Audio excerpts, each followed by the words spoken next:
It's the National Football League on EA Sports, where division rivals will clash in the NFC West. It's the Los Angeles Rams and the Seattle Seahawks, and it kicks off next on Madden NFL25. It is a sound like no other when they raise that 12th man flag here in Seattle, and we just heard it, and that means it's time for football at Lumen Field. Up in the booth with Charles Davis, I'm Brandon Gaudin, and kickoff straight ahead, CD. What's one thing that you're going to have your eye on? I think about what the great coaches of the past always said, the key to any ball game. Can you rush theirs and protect yours? Well, in this case, both of these teams get after the quarterbacks. I'm watching the pass rush.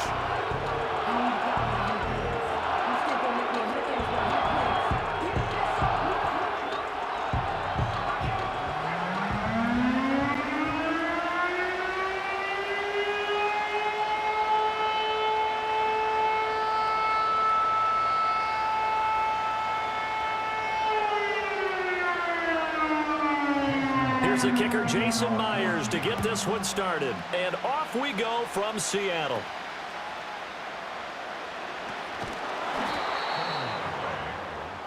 So out come the Rams now for their first possession. They'll be led out by a longtime starter in the NFL, a former #1 overall pick way back in 2009. It's Matthew Stafford. And Matthew Stafford was taken first overall in the 2009 draft, and he certainly played like a top pick. Throughout his career, he's been one of the most prolific passers in the league, and there's no reason to believe he's going to slow down his production anytime soon. Not only that, he's also one of the tougher quarterbacks in the league as well.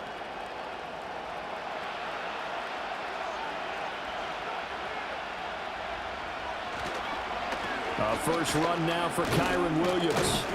And he finds a little bit of room, enough for 4 yards. It'll be second down. The defense thought they had that play covered, but it still got driven backward by those blockers. Those types of plays are a key part of any team's offensive game plan. It all starts up front in the trenches. 2nd and 6, just inside the 30.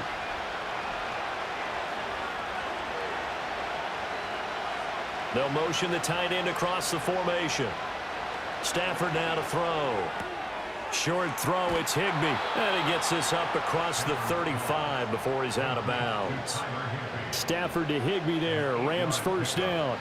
Many different ways to create space, but on that play, he did it with that big, wide body of his. Didn't get a whole lot of yardage on the play, but it did what it was supposed to. Pick up a first down. Line of scrimmage, the 37 on 1st and 10. Now Williams running left. Shrugs him off. Fights through him. 8 yards on the pickup, and now they'll have some options on 2nd and short. No score after 1 on EA Sports.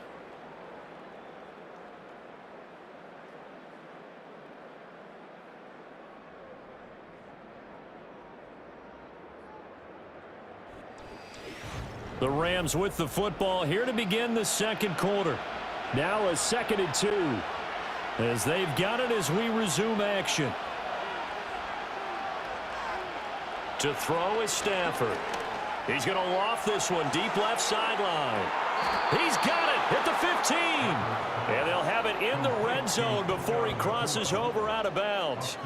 How about a 39-yard pickup? They'll take it. We expected this defense to be tested by this passing game coming into this one. And there's an example on this first possession of the game.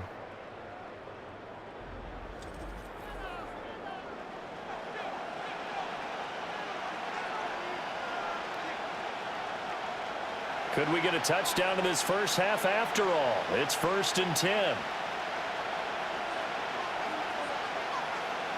Stafford.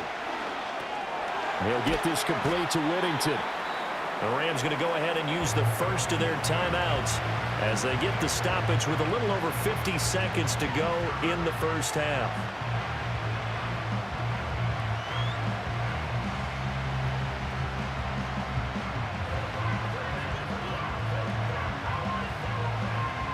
Four yards remain on 2nd down. Ball on the 10.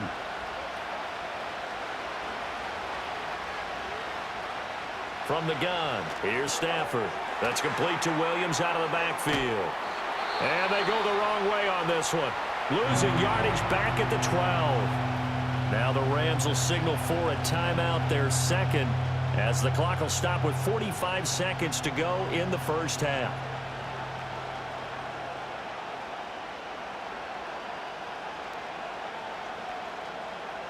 Here comes the seventh play of this opening drive. They've moved it well, but here's third down.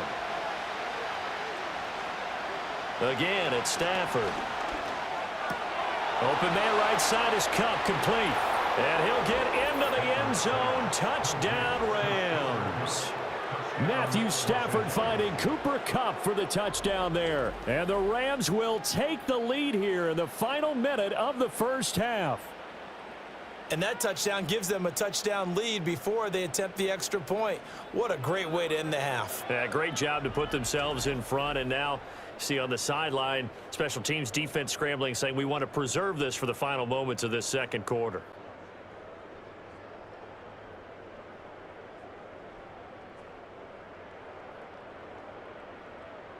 Extra point attempt here still to come.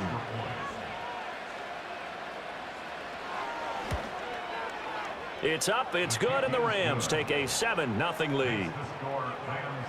So the drive winds up going 75 yards in 7 plays. And it ends with Cooper Kupp on the receiving end of the touchdown pass.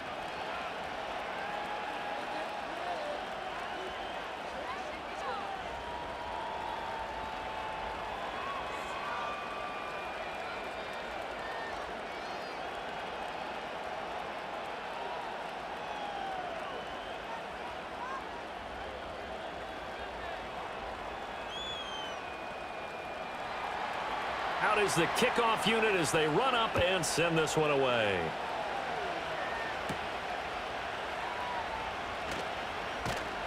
And he'll be stopped up at the 25. So out come the Seahawks now for their first possession. And they're led out by their mobile quarterback out of West Virginia. It's Geno Smith. And his task in this situation is making sure that his team knows that there's a sense of urgency, yet somehow still stays calm. Because your natural impulse, your first possession is not until the second quarter, is you got to attack right away. Throw something big at them right away.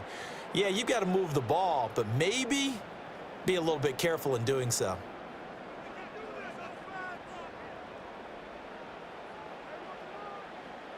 Now Geno. No chance to get away there for Smith as he goes down. Multiple players combined for their team's first sack of the game. These strong safeties, some people may not realize it. It's really like an extra linebacker, right? It really is, because they're hybrids. Half linebacker, half defensive back. The linebacker in him on that play emerged.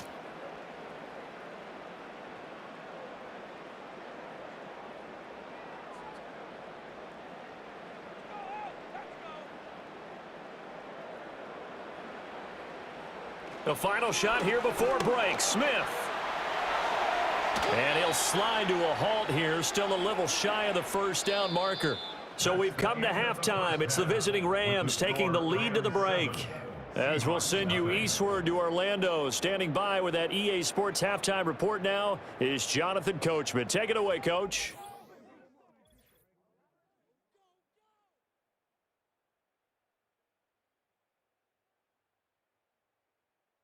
This has been a hard-fought battle thus far. Just the one touchdown to this point is still anybody's game at 7-0, as both of these defenses have been out there trying to one-up one another. All right, Coach, thanks. Yeah, both teams likely to make some changes in what's been a closely fought battle to this point.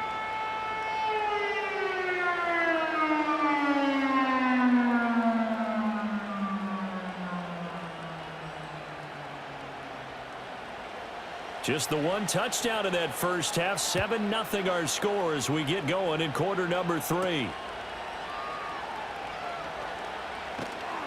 And he brings us out past the 20 to the 24.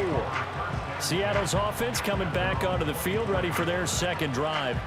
Well, out of the locker rooms here they come. Their first drive of the third quarter. And, Charles, they're trailing in this ball game, but we got a tight one set up to be a very entertaining second half. And as we know, partner, in the NFL, there's trailing and there's trailing, right? Sometimes you're discouraged by how much you're down, but in this case, this is a tight ball game, so there's a sense of optimism here.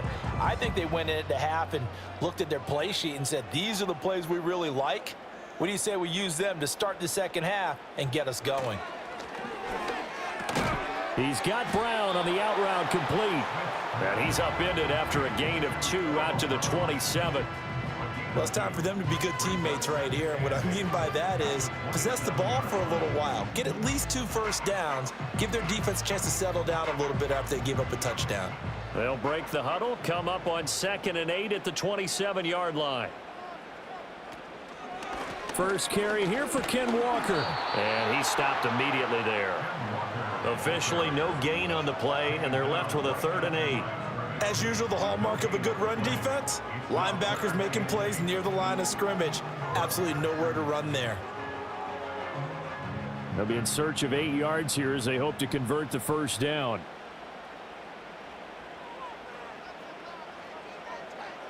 Now it's Smith. Work in the middle of the field, and he's got a man complete. And he is going to have a Seahawks first down as they're able to get the 3rd down conversion. 3 quarters in the books. You're watching the NFL on EA Sports.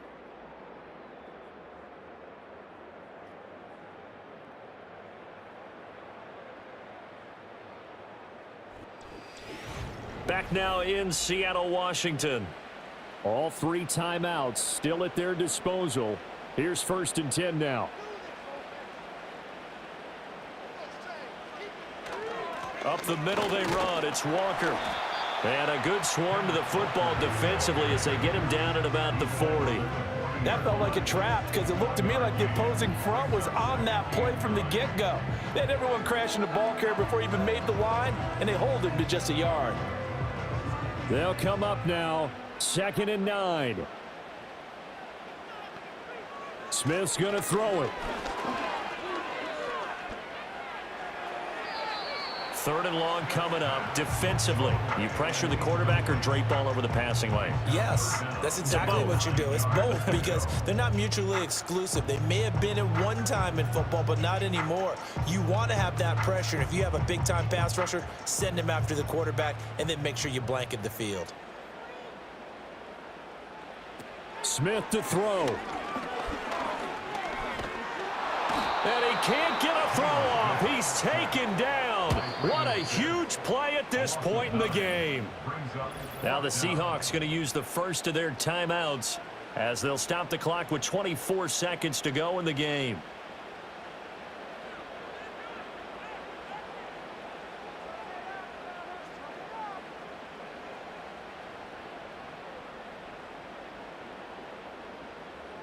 The decision made for them. They've got to go. It's 4th down. Smith. And it's incomplete. They cannot convert, and they turn it over. They had to go for it with such little time remaining, and that will force a turnover on downs. Well, I guess they wanted to get that touchdown right back on their first drive, but failed to do so. And what they have to be careful of is pushing so hard to stay right there, to stay even with their opponent, that they gas themselves out. You know, it's almost like horse racing. Sometimes you don't want to take your horse right to the front and let them do all the work, and then someone catch them at the end and pass them up. You want to make sure you moderate what you're doing along the way and then go for the big finish. Down to a knee here. The defense still with a couple of timeouts. We'll see if they want to use them. Now the Seahawks call the 2nd of their 3 timeouts as they get it with just 19 seconds left on the clock.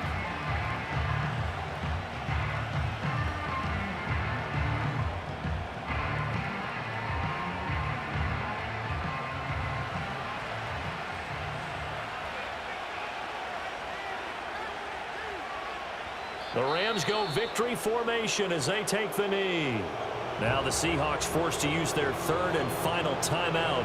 And as the two teams talk it over on their respective sidelines, we take a break.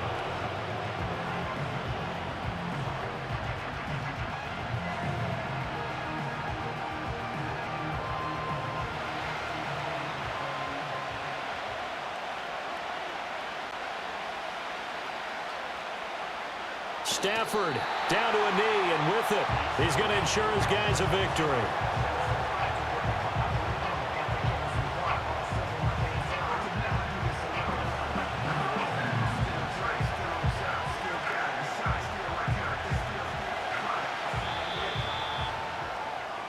So the L.A. Rams with a victory here. And not all W's are created equal, CD, and this one came in shutout fashion. Well, their offense certainly didn't need to do anything, right? They could take the day off, and they did. But the defense, they carried them in a big way. Yeah, look, the offense, obviously stuff to work on, but they did enough, and the defense carried the load. But you know what they say? It's always fun to work on things if it didn't go well in your game with a victory in your pocket. And that's what they've got going forward. So that'll do it for us. For my partner, Charles Davis, and all the hard-working men and women on our crew, I'm Brandon Gaudin. You've been watching the NFL right here on EA Sports. From Seattle, so long, everybody.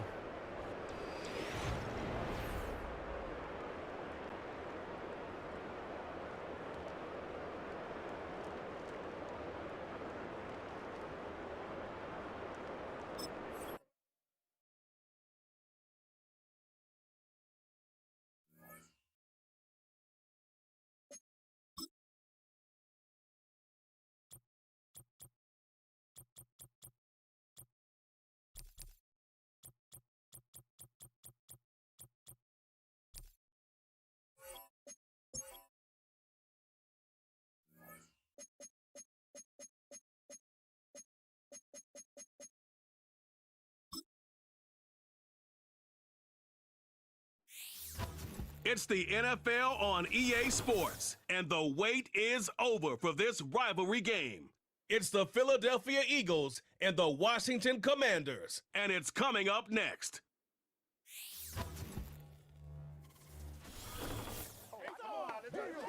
Just a little ways east from the nation's political arena, we're in a much different type of arena here. Northwest Stadium in Landover, Maryland.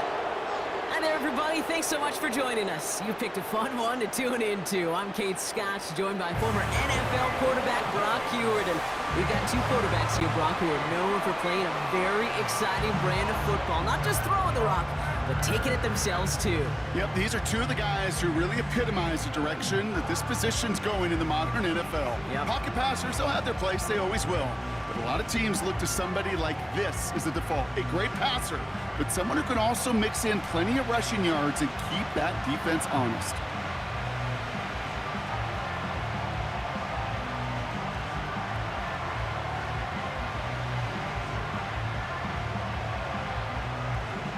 Ball teed up. Austin Seibert out for the kick.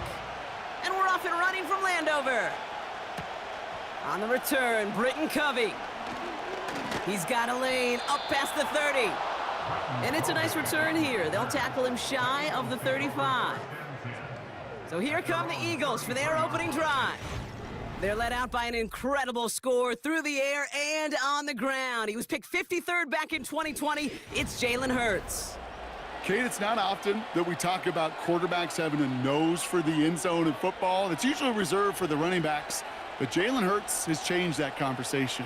He has so much power, so much strength. You get him into the short yardage situations or around the goal line, he finds a way to get in, but it's not just there. He's got a deep ball that's the envy of many. He's elevated his teammates around him, and he's got a skill set that I know a lot of quarterbacks would sure love to have. Well, he was supposed to be the one who chipped away a few and got a new set of downs started right in rhythm. Instead, he's now forced to pick himself from behind the line thanks to a great effort defensively. Offense to the line for second down. Operating from the gun, here's Hurts. That's Smith on the slant. And it's a nice little chunk here, 6 yards. Brought down by the future Hall of Famer, Bobby Wagner. Good luck defending that short yardage slant. Just not going to happen. There's a reason this is a go-to play for just about any quarterback in every situation. Here they come. This is 3rd and 5.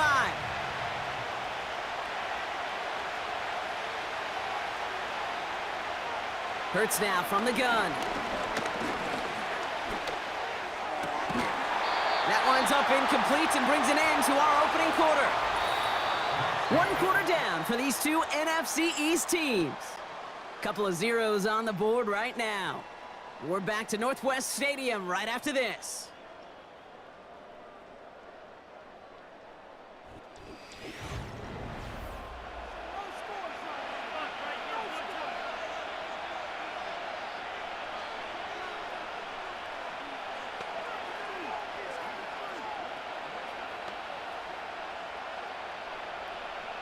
Now on fourth down, on comes Braden Mann to boot this away for the Birds. Kick is away, and this one might bring rain. Wow, what a kick.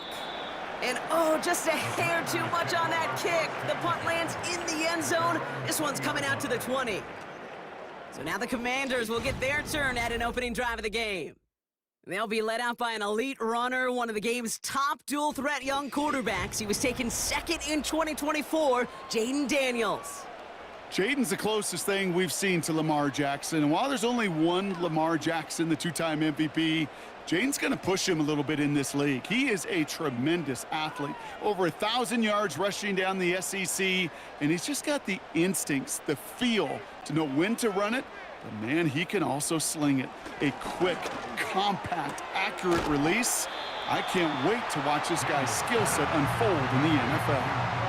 Kate, I can't tell you how good that is. Anticipating the outcut, having the ball on the way before the receiver's head even turns, he puts it on him so that receiver can easily get out of bounds for the nice gain.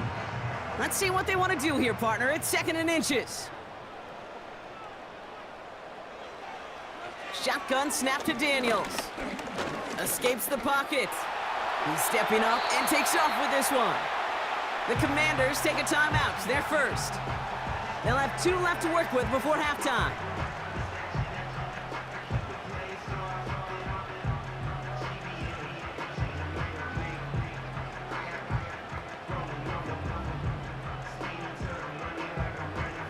First down now, ball at the 39-yard line.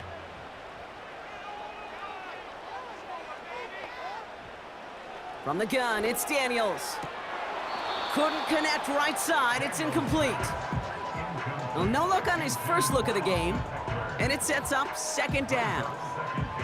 Oh, that drop is such a bummer because it ruins the payoff of such a well-designed play, Kate. Got the man open, beat the coverage, but then you got to go finish it. You got to go make that catch. I will say, keep that one in mind. They could revisit that play in the future. Finds his target, Robinson. He's corralled after a modest 4-yard gain. Cooper DeJean with the stop. Timeout taken by the offense, their second. And they still have one in their pocket for what's left of this half.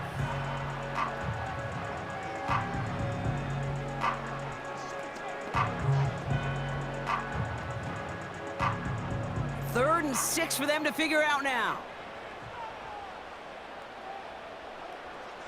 Out of the gun, Daniels. And down he goes, the Eagles got him! The defense calls a timeout, that's their first. They'll have 2 left to work with before halftime.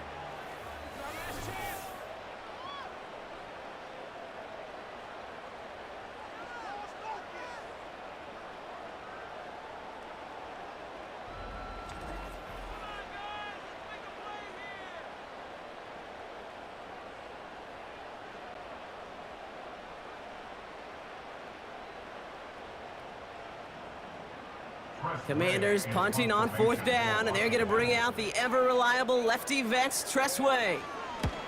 And this one is away, and he got all of it and then some. And little to nothing on that return as the coverage team gets to him. That one scored as a massive 67-yard effort. And the Eagles will be backed up a good bit to begin the drive.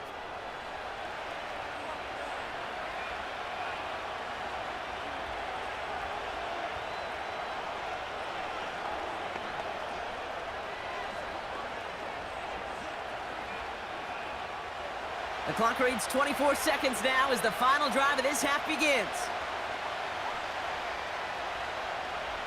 1st and 10, here's Hurts. He's on the move. He's gonna keep it this time. And he's gonna get this up to the 26 before being taken down.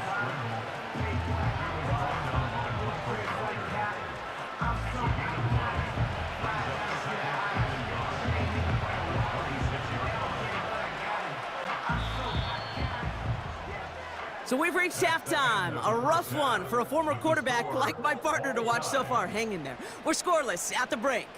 Now we'll send you down the East Coast to Orlando. Turn things over to our buddy Jonathan Coachman in the EA Sports Halftime Report. All right, Kate, sit tight. We'll get back to you and Brock in just a moment. But for now, this is our halftime report. We thought this one would be a close battle coming in, and we have not been disappointed.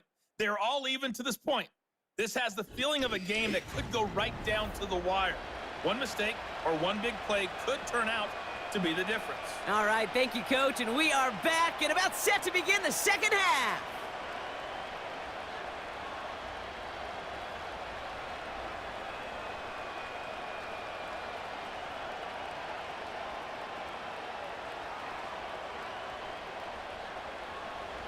Well, Brock, I think it's safe to say this has been a defensive slobber knocker through two, right? Maybe some points finally on the horizon as we resume play. He stopped on the return at the 27. Back out run the Commanders for their second drive of the game. And they could take control in the second half early, Brock, if they break the tie on this opening drive.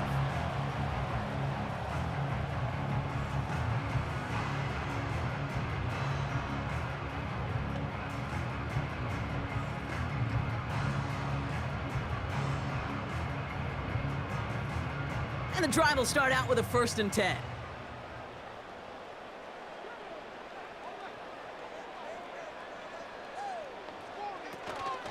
Drive begins with a run. It's Robinson. Cuts it to the right sideline. And they catch up to him, but not until he's got a huge gain and a 1st down. They get 22 on that one. And that'll be good for a Washington 1st. Those unsung heroes, those big guys up front on the O-line, well, let's give them a little love right here, Kate. They don't always get the attention they deserve on a broadcast, but let me tell you, they played a huge role in that big old run. One play in, and already they're close to midfield. Now Daniels off the play action. That's complete. Here's Austin Eckler. And he'll be met near the line to limit the gain to a yard. C.J. Gardner-Johnson there on the tackle. Kate, I don't know why every once in a while I'll get these little flashbacks, but a little play like that just flashes me back to the preseason, my first preseason, where one of the veteran QBs said, hey, Brock, whatever you do, just find completions. You will never go broke taking a profit. Go get a completion. They're at a premium in this league. And he's brought down after a solid gain on what's going to be the final play of the quarter. So after all that, we're taking a scoreless game into the 4th here. Somehow this game is still scoreless as we get set for our final quarter.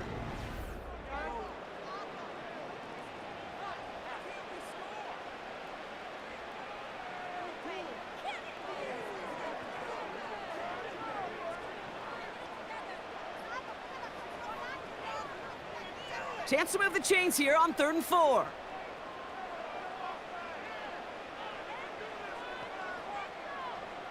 Throwing now. That's caught for the 1st. And they finally bring him down, but that is a big gain and a new set of downs.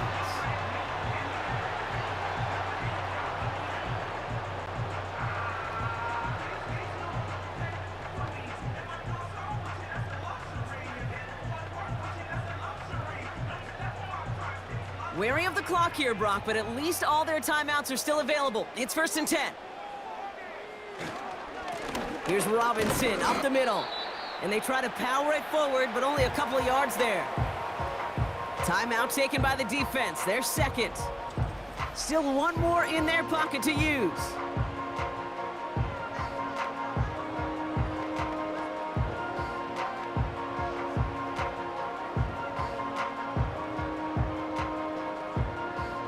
Eight yards to go. Well, let's see how they approach this 2nd down.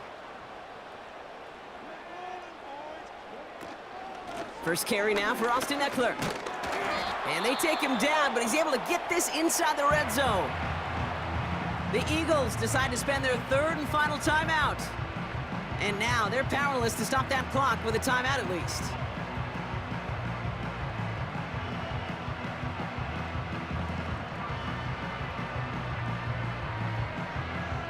Third and 4 coming up now.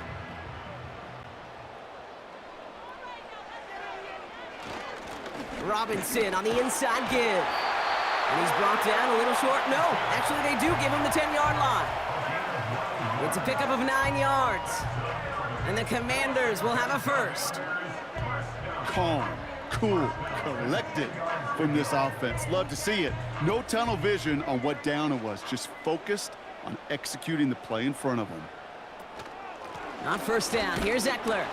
And he's caught behind the line for a loss. This is one of those situations, Kate, where I watch the body language of the running back because it'd be very easy for him to raise his hands up, look to the sideline in his O-line and go, what am I supposed to do there? There was nothing, no time at all to try and escape and react. Instead, it goes backwards. And with 2 seconds remaining in our contest, we're going to see what both teams decide to do with this final play.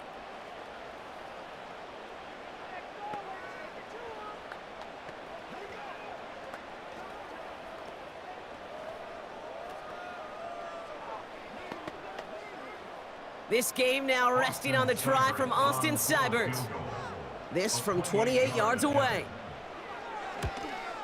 The kick is good. He got it. And he drills the chip shot to win them this game. To score this as a win for the Commanders. And with overtime in their back pocket, they weren't going to lose it at the end, but they still managed to set up the field goal, and he executed the game winner. What a memorable way to win it. So for Brock Ewart, our incredible crew, everybody here at EA Sports, I'm Kate Scott signing off. We'll see you next time. It's a win for the Commanders, as with that, we sign off from DC.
It's the National Football League on EA Sports, and we've got the latest chapter of a historic rivalry. It's the Green Bay Packers and the Chicago Bears under the lights on Thursday night.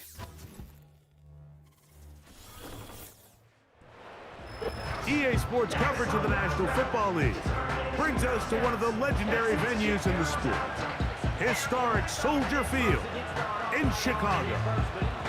So good to have you with us. Mike Tirico and Greg Olson with you. We've got a couple of teams, Greg, that can make it happen with the defensive front. That's going to be a huge focus on this game.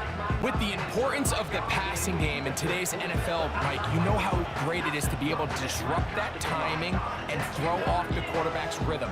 And no better way to do that than by being able to get after him, especially with your defensive line. You don't have to blitz. You don't have to bring a fifth rusher. Keep that secondary intact. If this defensive line can cause havoc in the pocket for this quarterback, it's going to go a long way towards slowing down what's been a very good offense. Here's Carlos Santos ready to get this one started. Off we go from Soldier Field. On the return, here's Jaden Reed.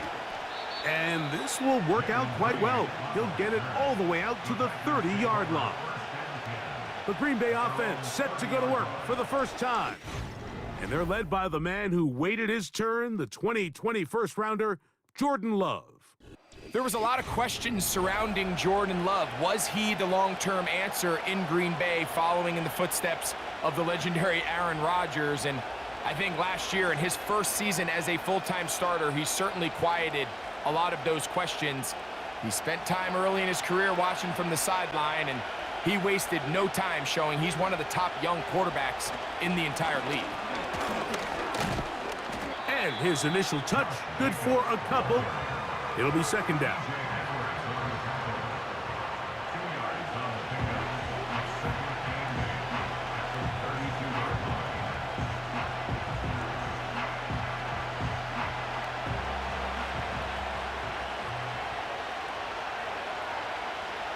Out of the shotgun, it's Love.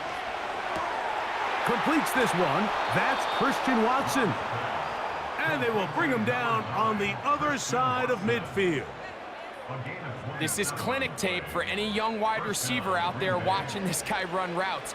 He has the defender thinking everything is a go ball. Attack him vertically, and then when you get to your route depth, you stick that foot in the ground, you break in, balls on time, results in a nice first down pickup. A run up the middle with Jacobs. And he's going to be brought down on what will be the final play in this opening quarter. One quarter in the books here on a Thursday night. 0-0 is the score. We're back to Soldier Field after this.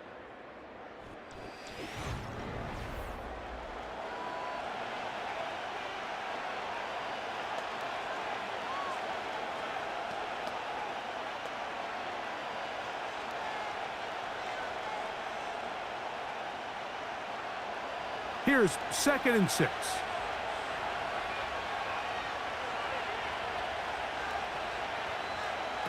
To throw is Love. Here's a screen taken in by Jacobs. Good-looking screenplay there. A gain of 11 and a first down. Every once in a while, it just comes down to you need somebody in the huddle to just make a play, and it wasn't a whole lot fancy here. The quarterback just dumps the ball down, a quick underneath completion, and then really it's the yards after catch that did the rest, and that's what it takes. You're not always going to have the perfect play. You're not always going to dial up the perfect play against the perfect look.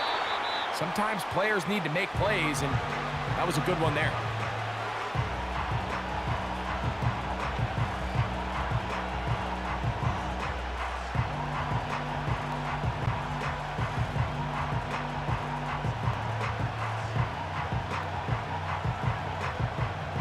Second and a yard.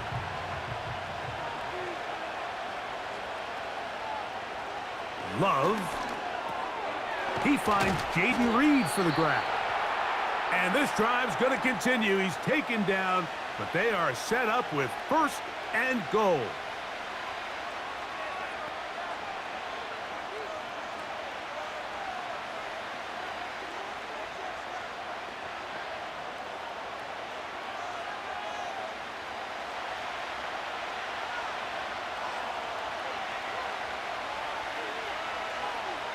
From the gun, it's Love.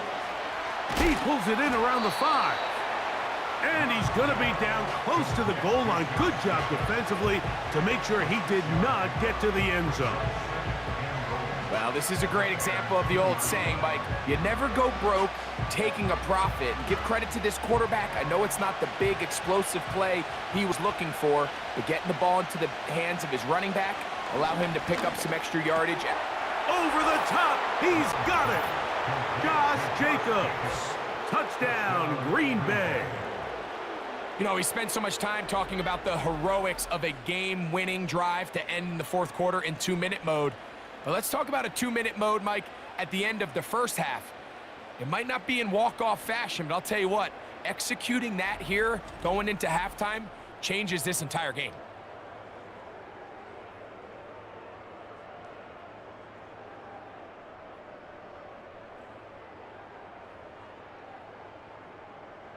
Brandon McManus now to add the extra point.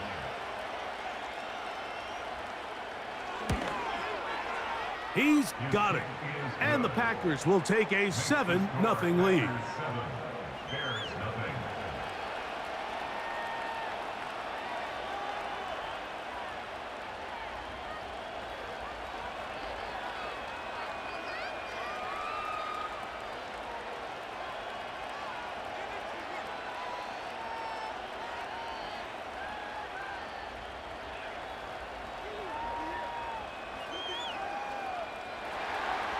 They didn't leave much time on the clock to put together a drive here at the end of the first half.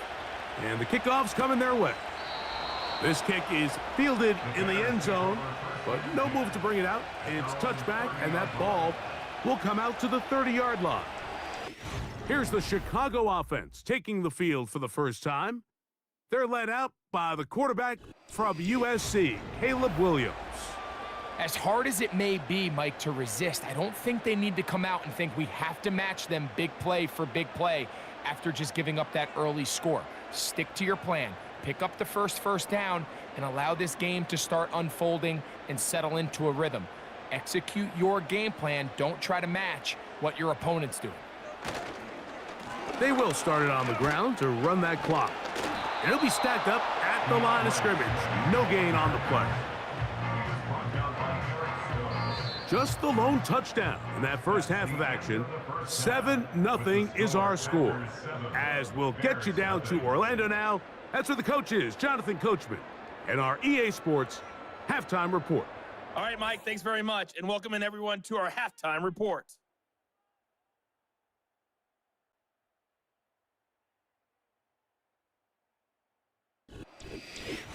Okay, Coach, thanks a bunch. We'll see which team's adjustment's going to pay dividends here. Likely going to play a big role in who wins this one.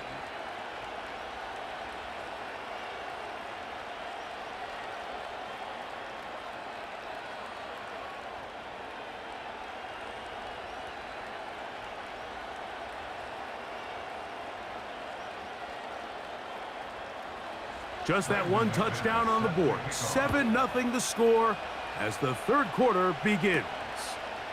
On the return, it's Tyler Scott. And he'll be brought down past the 25. Decent field position to start this drive. DeAndre Swift and the Bears offense set for their next possession.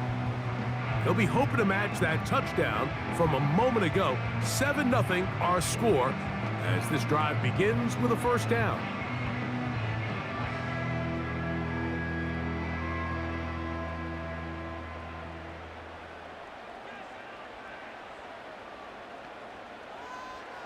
From the shotgun, it's Williams. He runs with it. And Williams hit the deck there, but after he picked up the first down. It's a first down and a gain of 13. They got to do a better job of keeping the quarterback contained in the pocket all week, Mike, against mobile quarterbacks. You talk about rushing as a group. This time they get a little undisciplined with their rush lane integrity, and he makes them pay. Toss right side to the tight end, Komet. And that keeps him ahead of schedule. That's a first down completion of 7 yards. Defense does a nice job here initially using zone coverage to take away the middle of the field. That's the most valuable real estate in football. Quarterback gets off his first read, sees some openings to the sideline, and him and his receiver are able to connect. He'll go right back to Komet. He's got it again. So, points at a premium. Defensive battle so far as we are through 3. We'll have more Thursday Night Football after this.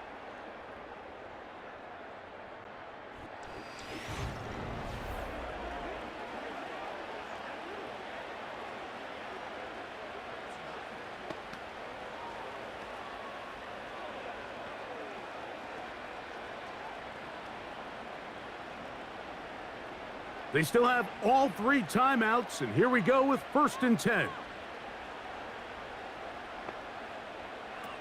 They'll drop to throw. Open man, that's Rome Odunze. And that keeps him ahead of schedule. That's a first down completion of 7 yards.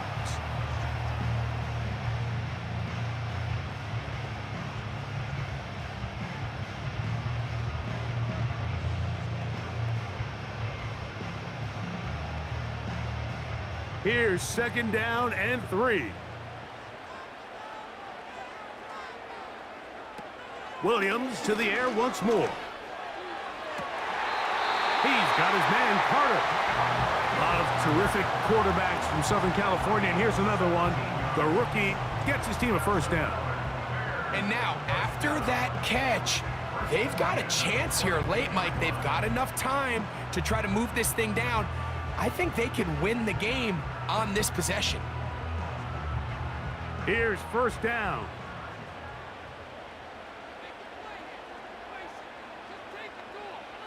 To throw it again, it's Williams. And he can't hang on through the contact. It's incomplete. What a good job defensively to meet him just as the ball was arriving. And it'll be second down. All right, so this is why you get paid the big bucks. These are the possessions as a quarterback you need to deliver for your team. Everybody talks about 2 minutes. Everybody drills it every single week.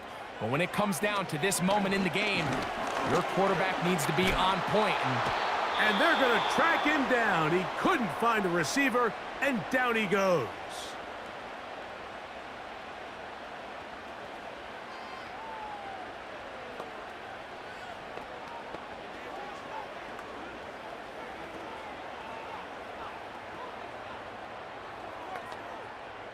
Going to need a big play now. Third down and long. On third down, it's Williams from the gun. Oh, the pressure too much. He goes down. If you can rush the passer, you can close out games. And that third down sack is going to go a long way to closing this one out. Forces fourth and long, a desperate offensive possession. It's going to all come down to this fourth down try. Trailing late, they've got to go here. It's fourth down. The Bears go ahead, take their third and final timeout, and they stop it with 11 seconds remaining in the ball game.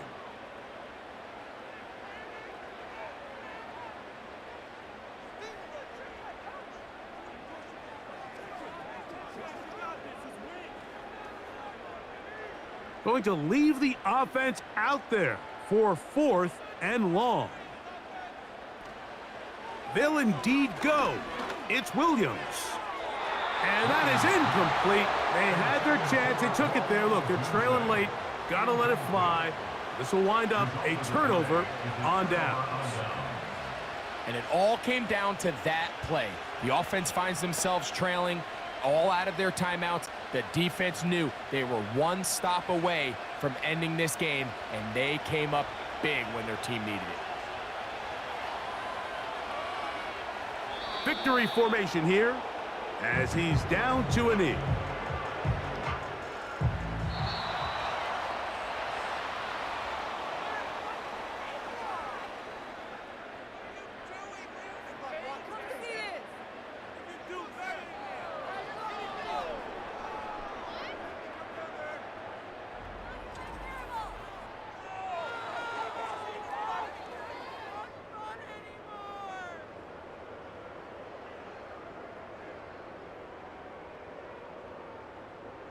So that'll just about do it for Greg Olson and our entire team. I'm Mike Tirico. You've been watching the NFL on EA Sports. For more, log on to easports.com. With that, we say good night from Chicago.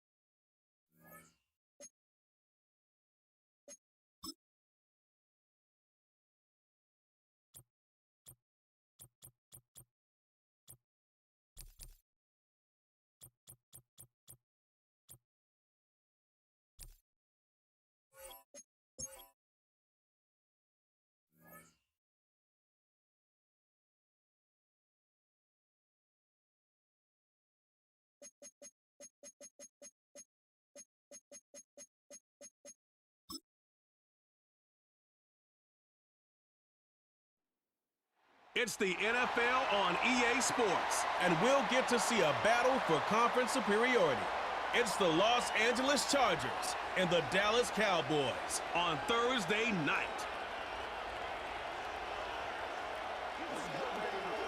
EA Sports coverage of the NFL brings us to the Lone Star State and the very mammoth AT&T Stadium in Arlington, Texas.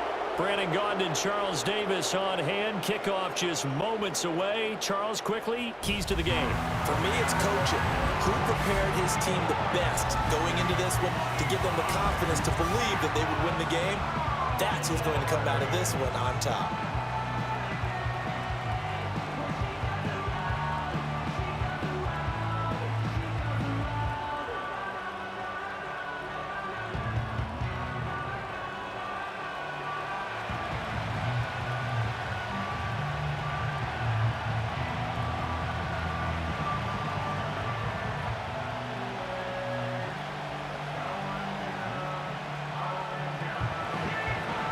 Now the kicker, that's Cameron Dicker, set to get us started. And we are underway from AT&T Stadium. And they're going to start this drive in pretty good shape, up past the 30. Time for Dak Prescott and the Dallas offense to go to work. Prescott, of course, the former fourth-round pick in 2016 out of Mississippi State. And how about the toughness of Dak Prescott? We see it all the time on the field.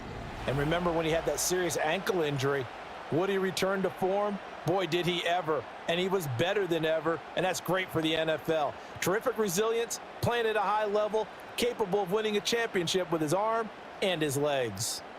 Line of scrimmage, the 31 now on 1st and 10. Looking to pass, first play is Prescott. Pass complete to Jalen Tolbert. The game's first play produces 6 yards, brings up 2nd down.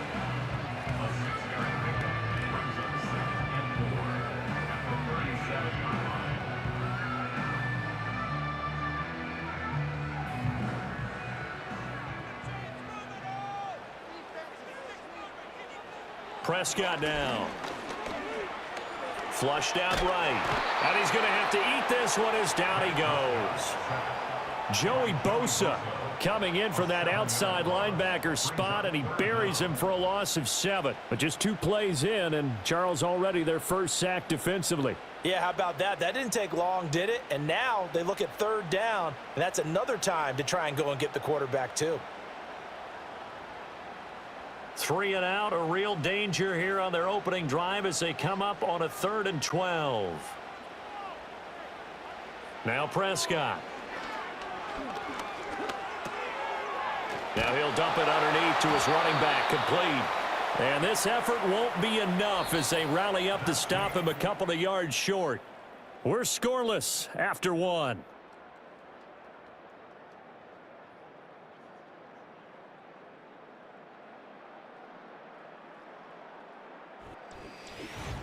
Start of the 2nd quarter, and it's the Cowboys in possession as they've got it with a 4th down coming up.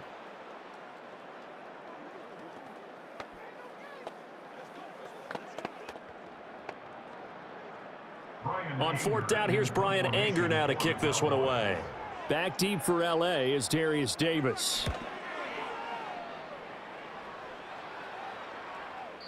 And a little too much mustard on that one. It hits a couple yards into the end zone. A missed opportunity there maybe to pin them back. Here are the Chargers ready to go on offense, led by their first-round pick in 2020. The man out of Oregon, Justin Herbert. And it certainly hadn't taken Herbert long to earn his status as one of the league's best and most entertaining passers. Locked and loaded at every snap. And the second he sees an opening, that ball is soaring downfield. You better be on your toes against him on defense. The second you turn your head, he'll burn you.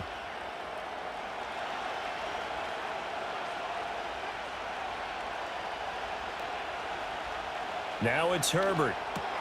Open man right side, that's McConkey. And they'll get 8 out of this before being stopped at the 28. And his play caller does a nice job of giving him an easy throw to start this drive, and he takes advantage of it. The completion sets up a manageable 2nd down. Line of scrimmage, the 28 now as they come up on 2nd and a couple.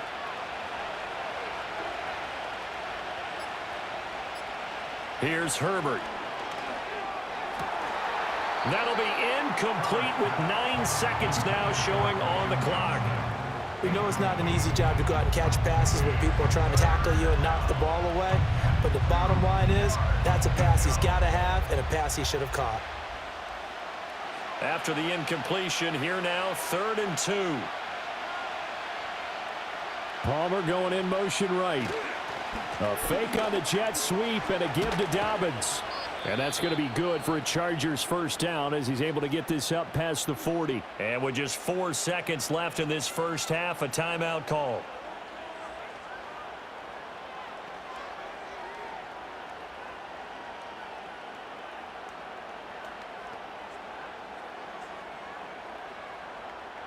And they line up now for what will likely be the last play of the first half.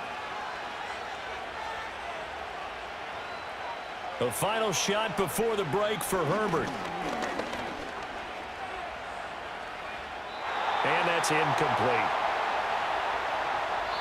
So plenty of action on the field, but no action right now on the scoreboard, at least as of yet. 0-0 is our score. As we send you on over to Orlando for Jonathan Coachman in our EA Sports Halftime Report. Take it away, Coach.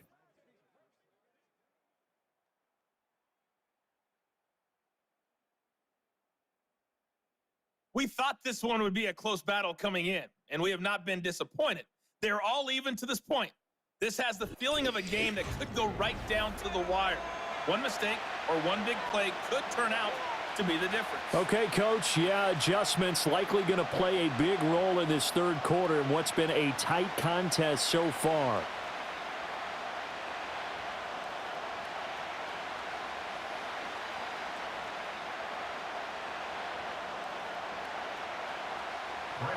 After a rare scoreless first half, these teams now just looking for something as the second half gets underway. And he'll take it up past the 25 to the 26-yard line. The Chargers get set to go here for their second drive. And Charles, a scoreless first half. How does that change how you assess things here moving forward? Well, it doesn't change it a whole lot because, remember, it's still scoreless, which means you're starting from 0 again, so you just have one half to play instead of 2. What I would look at my play sheet, though, and see is something that maybe loosens things up for my guys, gets a smile on their faces, and gets them going to begin the second half. Back to throw here, Herbert. To the left side, he's got McConkey. Only able to gain a couple there, and that'll make it second down.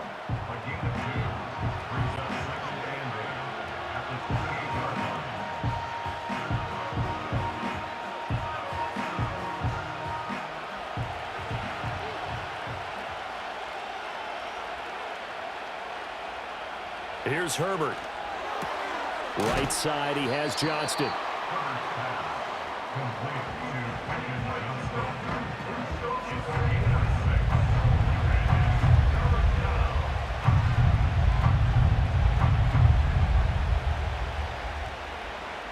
Heavy set out there on 3rd and 1. They'll try to run for it with Dobbins. And they'll get it up just short of the 45 at the 44.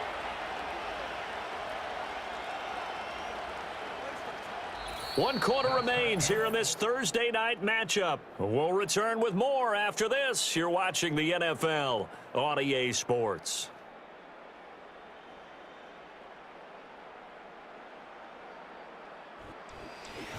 Back now in Arlington as we've got the final quarter upon us. We get ready to start the fourth. Herbert to throw. Short throw to Disley. The Chargers going to signal for the first of their timeouts as the clock will stop with 55 seconds remaining in the football game.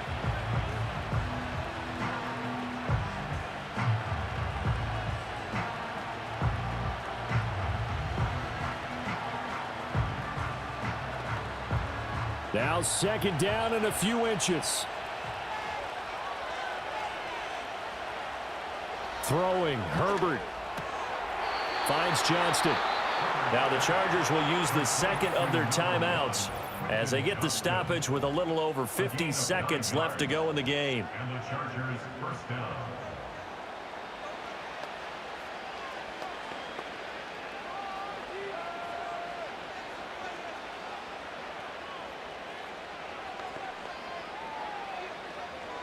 Final minute, one timeout remaining. 1st and 10. They go back to the ground with Dobbins. And nothing doing. He's immediately taken down at the line of scrimmage. They're making steady progress, but I see your face. You're worried about that clock. I'm worried about the clock, and at some point, you have to have a splash play in there as well. They'll try again here. 2nd and 10.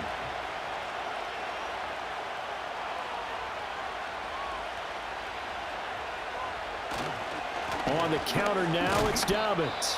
Chargers going to use their 3rd and final timeout as the clock will stop with an even 20 seconds left to go.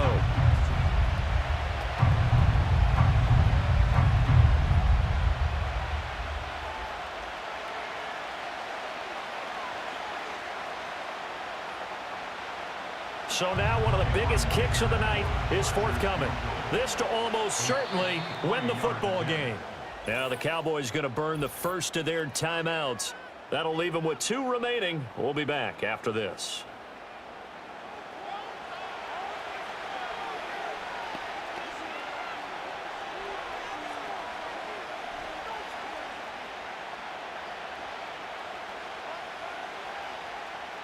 So here we go. Maybe the biggest kick of the game forthcoming. This to take the lead here in the final minute. And his kick is good. And the sideline celebrates as they have taken the lead in the final minute. So they hadn't called on him at all until this point, but he comes through here and buries one from long range. Yeah, that's awfully impressive because usually kickers like to get that first one out of their system in the first quarter, sort of get them into the flow of the game, but to come in this late and knock it down from long distance, give him a lot of credit.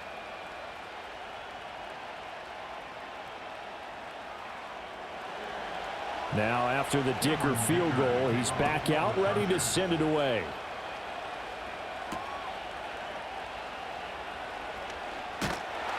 And able to take it past the 25 and up to the 28-yard line.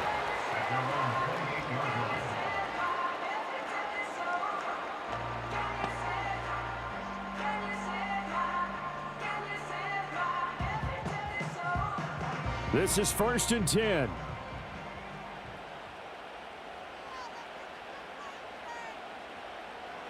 Prescott. And he will not make it back to the line of scrimmage as he's going to be taken down. They've got to burn the timeout, and they do, but a costly, costly sack. And now maybe just time for one final play.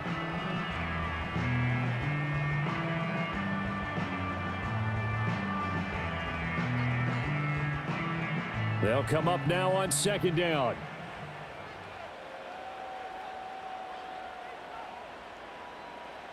Now Prescott. He's going to let it fly. And that's caught inside the 30.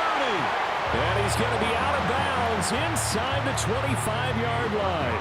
Well, partner, I'm not sure how this drive's going to end, but how about the way they flip field position there? A nice attacking play. They picked up a heck of a chunk of yardage.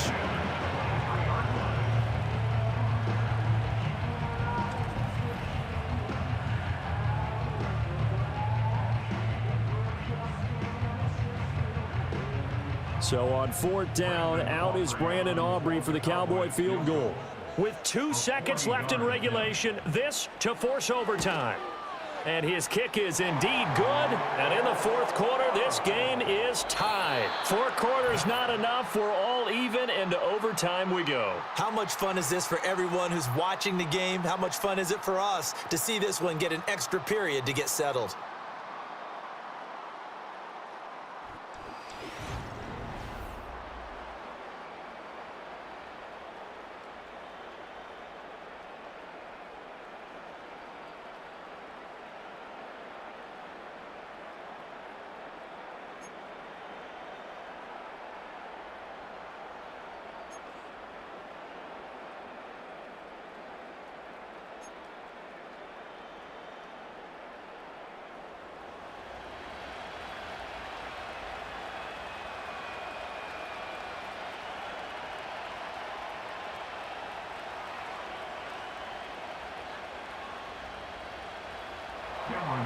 So the Cowboys going to get the first chance here to search for a winner as we're back underway to start this overtime.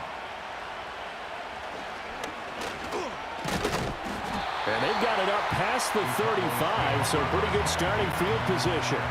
Dallas offense set for this next drive. And after the field goal last time, we'll see what they can get here. At least they got points out of the last drive, Charles. I never met an offensive coach that didn't want to drive to end with a kick. Most of them wanted to end with a PAT, right? In this case, a field goal, they'll take it. Way better than the alternative, which is a punt. Yeah, but you've met fan bases that wanted that, that weren't happy with that field goal. I haven't met a fan base yet that wants to drive to end with a kick, other than the extra point. That's it. Here's Prescott. Into the hands of Cooks. Good throw, good catch, but I really like the route. The drag and being able to run away from defenders, hard to stick with them for that long. Yeah, better against man than zone, or? Better against man, because now you're running away from someone and you're not running into a defensive player in another zone.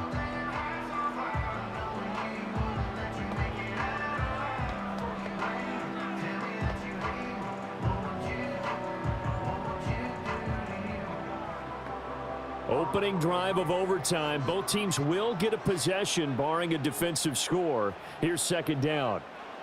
Here's Dak. A short one there, taken in by Ferguson. And he gets this to the other side of midfield across the 45 before going out. And this was a nice example of an offensive coordinator scheming his guy open. Just a little underneath route, just trying to free up some space, and it worked awfully well. Got him not just space, but plenty of room to run after the catch to pick up really nice yardage.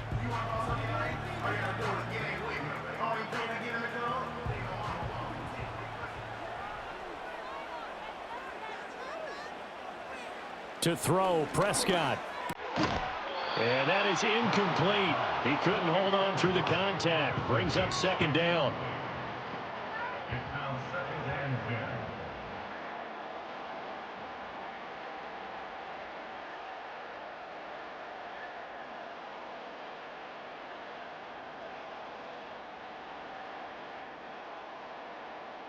Second and 10.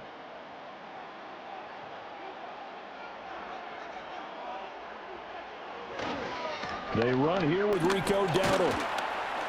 And he's dropped right at the 40.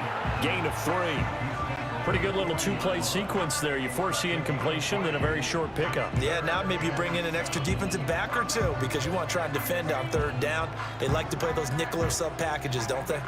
What will they draw up to try to keep this opening drive of overtime moving? 3rd and 7. Now Dak.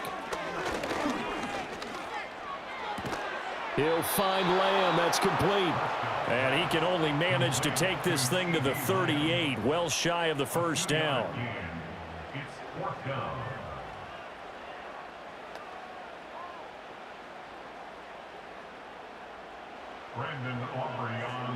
And we're going to get whistles and a timeout with 3 seconds left in the extra session.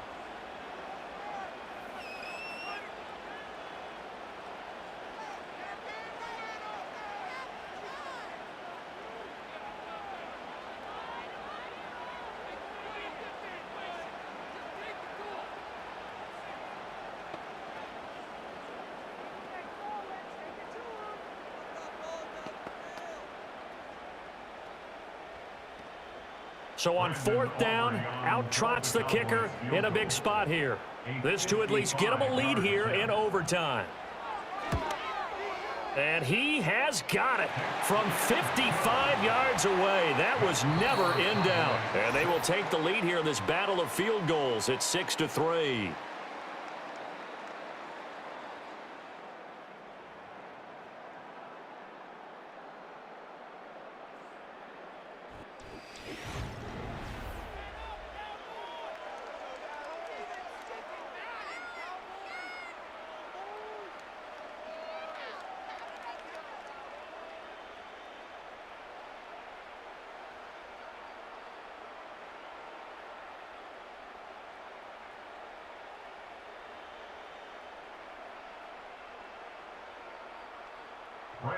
So only a field goal on that opening drive of overtime. Will that hold up? We'll find out as the kick's away. And out a little across the 25 to the 27. The offense for Los Angeles returns to the field. Well, it's pretty simple now. They need a field goal out of this drive to extend overtime, or obviously, Charles, a touchdown to win it. Yeah, and I'm taking the defense's perspective on this one, partner, because now they know with a 3-point lead, they can afford to give that up because you just keep playing, right? The overtime gets extended. But if you give up the touchdown, it's game over. So on offense, every play you make, you've got to try and get just a little bit more out of each one in order to try and get to the end zone, because they're going to play everyone back, keep everything in front. I'm sure after he called the ball and looked up, he thought to himself, uh-oh, trying to find some space, trying to make people miss. But a swarm of defenders were there, and they dropped him behind the line of scrimmage.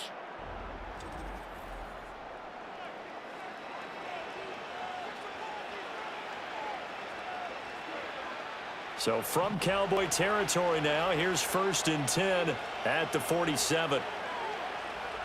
Herbert going to throw. And oh my goodness, it's incomplete. If he hangs on to that, it's game over. Instead, we play on.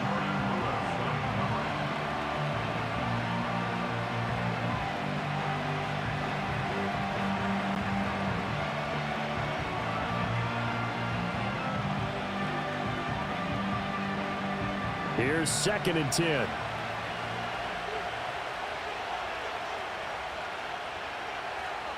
Herbert. Got an open man. It's Josh Palmer. And a 5-yard gain gets him to the 42. One thing you're hoping for when you run drag routes, you're able to hit a receiver in stride, and he can pick up a lot of yardage after the catch. But in this situation, the defense was effective, able to stop him before he could get a good head of steam going. They'll need 5 on this play to move the sticks. Now Herbert. Work in the middle of the field, and he's got a man complete. And he's going to have another 1st down here as the tackle's made at the Cowboys' 31-yard line. They wanted to avoid the dreaded 4th down and having to get a conversion or it being the final play. They picked it up, though, on 3rd. I love how you described that, because we've been in those situations and seen it. If you get to 4th down, especially in overtime, things get a little shakier, don't they? The hands get shaky, right? The throw, if you're going to throw the ball, being able to run it, all of that coming down to one big play. Very nice of them and nice for them to pick it up on 3rd. Cameron Dicker on now to try the field goal. This to potentially get out of here with a tie. And he got it. It's good. They answer with a field goal of their own to send this game into sudden death. Well, this one certainly has not lacked for intrigue. And let's keep playing. What do you say? Fine by me. I'm loving what we're seeing here. This is a heck of a game. And now, guess what? A kicker may decide it again, and the next one that does it wins it.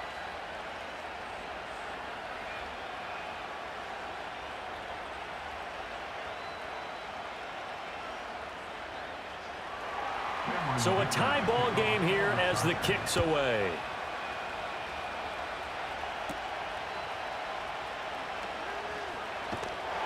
And able to break this out all the way to the 38-yard line. Great return.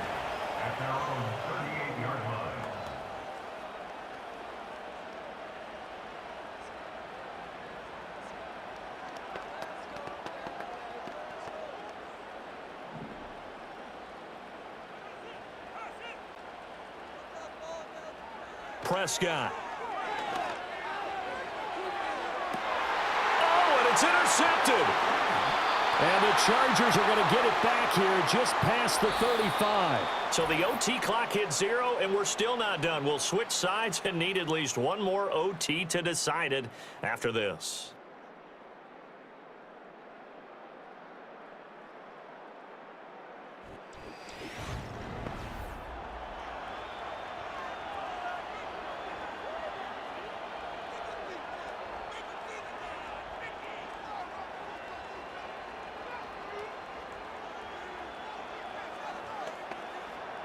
The Charger drive about to get going.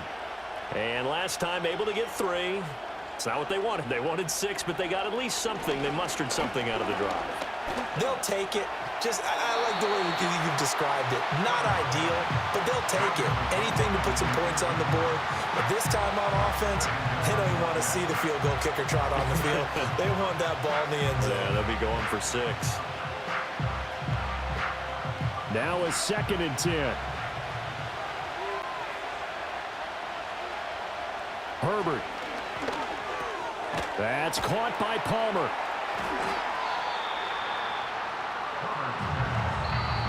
Now a timeout called for by the offense.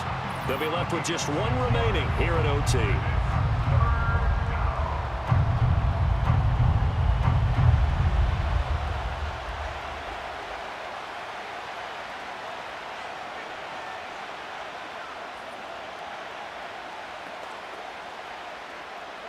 Yeah, the Cowboys here on 3rd down, bringing in an extra defensive back.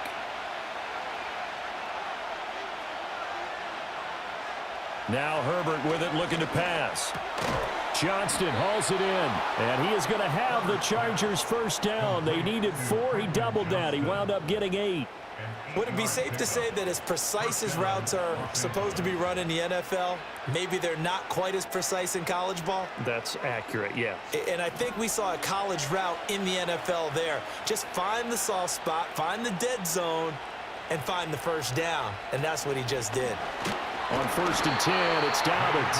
And that one blown up quickly as he's going to be stopped before he could even get started. I'd say the staff that's up in the booth watching the game, they may want to file that one away. See how fast the free safety closed to make that play? Might want to check into a throw the next time. Now a timeout called for by the offense. It'll be their 2nd and final timeout, remember, here in overtime. We'll be back.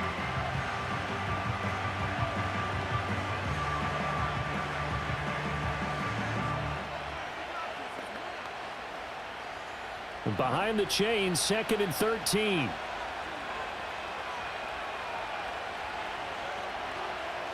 Herbert. It's reeled in downfield by Johnston. And he is in for the score. And it is absolute stunned silence here as they win it on the road in overtime. As the fans exit back out through the turnstiles, not happy looks on their faces. Feel like they probably let this one slip away at home in overtime. I would agree with that, and their unhappiness hurts the guys at the concession stands on the way out, right? Not stopping to buy something for the kids. They just want to get home. But what a dramatic way to finish this bad boy off. I mean, this game was dramatic all the way through. That's why we got to overtime. And then to go ahead and finish it this way, the fans streaming out unhappy. But the team that came in here and won this one on the road, they sprinted to their locker room. And speaking of buying things, dinner on you tonight, Davis. I kind of figured that was coming. So that'll do it for us. For Charles Davis and all our crew, I'm Brandon Gaudin. You've been watching the NFL on EA Sports. With that, we say good night from AT&T Stadium.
It's the National Football League on EA Sports. And if it's in the game, it's in the game. It's the Minnesota Vikings and the New York Giants on Thursday night primetime. It can hold over 82,000 fans, and every one of those seats is filled for this one, as our coverage of the NFL brings us to MetLife Stadium. Glad you could join us, everyone. Alongside Brock Hewitt up in the booth, I'm Kate Scott, and this contest isn't quite the level matchup that typical good games are born from, partner. One side clearly favored over the other. Yeah, well, you know where this comes from? A trap game, that's where this comes from. In any sport, from the NFL to basketball to soccer, playing at home, we know this can be the great equalizer that gives the steepest underdogs a fighting chance, and you can feel it in the building today. I was going to say, you can already hear this home crowd rallying in support of that upset.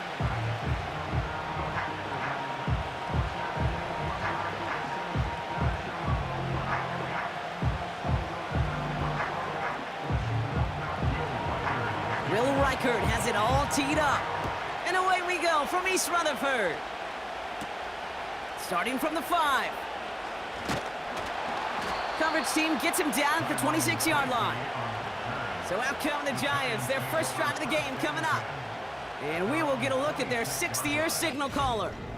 Don't think for a second, Kate, he hasn't heard the noise. Read the comments from the keyboard warriors who say they just want somebody else leading this team. But let me let you in on a little secret. Those criticisms, they can fuel quarterbacks. Make that chip on the shoulder even bigger to prove people wrong and to show I really do belong in this league. So their offense out now to get this game started. It's 1st and 10. Shotgun snap, a gift to Tracy. And he'll come up with a gain of 3 on the run up the middle. Hey, not a bad play by any means, but there's room for more, and they know it.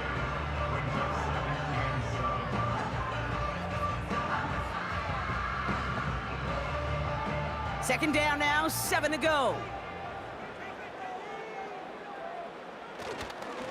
They go right back to Tracy. And once again, he doesn't manage much before getting brought down. He musters up 3 yards on the run. That sets up 3rd and 4.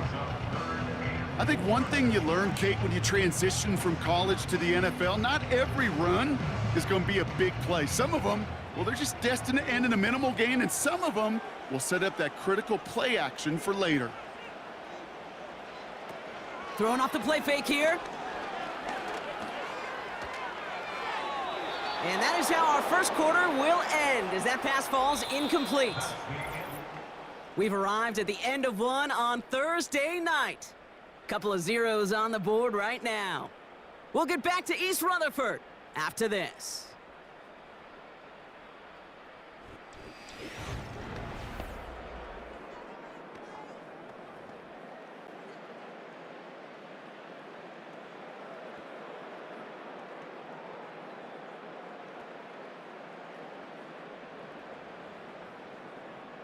The Giants readying to punt, and they're going to send out the lefty, Jamie Gillen, for the kick. And this one is crushed. Wow, beautiful punt here. That is going to go for 60-plus. So here come the Vikings, taking the field for their first drive of the game. And we'll take a glance at their 7th-year QB. If we had asked Sam Darnold, coming out of USC as the 3rd overall pick in the draft, to write the story of his career, I don't think he would have written some of these chapters. But in the end, it makes you tougher. It makes you grittier.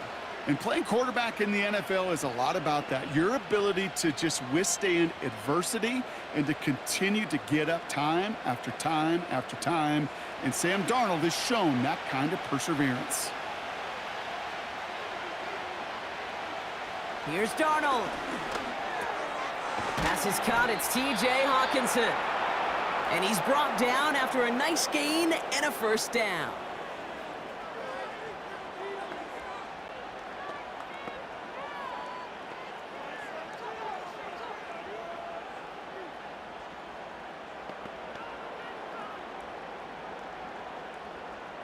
They're set up at the 35 now.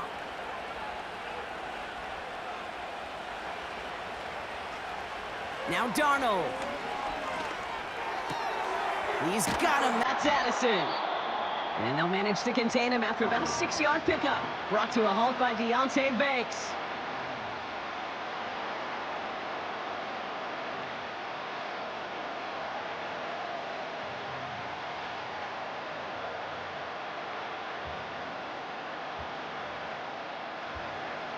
After a good pickup, they've got 2nd and 4.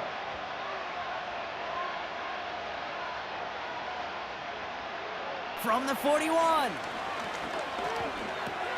Connects with his back, Aaron Jones. And it's going to be about a 3-yard pickup in the end. Bobby Okereke making that stop. I call this quarterback's best friend. Some call it a safety valve, some call it automatic, but it's sure nice as a quarterback when you got a trusty running back over the middle of the field that you could depend on. Looking to throw on 3rd and 1. Complete beyond the marker. Jukes one defender, and he's taken down directly on that 43-yard line. Just before halftime, we get a timeout taken.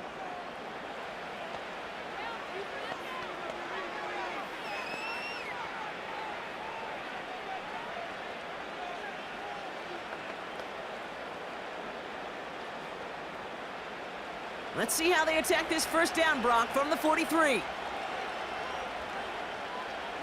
Darnold looking to throw. They don't connect there, and now just 3 seconds showing on the clock. You know, Kate, that was one of those situations where you hear a quarterback having a clock, right? You know, and he had enough time in the pocket, but then it was like, okay, time is running out, and I got to do something. He did not force a throw and risk a pick. Instead, he just got rid of it and cut his losses. One final shot before halftime. A massive shot towards the end zone. And no one had a shot at that. It's out of the back of the end zone, incomplete. That is the halfway point here on Thursday night. Now we'll send you down the East Coast to our studios in Orlando. Jonathan Coachman and the EA Sports Halftime Report. Okay, Kate, thanks very much. And welcome in everyone to our EA Sports Halftime Reports. Not too much to show you in terms of scoring plays. In fact, there's nothing to show you. A scoreless tie here at the half. Both of these defenses have been outstanding thus far. As always, a hat tip to Coach for his hard work during the break, as we're happy to welcome y'all back for the start of our third quarter.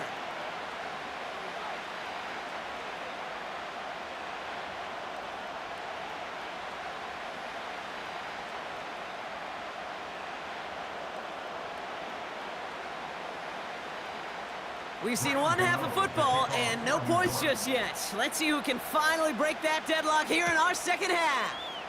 Ty Chandler to return. This return makes it up to the 25. The Vikings and Aaron Jones headed back out there on offense.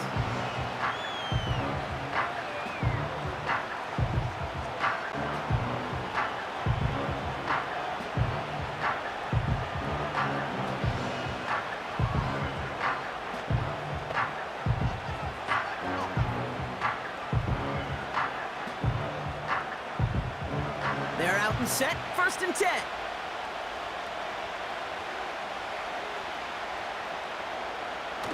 Throwing now, off play action. That one's cut along the left sideline. And they catch up to him, but not until he's got a huge gain and a first down. You don't get too many plays of that size in a game, and that flag takes away one of them. Still first down.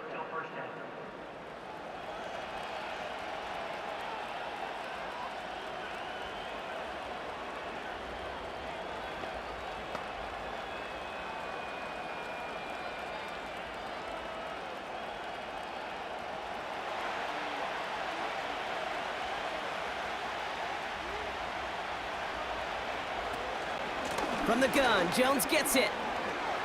Room to work at the 35. And he gets this up to the 38-yard line. They'll get 18 yards there. And that's going to give the Vikings the first down. To play running back in this league, well, you've got to have tremendous vision. We saw it twice. Once to find the lane upfield, and then to get to space and break off some extra yards. They'll run the draw with Jones. And that's good for a gain of 5. Jason Pinnock there on the tackle. Give him 5 yards on the pickup. And we've reached the end of the third quarter. We've reached the end of the third quarter on this Thursday night. Somehow, this game is still scoreless as we get set for our final quarter.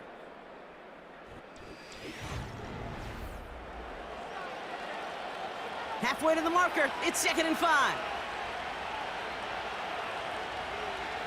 Back to throw. Has him on the quick hitter. And he's gonna get this up to the 45 before he's brought down.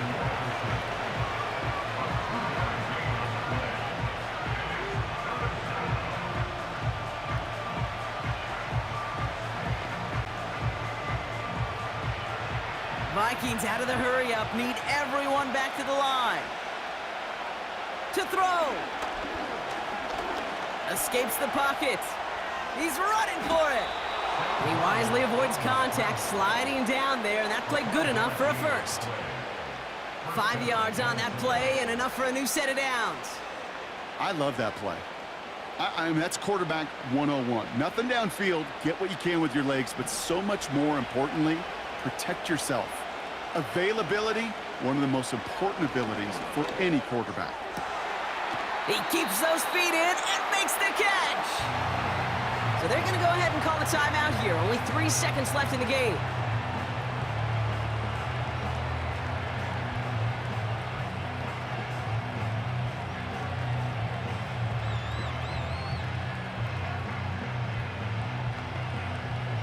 Second and 3 now.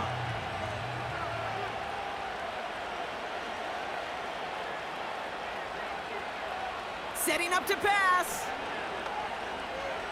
This to win the game. And he sails that one over the end zone. Man, this has been such a great game. Nobody is ready for it to end just yet. After 4 quarters, we're headed to overtime.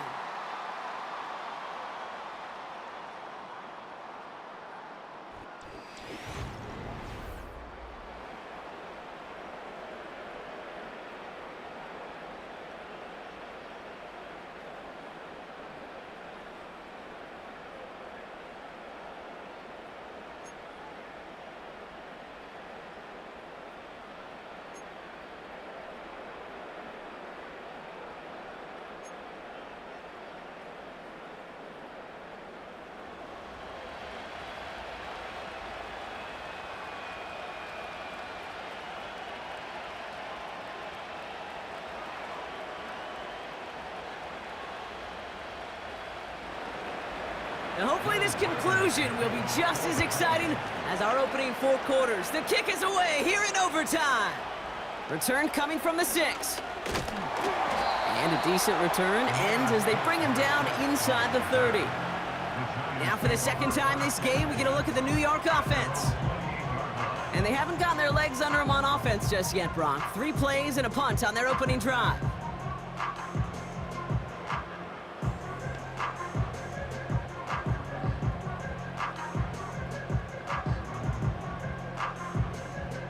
They'll get this drive started. 1st and 10. First throw of overtime now. And he has the pick, but no, he can't hold on. Would have given him a chance to win it in OT. But nope, just 2nd down now. You feeling lucky? Well, do you? Well, he should, because quarterback got away with one right there. That was an easy pick dropped by the defense. Couldn't connect on 1st, it's 2nd down. Fakes the handoff, now to throw. He's going deep this time. That's complete inside the 35. And he flips the field for them before being taken down.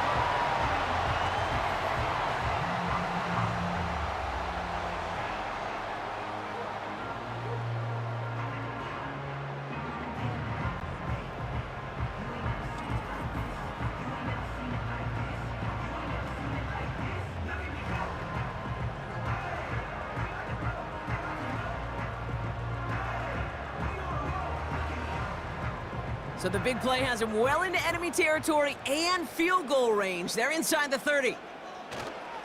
A handoff to Tracy. And the hit stops him cold. Wow, he maybe got back to the line. Call it no gain on that run, and they face 2nd and 10.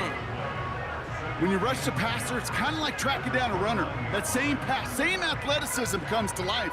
He looked pretty good hunting his prey right there. 2nd and 10, need to get some positive yardage here. Here's Locke. He locates Daniel Bellinger. And he takes it in. Touchdown, New York! The Giants take the 6-0 lead in prime time. You love seeing a tight end get the chance to show off those wheels, right? And in the best of cases, he could rumble the whole way home. Kate, think of getting somebody with that type of mass rolling at full speed. Who's really going to want to stand in the way, wants to stop him anyhow? The answer, nobody.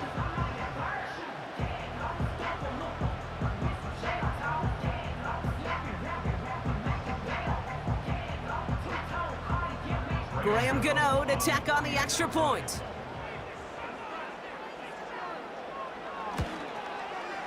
The extra point is good, and that's a big one. Now their defense just has to defend a 7-point lead here in overtime.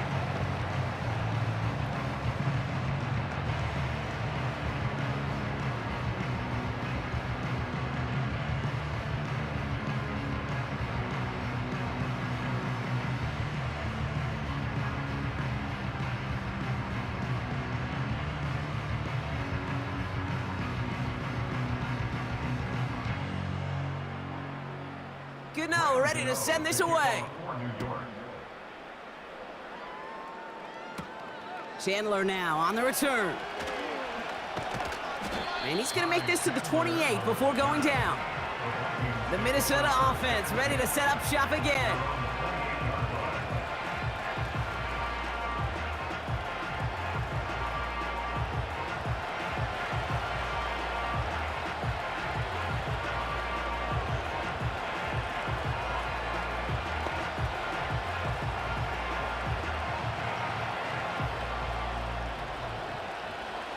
Offense ready to begin this drive. 1st and 10. Now he gets a shot here in overtime. Hopkinson reels it in. And this one doesn't go far.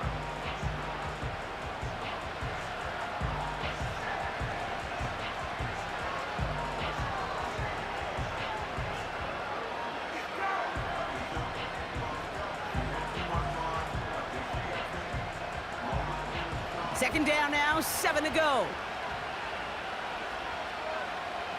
From the 31. Pocket isn't holding up. They're able to drop it. Now the Vikings use their 3rd and final timeout. And they'll be unable to stop the clock again here in overtime.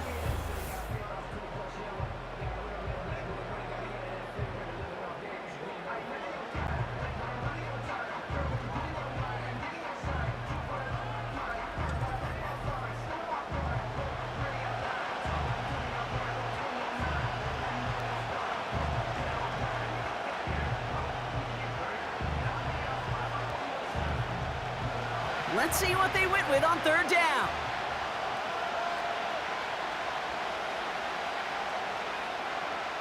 Now to throw. He fires one deep down the left side. Oh, big interception here. Picked off by Tyler Newman. They've battled each other all game long, Brock, but the coverage, so with a couple of surprises up their sleeve for this QB, stealing possession there with the pick. And there's always a look or two, Kate, that doesn't get used much during the game, a way to disguise the coverage and trick those QB's eyes into seeing something that wasn't there. What better spot to break that out than right now in overtime? Right here, right now, like Van Halen used to say. So the Giants come away with the win. And it's going to be remembered quite a bit for the defensive effort right there at the end to steal away the last bits of hope from the opposing sideline with that interception, Brock, and officially end this game. And with Brock Heward and our EA Sports crew, I'm Kate Scott saying so long from this one. It's a well-earned win for the Giants as we say so long from New York.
It's the NFL on EA Sports, and we've got some history in this battle of AFL alumni.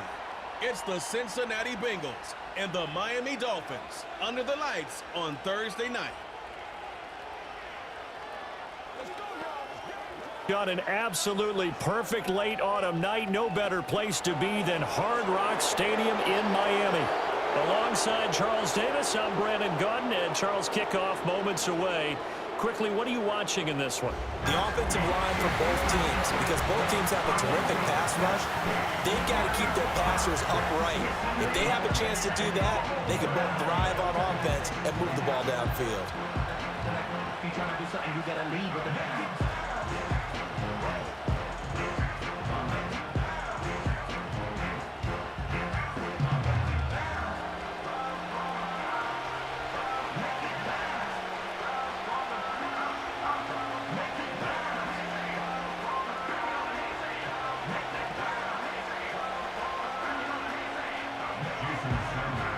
Here's Jason Sanders now to get this one started, and we are underway from Hard Rock Stadium.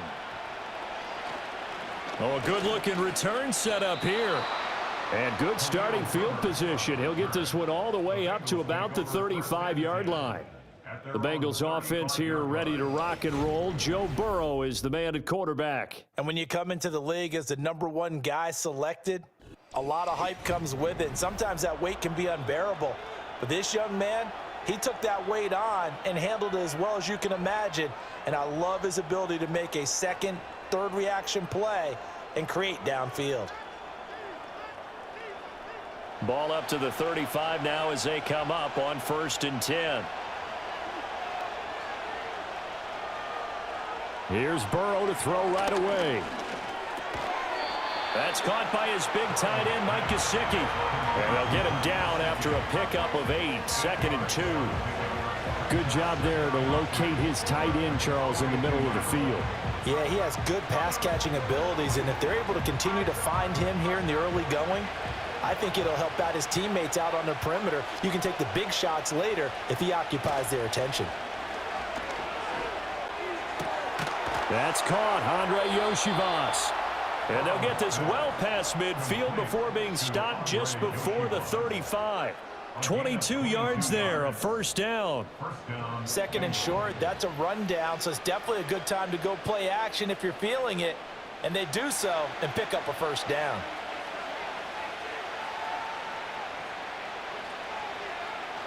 Now Burrow. Escaping the pressure. And he is going to go down. They sack him on the final play of the 1st quarter. No score after 1 on EA Sports.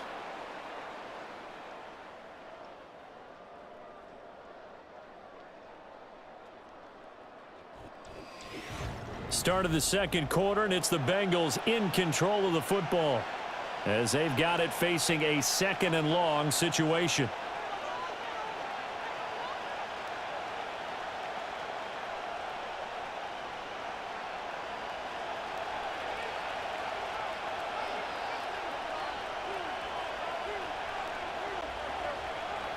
They're passing here. Joe Burrow. Throw left side complete. That's Brown. Now the Bengals going to use the first of their timeouts as they get the stoppage with a little over 50 seconds to go in the 1st half.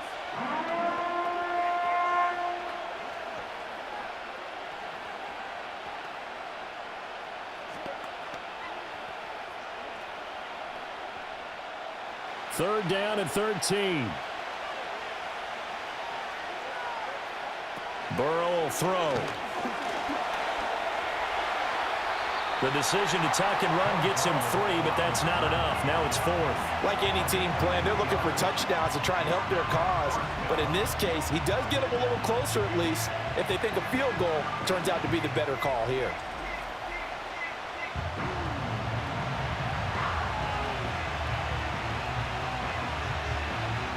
So on 4th down, off goes Burrow. On comes Evan McPherson for the Bengal field goal.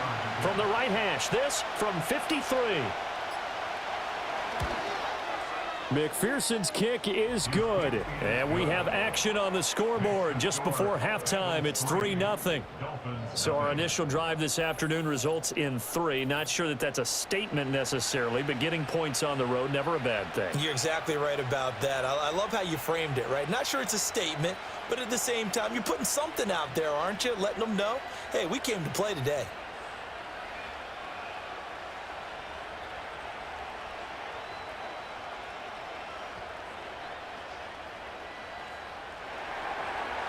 Maybe time for one play on offense. 7 seconds to go in the half as the kick is away. And not wanting to risk anything here late in the half, he'll just take a knee and they'll bring the football out to the 25. Here is Tua Tagovailoa heading out to lead this Miami offense. Every quarterback in the NFL has a little bit of his own signature style out there, but for this guy, he really plays the game in a different way. It's led to a couple double takes from us up here as we see him as something truly unique. It's not that he's just the strongest passer or the best athlete to ever play the position. He just has a certain way of seeing the action, and it allows him to make some special plays out there. Likely time for one final snap as they start out 1st and 10. Tua sets up to pass it. He's got him in, complete. Down the sideline he goes. And he's in for the touchdown on the final play of the first half. The prayer is answered. How did they get that done? So instead of trailing into the lockers, they grabbed the lead with the clock reading all zeros before intermission. I would love to go into the locker room with them because right now they're riding a nice wave, aren't they? They're feeling good about themselves. But I know the coach is going to be talking to them about calming down, taking it easy. We've got a whole second half, but use the way we finished the first one to start the second. Extra point up and good by Sanders, and that makes it a 7-3 lead. So the two teams will head to the locker rooms here in Miami with the Dolphins on top. As we go up to Orlando now and hand it over to Jonathan Coachman with our EA Sports Halftime Report. Take it away, Coach.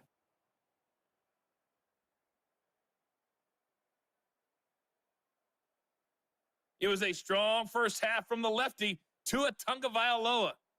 He has a touchdown pass, and that amounted to the only touchdown of the game for either team thus far. Okay, Coach, thanks as always. This one's still anyone's game as we welcome you back for quarter number 3.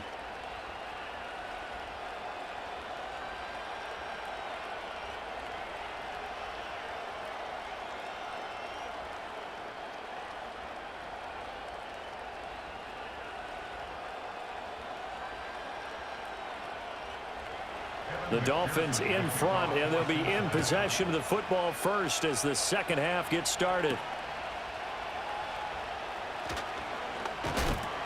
And up to about the 26-yard line, just across the 25. The Dolphins offense and Tyreek Hill set to take over once more. And you see the numbers for him into this third quarter. They just pop off the screen. He has been open throughout.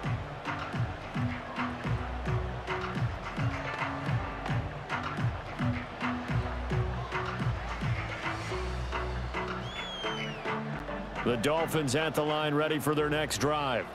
Now this game, it has obviously been all about the defense on both sides of the football. Which offense is going to break through here? We'll see if they can do it on this drive. Now a timeout called for by the defense. It's just their first, so 2 remaining as they burn one here in this third quarter.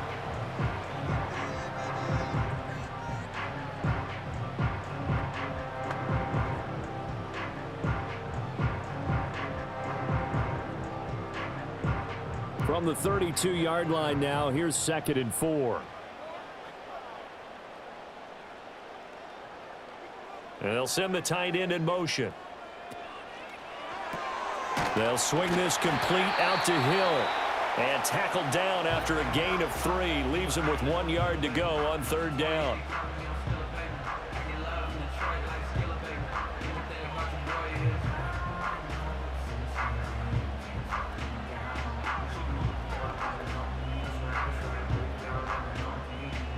So they just need 1 yard here to pick up the first down.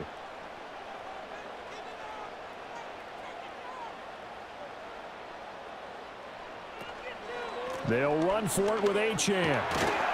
And he's got the first before he's brought down at the 39-yard line. Now a timeout called for by the defense. So, boy, that's already the third they've burned here. They are out of timeouts now before we've even hit the fourth quarter.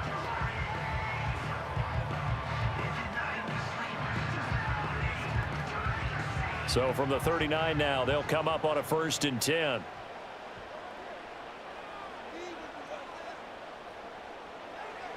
On the Jets sweep, here comes Waddle. Oh, and this one may need to go back to the drawing board. He's going to be swallowed up right away. Sam Hubbard that time coming through defensively with reckless abandon. That's the danger, Charles, of running plays like this for your wide receiver. They can hit big or they can be duds. Yeah, you're exactly right about that, because if they're forced to try and go around defenders behind the line of scrimmage, sometimes you can give yardage in order to gain it. But in this case, they gave yardage and didn't get it back. So that'll go as a 4-yard loss on the play. And they're going to be staring at a 3rd and long here.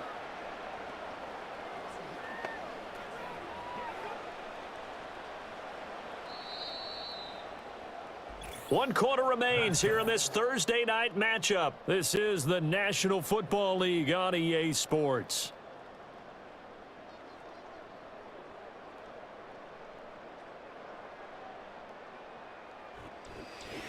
Back now in Miami. It's Dolphin football. It's also Dolphin lead to begin quarter number 4. On 3rd down, Achane. And he'll be brought down shy of the 40 at the 38-yard line. Well, the guys who are paid to make the tackles deserve some kudos there, but I think they deserve even bigger ones, because in that situation, they had to be thinking pass. Loosened up defense, going to pass coverage. Instead, maybe they surprised them a little bit running the ball, yet they rallied to it and stopped them well short of a 1st down. The Dolphins will send out the punter now. And surprisingly, this is the first punt of the game for either team.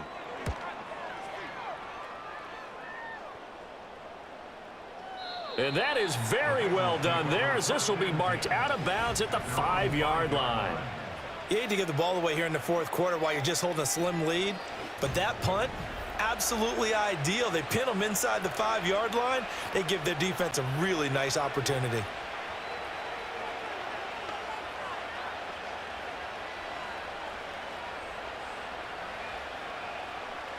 They'll come up 1st and 10 here.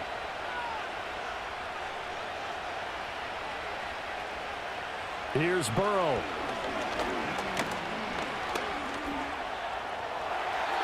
And that's incomplete. Clock stops with 10 seconds left.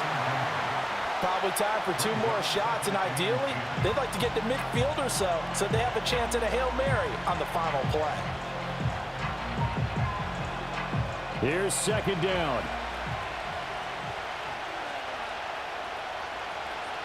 Burrow. That's to the sideline and incomplete. So after all of this, it comes down to one final play. And just think of what it's going to be, because from this distance, you've got to be prepared for everything. Hook and laterals, tip balls, you name it. A lot of laterals after a catch. Just got to be prepared, stay on your feet defensively, and tackle someone.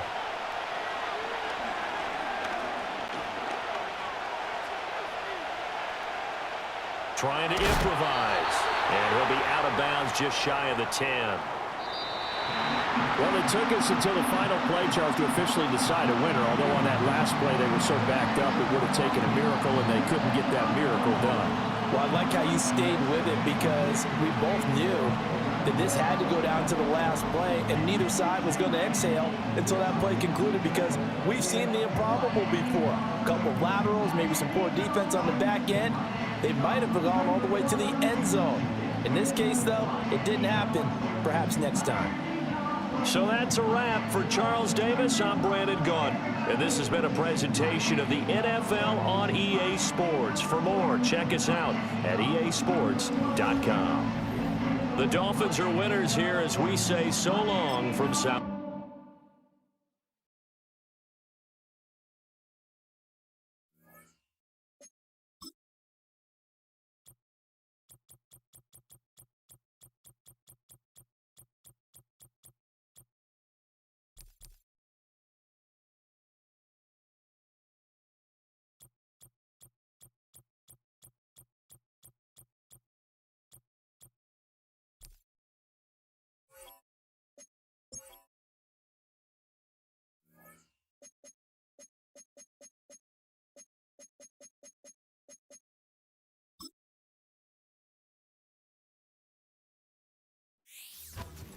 It's the National Football League on EA Sports, where we'll see a brawl inside the NFC South.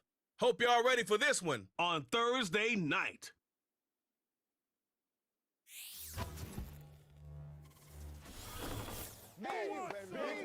Once called Carolina's Stadium, it now goes by Bank of America Stadium, or more simply, the Vault, as we're here in Charlotte, North Carolina. Welcome to another entertaining matchup, folks. Kate Scott, Brock Ewart on the call in this one. And Brock, got a couple of running backs down on the field who can really take over their offenses when they get in the groove. And I think that's going to be the ultimate goal of both of these offenses, right? I mean, there's just no confusion about it. They want to get their bell cow in that groove and get them going. Find that rhythm where they're ripping off chunk yardage run after run and then just keep on feeding that beast. In a game like this, whichever offense could get that rhythm and run game going first is likely going to be your winner.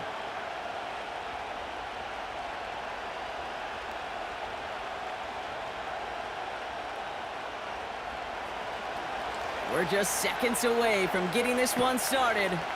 And off we go from Bank of America Stadium. Raheem Blackshear now to return.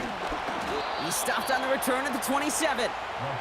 So now out comes the Panther offense for its initial drive of the game.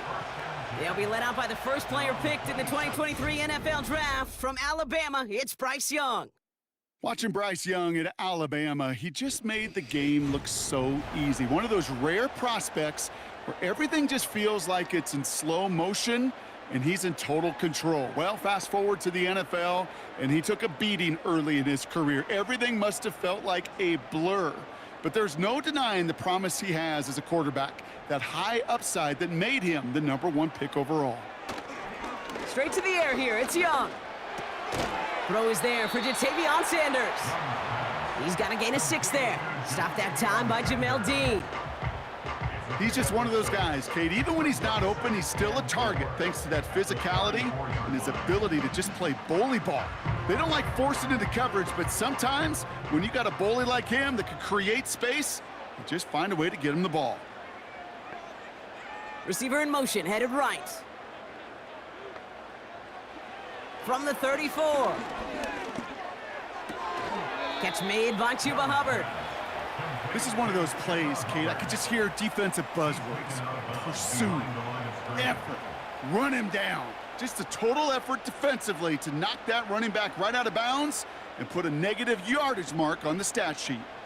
The Buccaneers add another DB. 3rd down coming up. They kick the running back in motion. Pass complete to Hubbard. And he'll be brought down a step or 2 shy of midfield. They're going to mark him at the 48. We've arrived at the end of one on Thursday night. Hopefully no shortage of excitement coming up in the second. We'll take a brief pause and head back to Bank of America Stadium after this.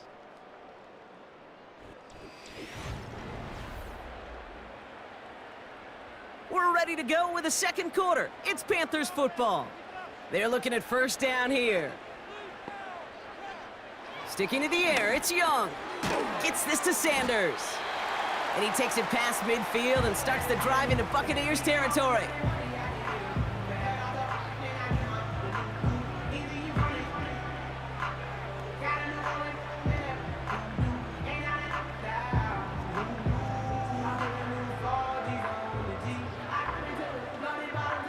Eight yards to go. Let's see how they approach this 2nd down.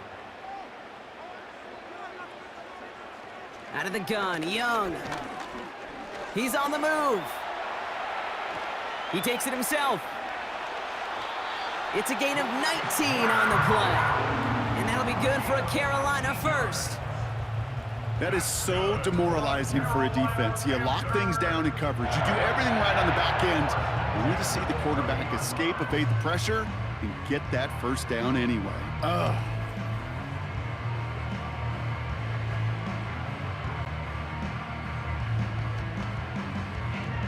Offense sure is marching to begin this game. Here's a 1st down from the 30. Young working from the gun. Defender arrives right as the ball does, and the hit knocks it free. Incomplete. Well-timed strike by that defender to knock it free. So it'll be second down. This is a guy who's used to embracing contact, Brock. Usually makes catches in spite of it, but I guess it's tough for anybody to make a play every time. Yeah, I think these tight ends today, Kate, spend as much time in the old ice bath as just about anybody. Yeah. And when you don't make that catch and you take the contact, well, that stings like the first seconds in the ice. Now Carolina's going to take a timeout. That's its second. And they still have one in their pocket for what's left of this half.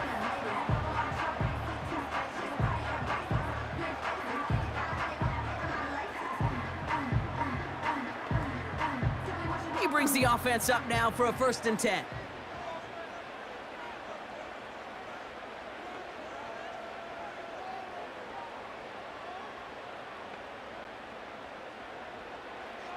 Working inside the red zone. They'll just huck this one into row C, and some lucky fan is going to haul in a heck of a souvenir.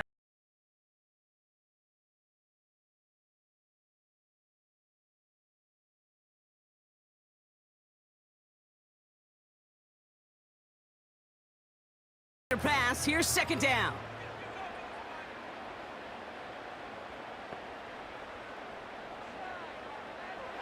Shotgun snap now to Young. This throw is caught. And that will not be enough for a 1st down. Now the Panthers decide to spend their 3rd and final timeout. And that's all they've got for what little remains of this half.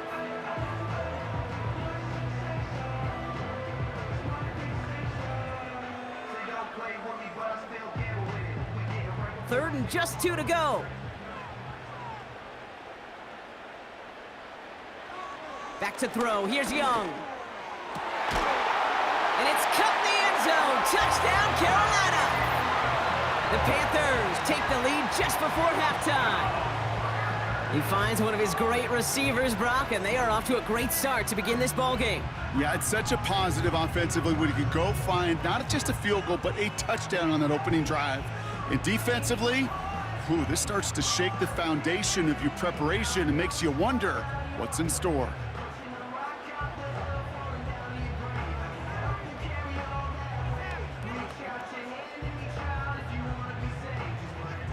Eddie Pinheiro on now for the extra point.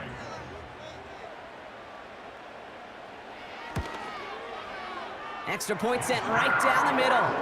And they add one on to their first touchdown of the contest.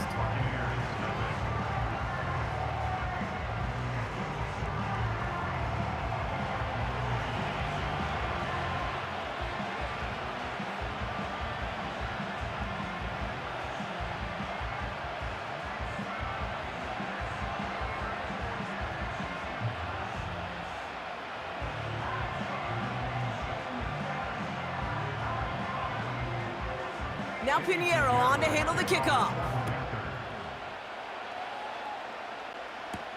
Bucky Irving now to return. And a decent return ends as they bring him down inside the 30. So here now are the Buccaneers on offense to begin their first drive. They're brought out by a former #1 pick who always plays with energy and passion, Baker Mayfield.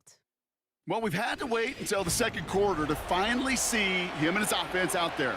And we're going to see what they have in them here, Kate, in a hurry. Down a touchdown with how long they've been sitting over there. I know the feeling. You're chomping at the bit and likely going to be pretty aggressive with the football. They've got blackjack on the clock. Not a ton of time to use before halftime. Godwin sent in motion right. Coming out throwing is Baker. He gets a lot behind one, deep downfield. That's caught at the 25. One of the game's biggest plays right there as they get the markers reset.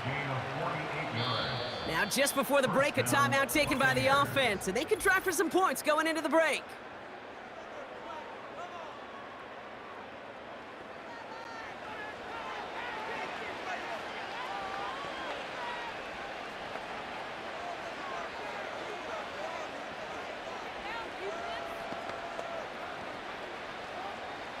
Only time left for one more snap, Brock, so they're going to run out their field goal unit. This, 42 yards from the right hash.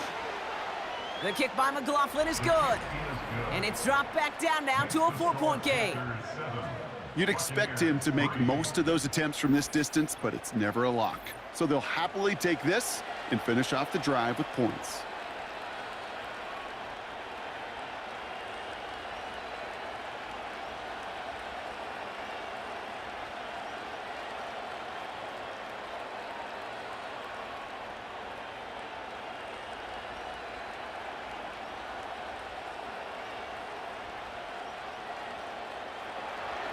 Well, Brock, barring the touchback, this kickoff should run out the half, so better make that return good as it's away.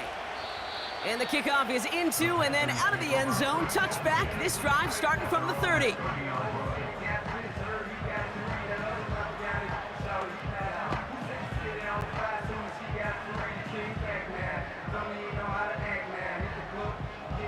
Probably looking at our final snap of the half here on first down. Drops to a knee, and that pesky final second runs off. So we're to the end of our first half. So we reached halftime in Charlotte. The hometown fans feeling good. Their Panthers have the lead. Now down the coast we go to Orlando, Florida, in our studio there. Jonathan Coachman waiting by with the EA Sports Halftime Report. All right, Kate, thanks very much. Back to you and Brock in a bit. But first, time for our EA Sports Halftime Report. We saw a strong first half out of the Alabama man and former #1 selection, Bryce Young.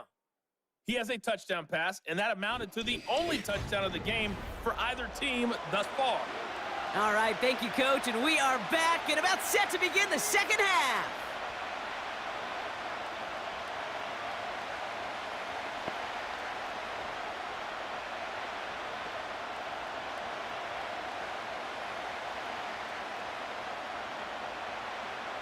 Now Pinheiro on to handle the kickoff.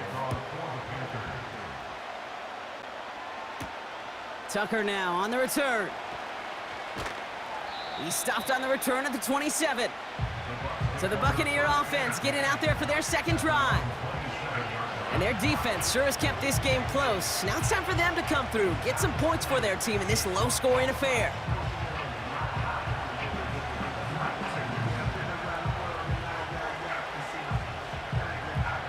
Drive starts out with a 1st and 10.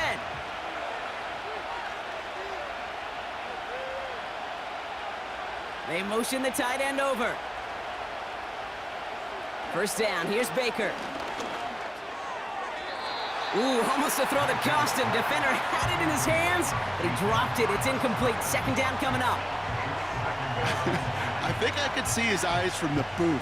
He was envisioning the return and simply dropped it. You gotta secure the pick before anything else. So after the incompletion, here comes the second down call.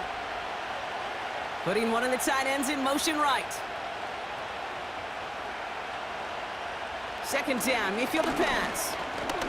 Escapes the pocket. And they get to him as he was trying to make something happen. And that pushes him back. Third down coming up. It's looking like a dreaded 3-and-out offensively, but listen, if you can't keep your quarterback clean and upright, you're going to need some magic, big-time magic, to convert on this 3rd and long.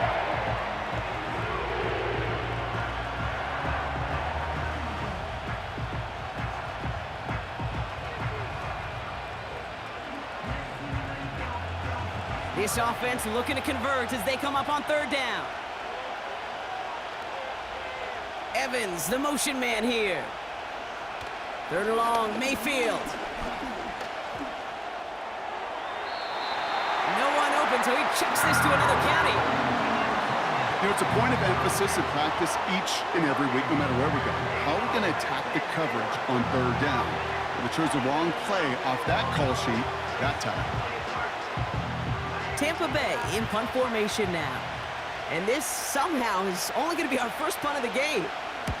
He sends this away, and oh, this is going to be a field flipper. He fields this at the 18. And he can't evade the coverage team for much. They stop him before he gets really anything on that return. Got every single bit of that one, didn't he? Over 70 yards on the punt. And it's going to be Panthers football.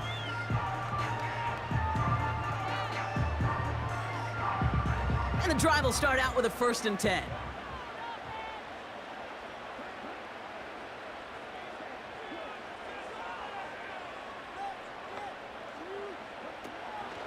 On the ground, Chuba Hubbard gets it. And the defense gets there to force a small loss.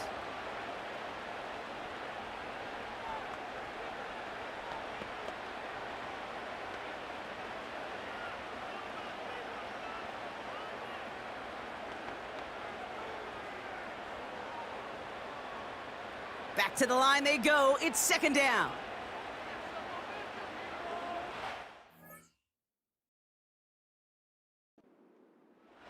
Young looking to throw. Throw left side, complete. And that tackle stops him after a solid gain.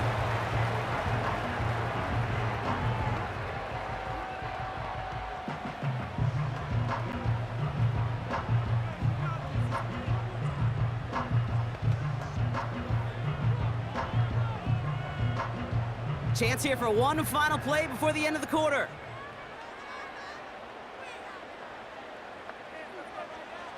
On 3rd down, it's Young.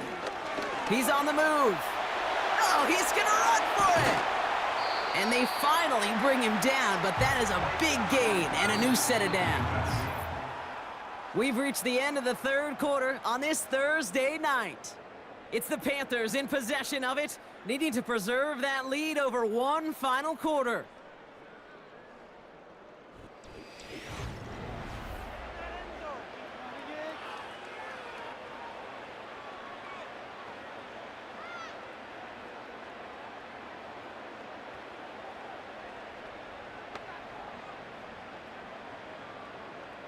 Victory formation here. Looks like they're going to take a knee on 1st down. Your favorite formation, right, Brock? The victory formation here as he takes a knee. That timeout taken by the Buccaneers, and that's their final one. That's all they had, so the offense free to start running the clock down now.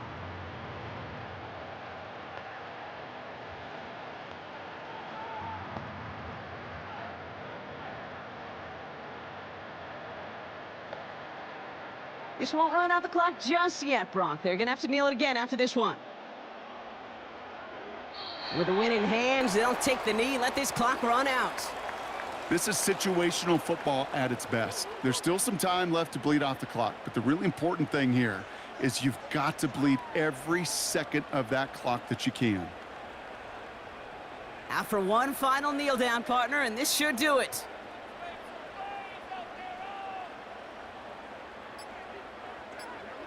He goes to a knee as time winds down in this one. Nothing left to do now, Kate, but celebrate on one side and watch on hopelessly from the other. What a hard-fought effort to get to this spot, and now you can enjoy the victory.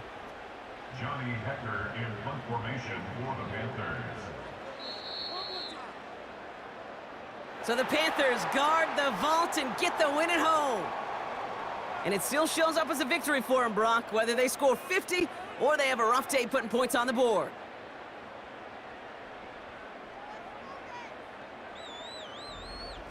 So for my partner, Brock Heward, and our entire crew, I'm Kate Scott, saying this has been the NFL on EA Sports. So long, everybody. The Panthers are winners as we say so long from Charlotte.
It's the NFL on EA Sports. And coming up next, it's a cross-conference showdown.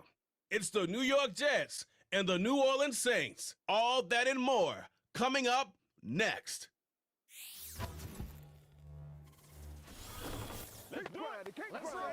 First opened in 1975, resurrected in 2006. We welcome you inside the Caesars Superdome, the home of the Saints, here in downtown New Orleans. Good to be with you. Mike Tirico, Greg Olsen here in the booth. Greg, we've been around for a minute. As the kids like to say, I called your games. There are guys who you played with back in your day who are now the veteran players in the league. And we got a couple of veterans here at quarterback. What a difference it makes for a team when they come in with a guy who knows what he's doing back at quarterback. Oh, and it really does. And remember, Mike, the only way to gain experience is to gain experience. There's no magic formula. You got to be in the fire, make mistakes, make great plays, learning lessons. The more you see, the better you get.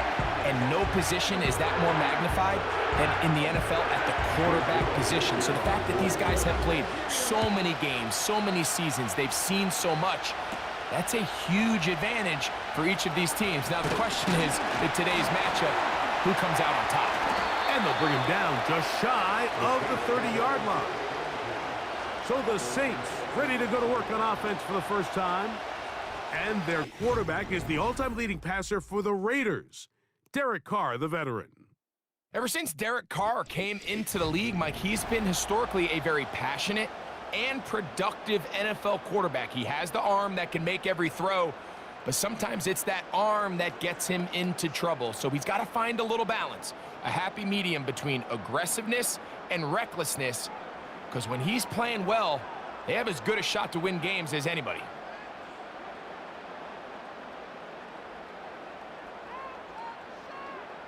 Throwing at the start. Here's Carr. And he can't hang on through the contact. It's incomplete. What a good job defensively to meet him just as the ball was arriving. And it'll be second down. Really nice job there by the defense defending the middle of the field. That is the most valuable real estate on the field. They know every single offense is trying to attack the defense between the hashes. So give credit. They took away all the throwing lanes, and that ball falls incomplete. The reception for Rashid Shaheed. These are the play calls, Mike, that offensive coordinators use to just get their quarterback and their passing game into some sort of rhythm. Easy pitch and catch, get the ball out of his hand, see a completion. These typically, as the game goes on, lead to bigger and bigger gains. Carr from the gun on third down. He dives, and what a catch for the first down. That one good for 15 and a first down. You just love to see this effort, especially on third down. You understand, you want to keep this possession alive. You have to do everything in your power sometimes to bail out your quarterback, and it's exactly what he does here, and it brings up a fresh set of downs.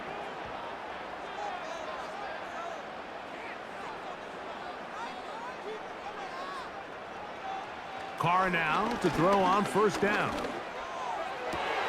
And it's a reception for Taysom Hill.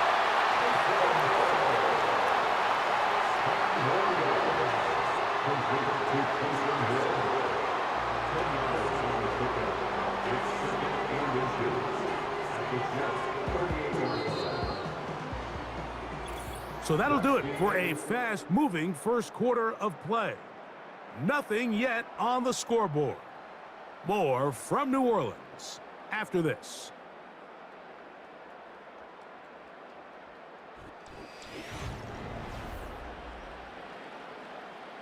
An enviable spot to operate from. Here's second and inches. Here's Carr throwing from the pistol. This one is caught by Jawan Johnson.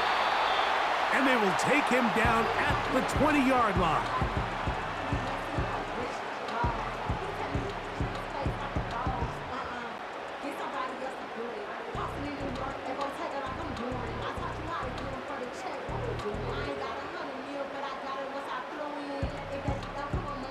So they come to the line for first down and 10. They'll motion their tight end, Johnson. Off the play fake. Here's Carr. He'll be forced to just throw that one away. It's incomplete. That's one he'd love to have back. An opportunity to score 6 was right there for the taking. Just wasn't quite meant to be. They'll try again here. 2nd and 10. From the shotgun, it's Carr. Open man, that's Marquez Valdez-Scantling. And the Saints are going to have a 1st and goal coming up. They try to finish off this drive with 6 points.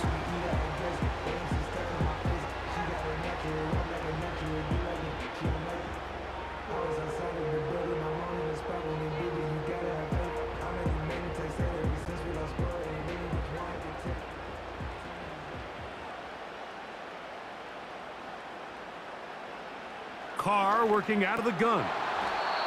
1st down throw there is incomplete. So as halftime looms, Mike, they have to find a way to capitalize on this drive right here and make sure they end the half with some sort of points. Now, that incompletion, not ideal, but at the very least, it stops the clock. Catch your breath, get back in the huddle, and this next play, it's got to be a gotta-have-it best play call. That is caught, and he's in. Taysom Hill, touchdown Saints.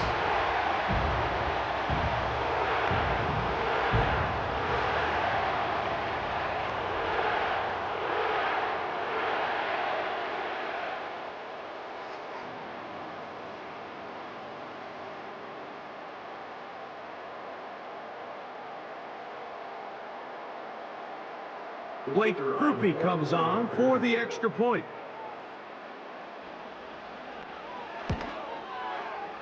The kick is good. And the Saints will take a 7-0 lead.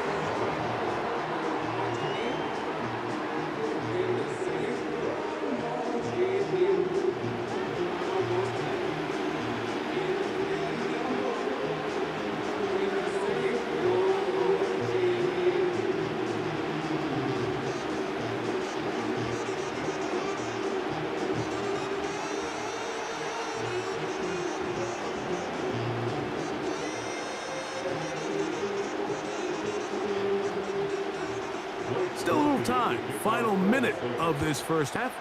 We'll see if they can do anything with this kickoff that is coming their way. He'll get this up to the 28-yard line. Nice place for the drive to start.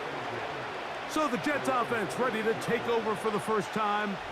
They are led by their quarterback, the future Hall of Famer, Aaron Rodgers. As the quarterback takes the field, Mike, it feels like there might be a little bit extra pressure than your standard opening drive. The other team did such a great job taking up the entire first quarter, not only finishing with a touchdown, but letting you know you don't have all day. You might not get a million possessions here to try to score. Every time you have the ball, you better take advantage of it, because every time you give it back to your opponent, it could be a while before you see it again. That's caught by the tight end, Tyler Conklin. And they'll get about half of what they needed. It's a pickup of 5 and sets up 2nd and 5.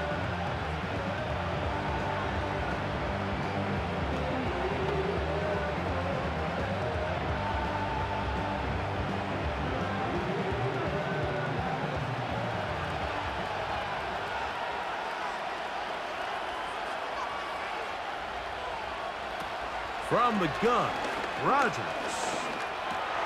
That's into the hands of Xavier Gibson. And they bring him down, but not until he gets the 45-yard line.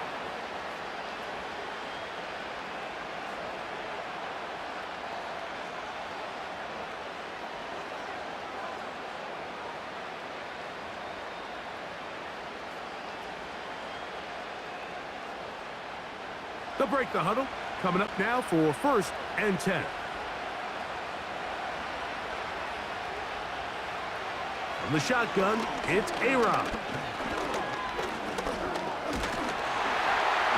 And he kept that play alive as long as he could. but the rush eventually gets to him and takes him down.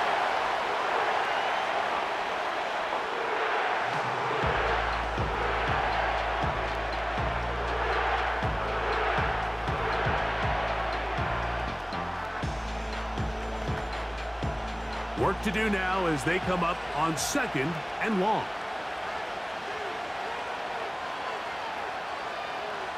Working out of the gun, it's Rodgers. They'll be forced to just throw that one away. It's incomplete. You can't fault the quarterback on this one, Mike. He really didn't even have much of an opportunity. By the time he hit the top of his drop and got his eyes downfield, the defense was all over him, and he really had no choice but to just get that ball out of his hand and live to play another snap. 3rd and long for Rodgers. Oh, got him again the second time with a sack on this opening drive.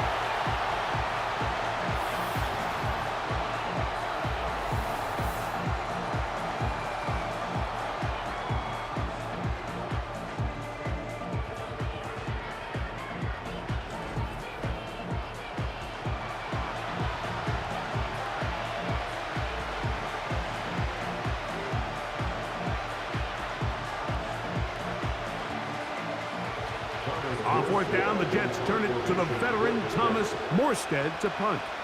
Cedric Wilson back to receive.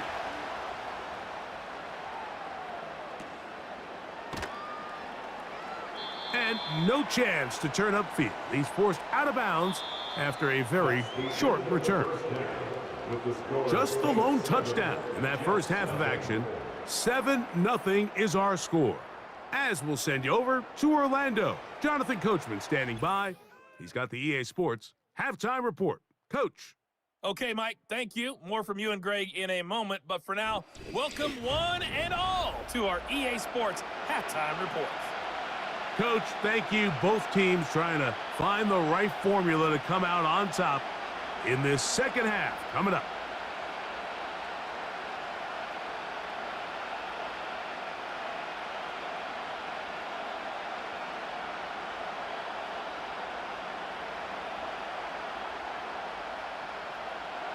Just that one touchdown on the board. 7-0 the score as the third quarter begins. Panay Wanwu now to return. He'll work his way across the 25-yard line. The Jets offense looking to get back to work as we begin this third quarter. They trail here by a touchdown as this drive will start with a first down.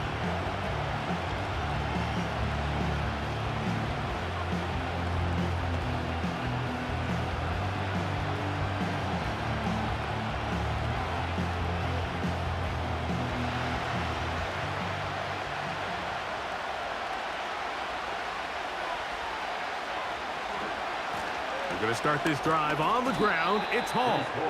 And he'll move this ahead for about 4 yards. Pete Werner there to make the tackle.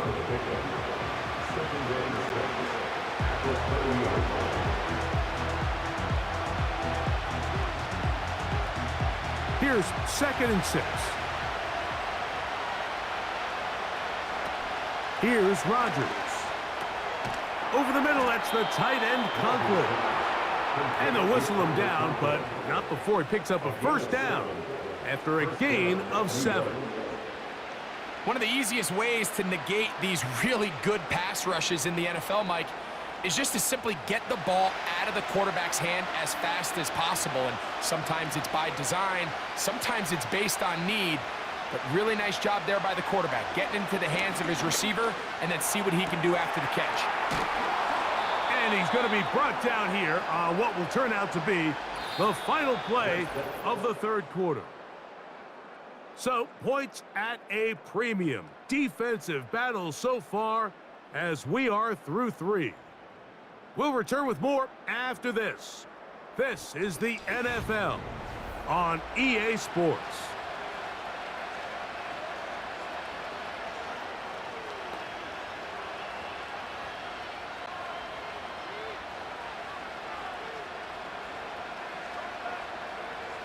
Now, 2nd and 4.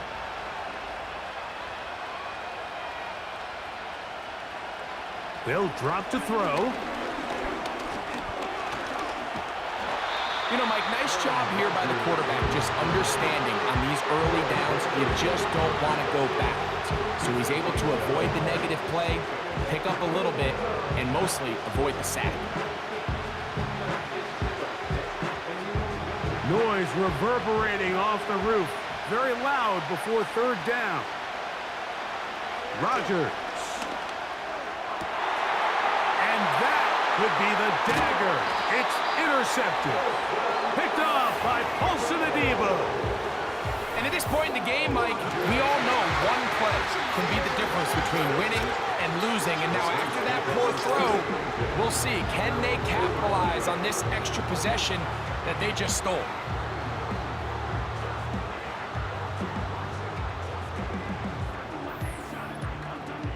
The Saints offense ready for their second possession.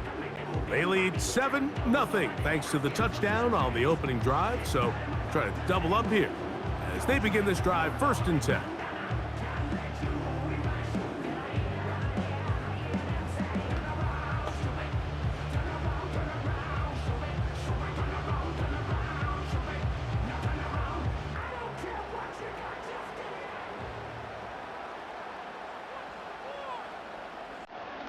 First carry now for Alvin Kamara. A modest gain, maybe 2 yards. It's 2nd down.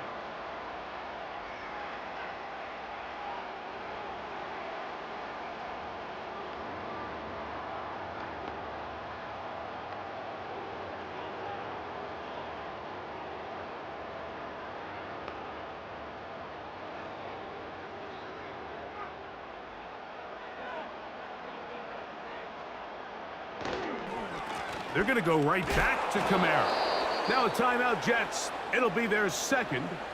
And they stop it with 22 ticks left on the clock here in the 4th.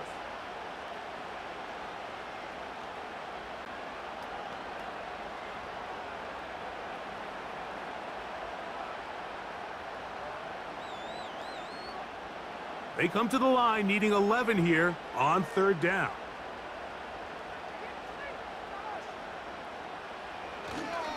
They'll go again here with Kamara. Jets are going to use their 3rd and final timeout here as the clock will stop with 18 seconds remaining.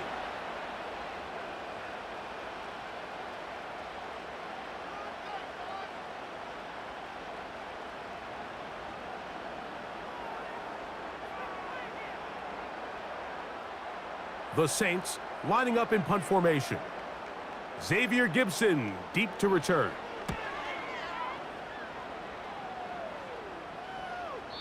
And he didn't give the Gunners a chance to get down there and make a play for him. It's into the end zone and a touchback.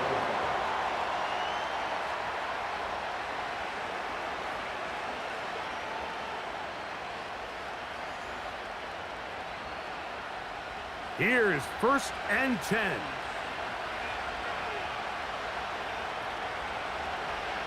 Rodgers. They'll be forced to just throw that one away. It's incomplete. This is one of those situations that plays directly into the hands of the defense because think, like, they know this offense has to be one-dimensional. This has to be a pass. So what do? They bring in extra defensive backs. They clog up the back end. And at the end of the day, there's just nowhere for the offense to go with the ball. 2nd down, Rodgers. He'll take a shot. Looking for Wilson. And that's going to be incomplete. The defense holds here in the final minute, and they're going to get out of here with a victory. So this one, a win for the Saints. Just the one touchdown in this one, but they made it hold up. They escaped with a 7-0 victory. So that'll do it for us. For Greg Olson and our terrific team behind the scenes, I'm Mike Tirico. You've been watching the NFL on EA Sports. Follow us on X at EA Madden NFL. The Saints are winners, as we say so long from New Orleans.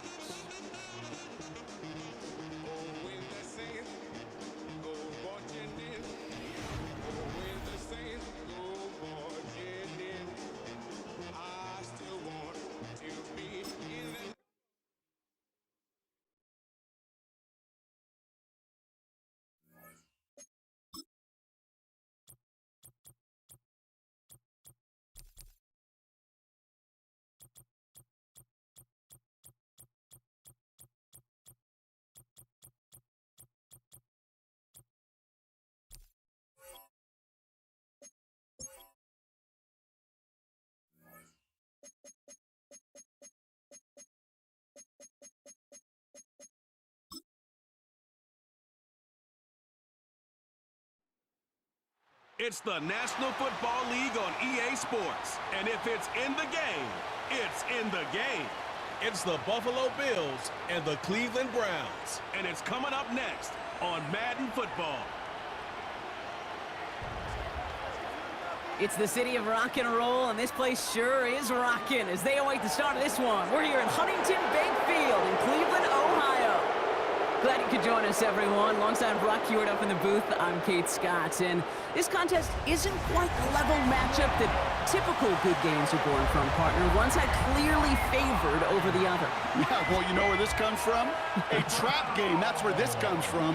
In any sport, from the NFL to basketball to soccer, playing at home, we know this can be the great equalizer that gives the steepest underdogs a fighting chance, and you can feel it in the building today. I was going to say, you can already hear this home crowd rallying in support of that upset.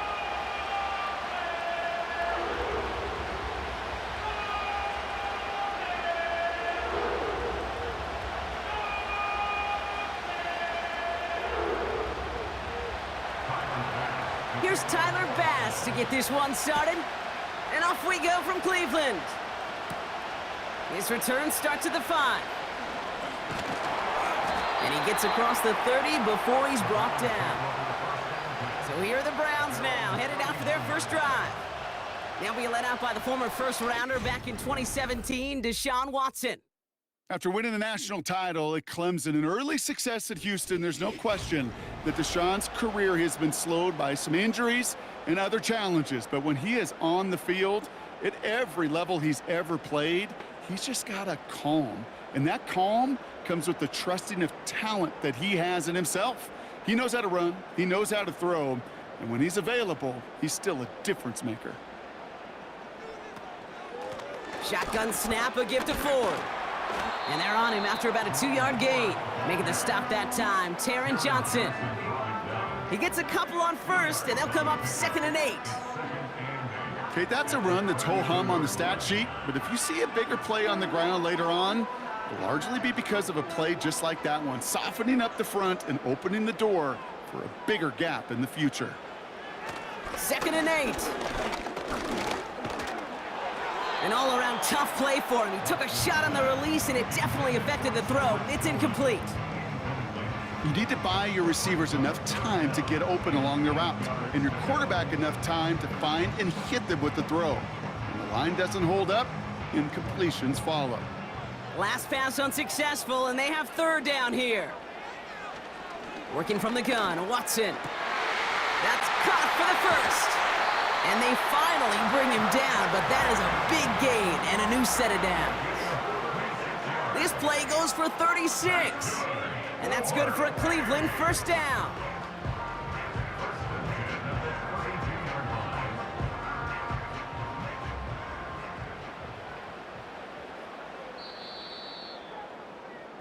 So that connection for a first will bring us to the end of the first.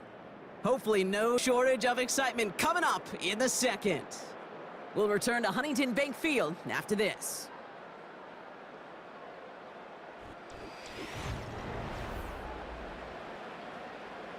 We're ready now for the second quarter. Browns in control of it. They've got a first to begin the frame. And that one is dropped. Such great work to get all by himself, but he can't haul in the gimme, and that deep shot is missed. Wow. Intended target there was David Njoku. So 2nd down coming up.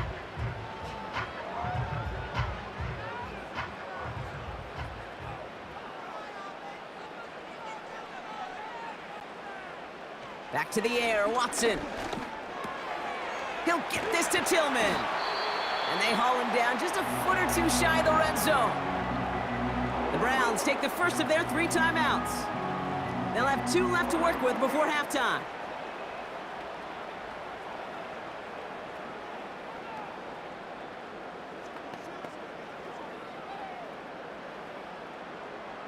And they've got themselves another 1st and 10. Sticking to the air with Watson. That one is incomplete. Couldn't hang on through the contact. Yeah, this game, you just can't make it harder than it needs to be. Just get the catch first. Guarantee your yards, and then worry about escaping defenders after the catch. Couldn't connect on first. It's second down.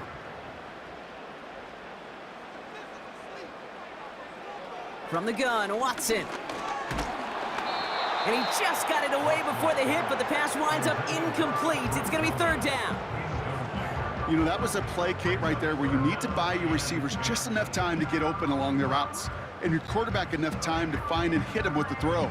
Time? Well, that's not what he had. O-line couldn't hold up, and it forces the incompletion. Throwing on third down, Watson. And even 20 yards on the play, and it awards them with a first and goal. You know what I like about that, Kate? I like that they're not coming out slow. They're willing to go with some looks here that will yield big yardage down the field instead of just settling for dinking and dunking the ball.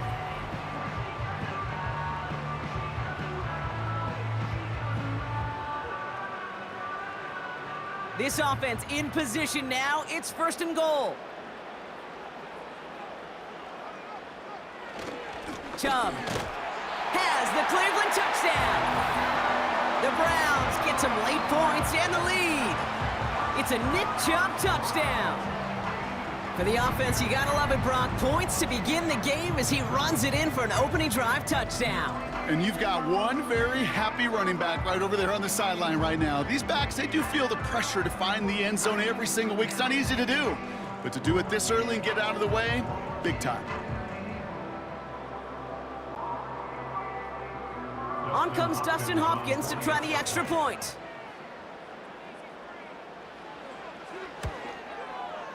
The point after splits the uprights. And they add one on to their first touchdown of the contest.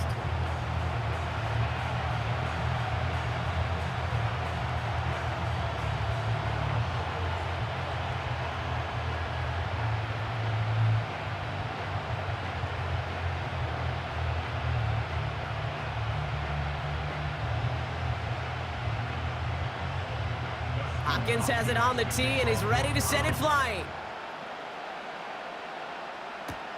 Ty Johnson now to return. Coverage team tracks him down as the return reaches the 35. So here come the Bills for their opening drive. And leading them out, someone who's still the pride of Wyoming University and Fireball, California. One of the league's best and biggest arms, Josh Allen. We've seen a lot of big arms come and go in the NFL. Few translate that talent, though, into stardom, quite like Josh Allen. It's fun for me on the college football road when I ask these young quarterbacks who they idolize, who they look up to. And just about every big guy that can run says the same thing, Josh Allen, because that skill set is so tantalizing. A player who can rip off a highlight reel play with the pass and just as easy with the down in just about any situation. Allen comes out throwing. That finds his man. It's Keon Coleman. And he goes out close to that 45-yard line. That is the epitome of staying on schedule. That kind of completion right there on first down. Or it opens up the entirety of the playbook for second down. Third and short in your back pocket and get even more aggressive and take that shot.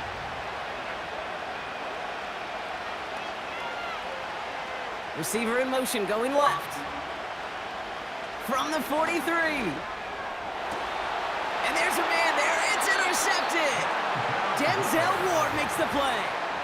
Well, we both saw what he was doing, Brock, trying to work the sideline there, but I don't think he ever saw the corner sitting back and just waiting to break on that throw. And that's what the good ones do. They use the sideline to their advantage. It really becomes the 12th defender on the field. The elite corners in this league, they'll play to it. They'll bait those quarterbacks to making that throw, and then they'll close fast and take that ball away. Onto the field comes the Browns offense for the second time. They still have access to a pair of timeouts and a little time left, too, so points very much still in play here before the half.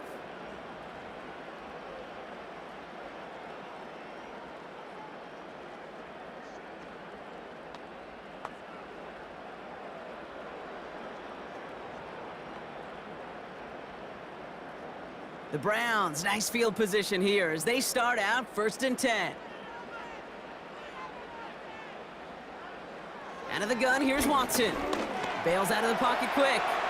He tucks it and takes off. And they catch up to him, but not until he's got a huge gain and a first down.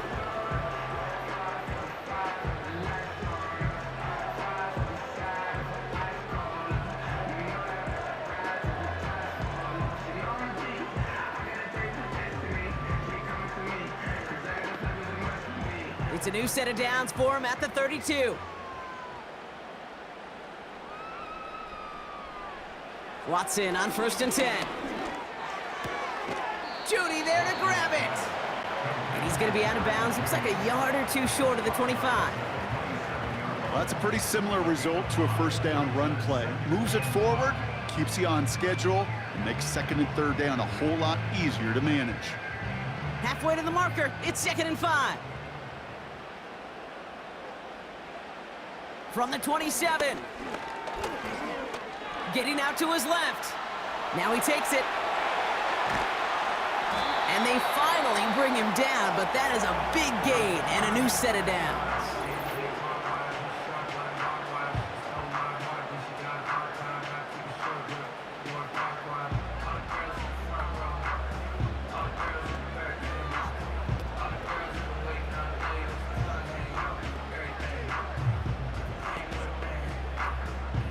Justin Hopkins is going to try this Browns field goal. A pretty automatic look for him from the left. Carlson's kick is good. And that one was beautifully struck. It goes right down the middle. In that close, kicks have to be automatic. That won't stop the head coach, though, from holding the spread for a couple seconds until he sees it's up and good.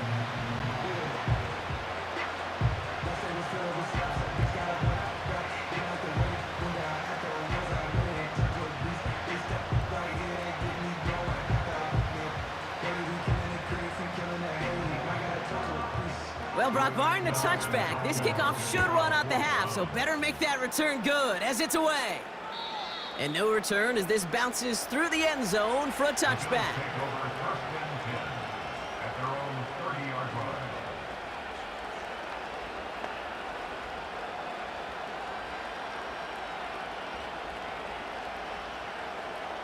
One last play before the break. Looking to throw. On the move, headed right. And he'll push this upfield and earn them a new set of downs. So it's halftime here in Cleveland with the Browns on top at the break.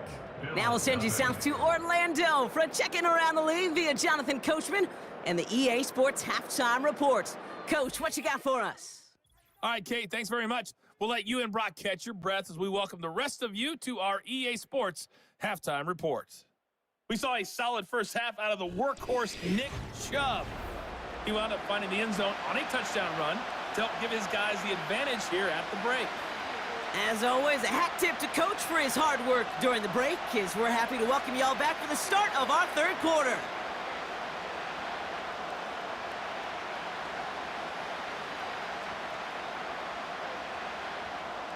Hopkins has it on the tee and is ready to send it flying. Has this at the 6. And pretty solid field position starting out here, Brock. He's tackled at the 29. Now here's the Bills offense. They've got it first to begin the third.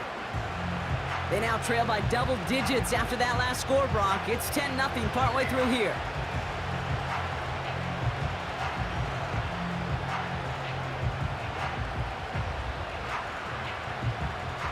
They're out and set, 1st and 10.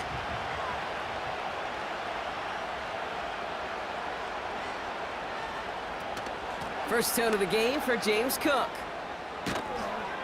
And he's going to get this up to the 45 before he's brought down. The big play nets him 17 yards. And that's good for a Bills first down.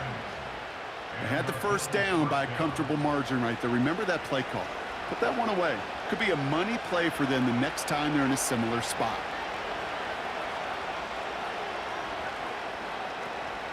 First down, and they go right back to him.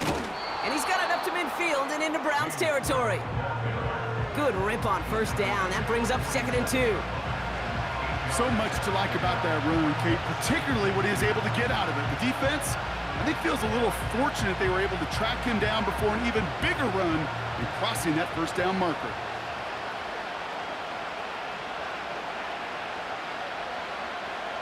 Working from the gun, it's Allen. He's going to push one deep down the... He's got it inside the 10! Touchdown, Buffalo! All right, so the offense does its job, Brock. Now they need their defense to give them a chance to overcome that big deficit. The momentum in the building's clearly changed. We can feel it here in the booth, but you're right. It's now up to the defense to make a stop and give them a chance.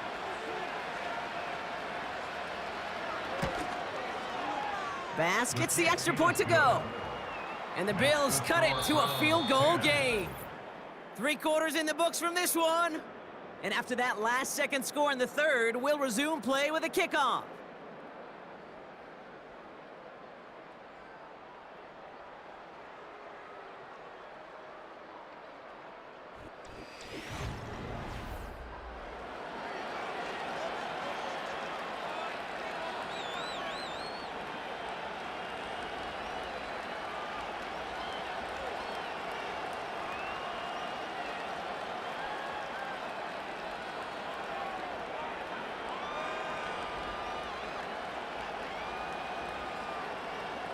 With 1 minute to go, this game hinging on the outcome of this onside kick.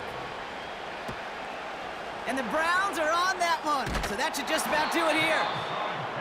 No question they wanted the ball back late, but you don't see many of these recovered by the kicking team in the NFL.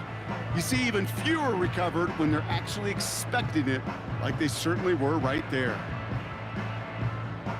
The Browns getting their offense out there. They're headed down now defending not a 2-score lead, just a field goal advantage here. So wondering, Brock, is that going to affect how they approach a chance at closing this one out? No, I don't think there's any question about it. Yeah, I think if it's a 2-score game, it's run, run, run, take every second off and punt that ball. Not now. Now you've got to get to the plays that you trust and believe in the most.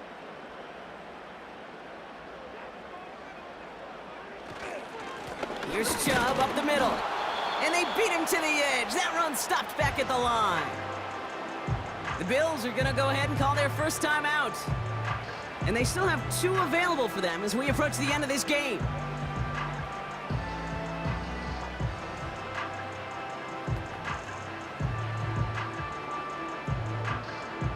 Second and 10, need to get some positive yardage here. From the gun, it's Ford. And he's short of the first after a mild gain. So Buffalo's going to call it second timeout. And they'll have just 1 left to burn now.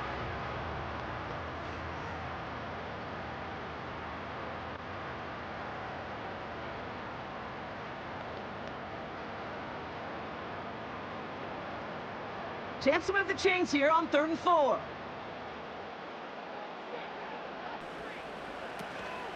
Another one for Ford. And he'll get this down to the 33-yard line. Now the Bills use their 3rd and final timeout. That's all they had, so the offense free to start running the clock down now.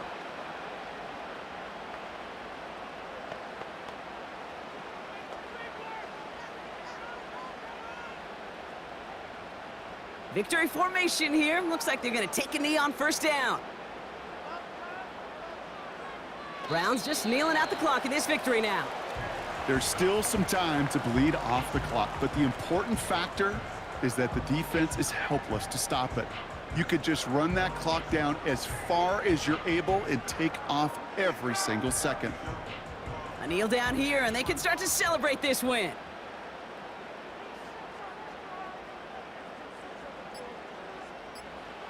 Your favorite formation, right, Brock? The victory formation here as he takes a knee. Nothing left to do now, Kate, but celebrate on one side and watch on hopelessly from the other. What a hard-fought effort to get to this spot, and now you can enjoy the victory. So the Browns come away with the win. And it still shows up as a victory for them, Brock, whether they score 50 or they have a rough day put points on the board. So for Brock Heward and all of our crew, I'm Kate Scott, wrapping up another edition of the NFL on EA Sports. It's a well-earned win for the Browns. As with that, we'll sign off from Cleveland.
It's the NFL on EA Sports, and we've got some history in this battle of AFL alumni.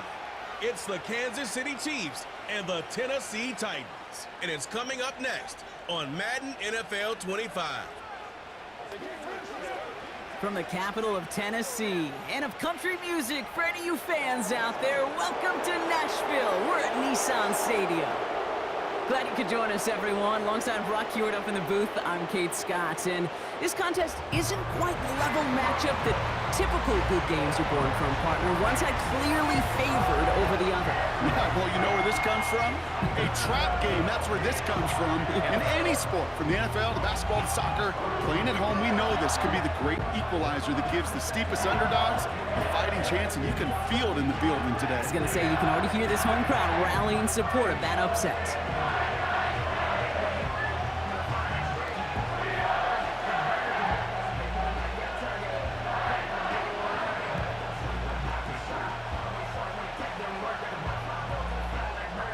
Nick Folk ready to do the honors. And away we go from Nashville. Starting from the 5. Coverage team gets him down at the 26-yard line. So here come the Chiefs, taking the field for their first drive of the game.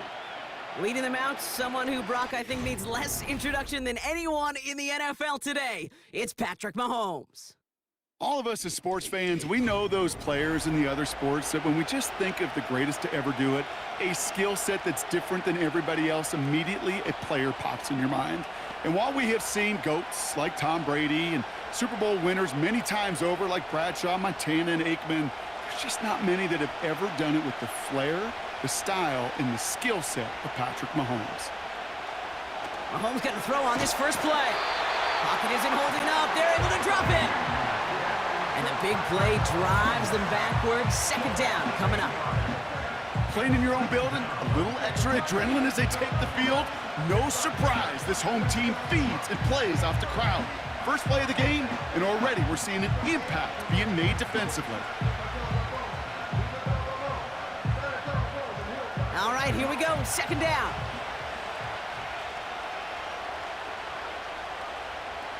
Another try following the sack. That's complete. Isaiah Pacheco. And he'll get it out to the 34 before he's tracked down.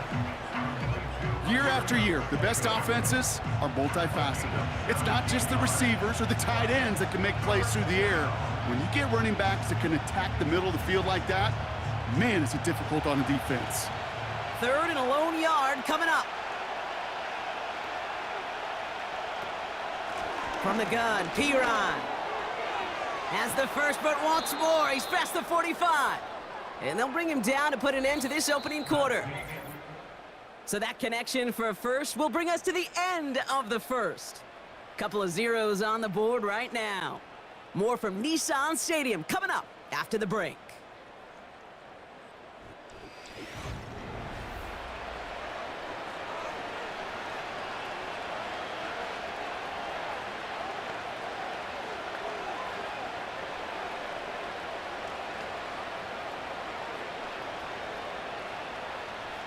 About set for the second quarter. Chiefs football here. They're looking at first down here. They'll put one of the tight ends in motion. Mahomes on 1st and 10. Has him on the quick hitter. And he drives this across midfield and down into enemy territory.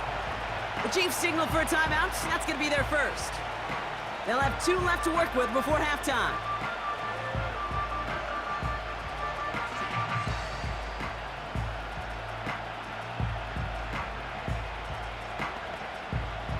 Second and 6 coming up here.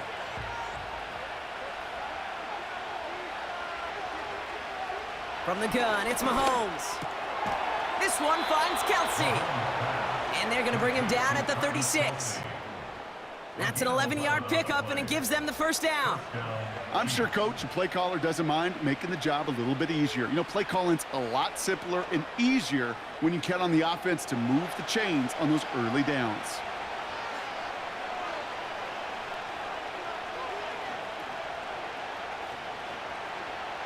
Throwing on first down, Mahomes. That one finds Xavier Worthy. And this is down to the 28 before the defense halts it.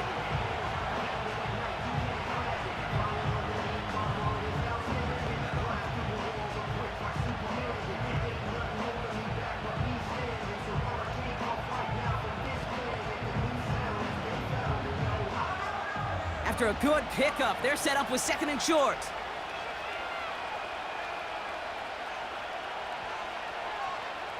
Throwing again, Mahomes. That pass is complete to Kelsey. And he'll pick up enough to move the chains.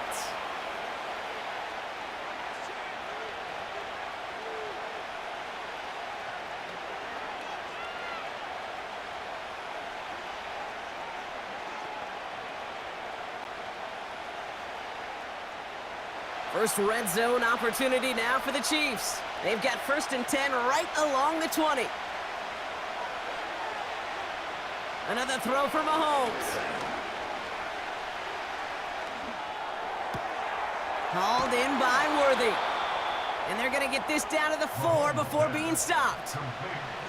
Give them about 16 yards on that gain, Brock, and it sets them up with 1st and goal. So we've reached halftime. A rough one for a former quarterback like my partner to watch so far. Hang in there. We're scoreless at the break. Now it's down to Florida, where Jonathan Coachman is standing by in Orlando for the EA Sports Halftime Report. All right, Kate, thanks very much. Back to you and Brock in a bit. But first, time for our EA Sports Halftime Report. Not too much to show you in terms of scoring plays. In fact, there's nothing to show you. A scoreless tie here at the half. Both of these defenses have been outstanding thus far. All right, thank you, Coach. And we are back and about set to begin the second half.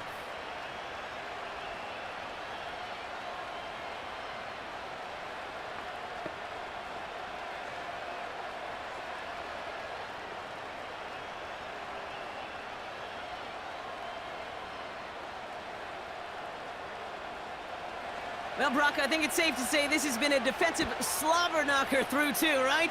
Maybe some points finally on the horizon as we resume play.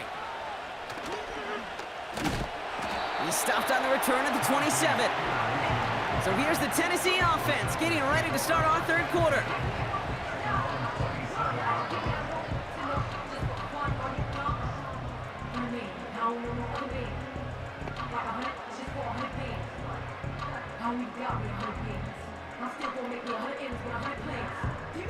They'll get this drive started. 1st and 10.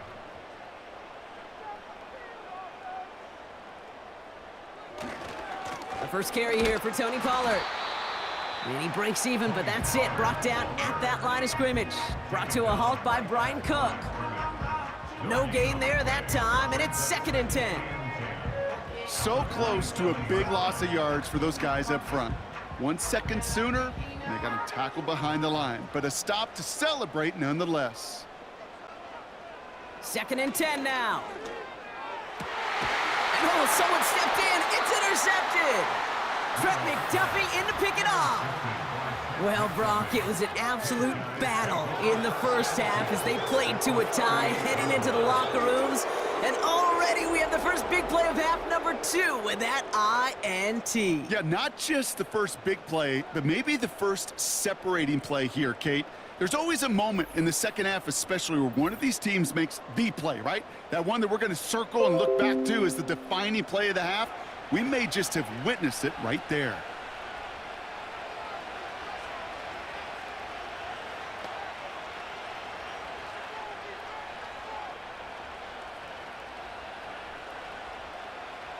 New set of downs for him at the 38.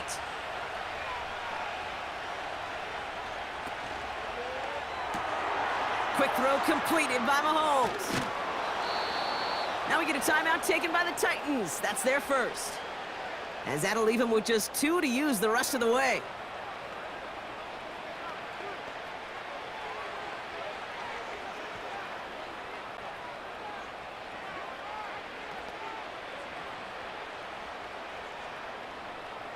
The drive picks up here, 1st and 10. Now it's the first carry for Isaiah Pacheco. And he'll get this inside the 10 to the 9. Tennessee calling its second timeout now. And they'll likely be very protecting of the only one they've got remaining.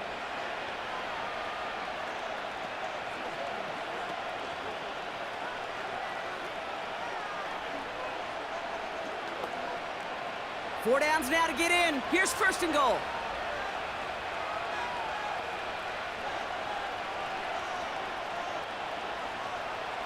They send a man in motion. Working inside the red zone. And he has the catch, gets both feet in, that's a touchdown! The Chiefs grab the lead on their first series of the half. Xavier Worthy, the touchdown! Wow, just fantastic work there. Tiptoeing along the back line, the concentration was there. Great catch for 6. Yeah, the concentration and the body control. I don't know how these receivers do it in this day and age. There's no space to work with, yet they have such an awareness to secure it first, to tap dance the line, and go get that touchdown. Butker with the extra point. And they add one on to their first touchdown of the contest.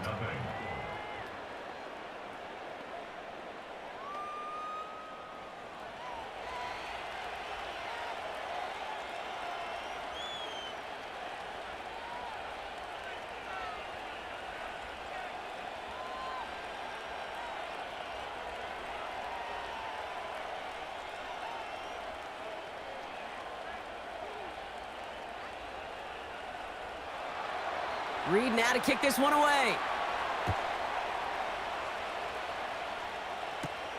On the return, here comes Spears. He's stopped on the return at the 27.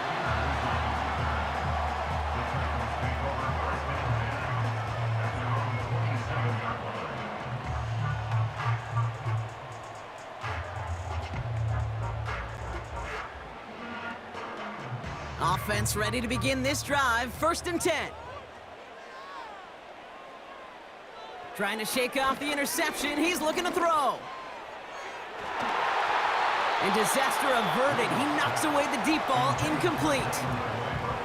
Read and react. Read and react. Read and react. Got to read where the quarterback's eyes are going, and you got to react as he begins to throw to get to a spot and knock it away. This our last play of the quarter.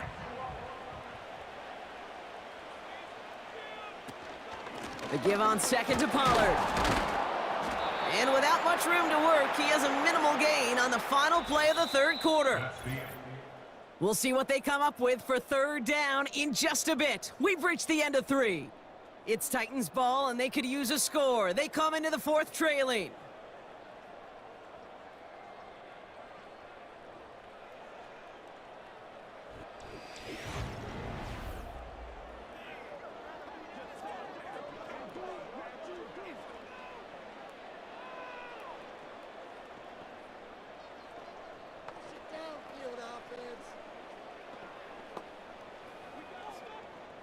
Drive in dire straits. It's 3rd and 9. Tight end going in motion here. Just got it away before the hit, but it doesn't matter. It's incomplete. 4th down coming up. That is a DB's best friend, pressure. That pressure earned that incompletion. They came in before he could find a target and hit him to alter that last-second attempt to get rid of it. Defense coming off that incompletion needs one more stop here on 4th. Here he is to throw. That's cut beyond the marker. And he has it up towards midfield before he's taken down at the 47. How about 19 yards on 4th down, and the call to go for it pays off considerably. Titans in the hurry up, trying to get this play off fast. Setting up to pass into the hands of Okonkwo. And he'll have it down to the 44-yard line. Now the offense going to take its 3rd and final timeout. And now they're powerless to stop that clock with a timeout at least.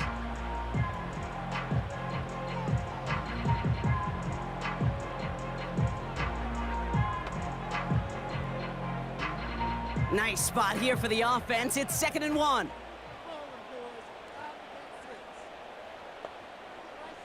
Here he is to throw. That could be it, folks. It's intercepted. Trent McDuffie in to pick it off. And the Chiefs make the play that should win them this game. Well, obviously not the cleanest game with now 2 interceptions, but here's the key. This is where mental toughness for a quarterback becomes so critical. And frankly, why some of the best QBs playing today have baseball in their background, because you flush your mistakes. Okay, you strike out, you throw an interception, but you got to go get it in that next series. Got to put these interceptions behind and press forward ahead. The Kansas City offense back out there and set to go. That defensive stand might have been the final effort needed to seal away the victory, Brock, but can't quite take off the pads just yet. Offense has to finish this one out. Yeah, a few things here, Kate, to keep in mind, right? You got to slow the game down as a quarterback. Take every second off the clock. If you're handling the ball, you guard it with your life, and you make sure your defense doesn't come on the field again. They just did their job. Now you got to do yours. The Chiefs in a victory formation here as they take a knee. Nothing left to do now, Kate, but celebrate on one side and watch on hopelessly from the other. What a hard-fought effort to get to this spot, and now you can enjoy the victory.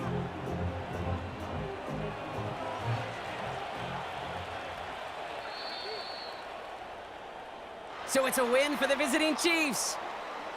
And even though they only reached that end zone once, that was enough to win it.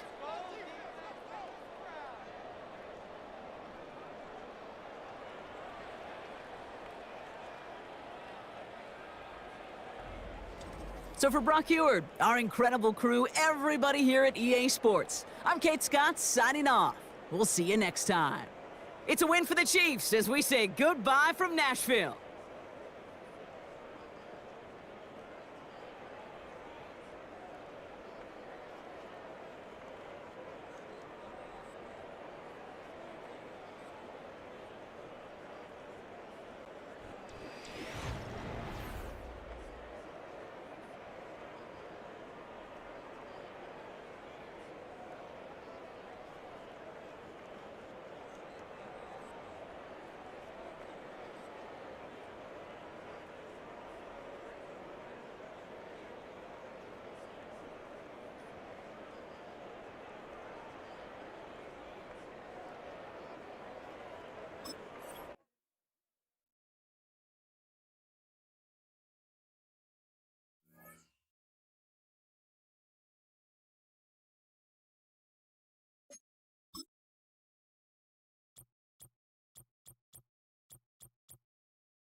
It's the National Football League on EA Sports. And if it's in the game, it's in the game.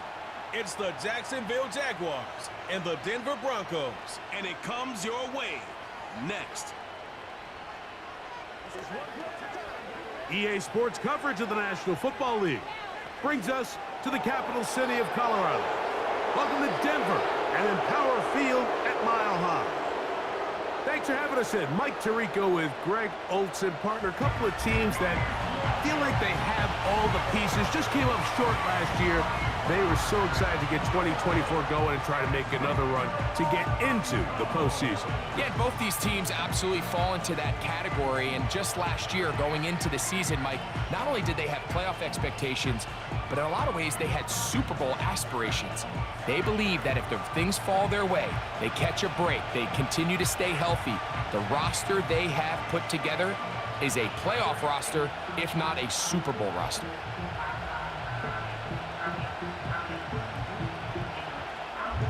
Here's the veteran Will Lutz to get us going. And off we go from Denver. On the return, it's Parker Washington.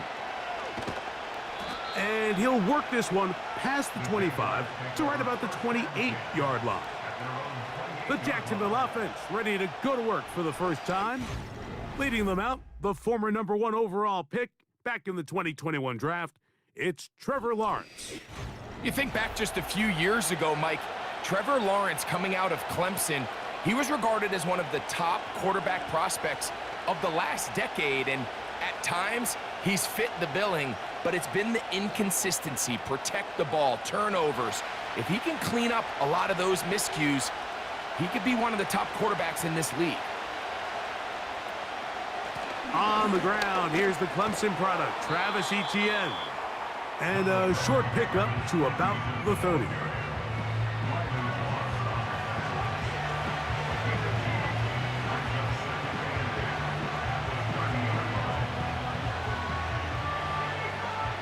Second down and 8.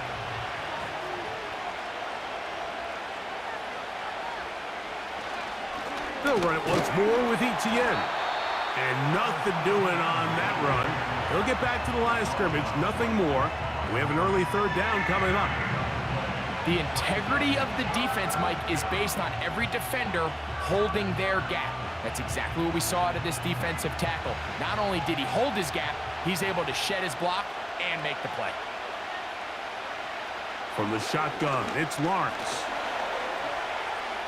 He'll try and get there on the ground.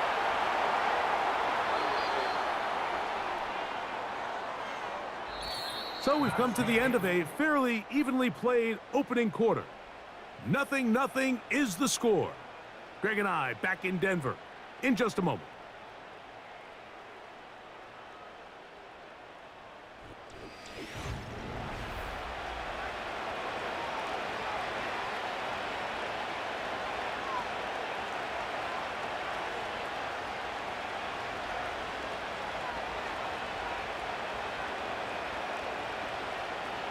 Ball rests at the 37. It's 1st and 10.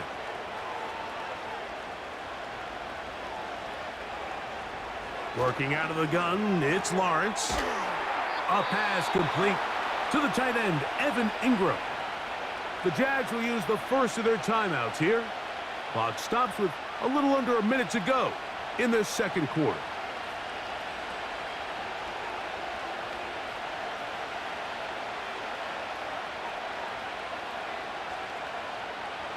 They'll come up here, 1st and 10. Here's Lawrence to throw. Now he'll run. And he's able to gain yardage out of this one before he slides. Well, give him some credit. Initially, that looked like it was going to be a sack. He's able to escape the pressure and get away, picks up a little bit of yardage, but at least he avoids taking that shot. They'll come up on a 2nd down and 8. Now here's Lawrence. This one is caught by Kirk. And he'll get about 6 before he's taken down.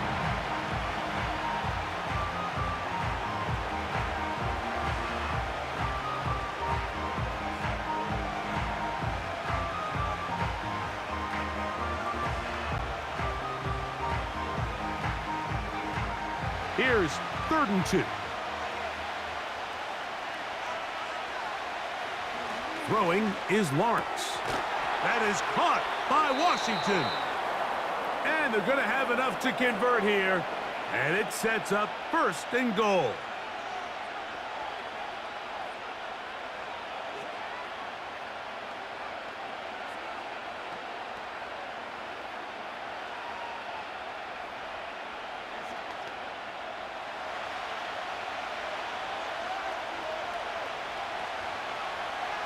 Lawrence.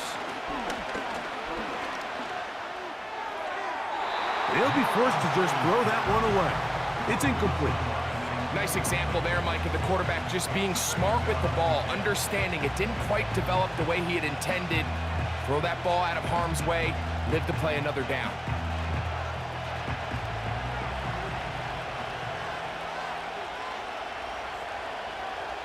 Now 2nd down throw for Lawrence. And that's going to wind up uncatchable out of the back of the end zone. It's incomplete. They went for it all on that one and just a little bit off. Ball winds up hitting the ground. They've got to move forward. The opportunities are out there. Better execution, better location, and they got some big plays in their future.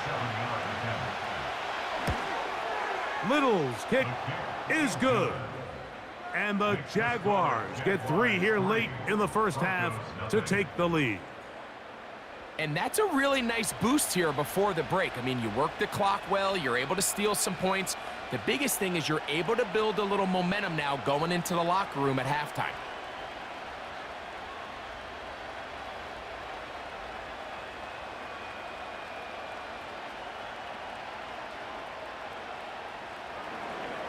Final moments of this first half, kicking with the lead now, as this one is in the air.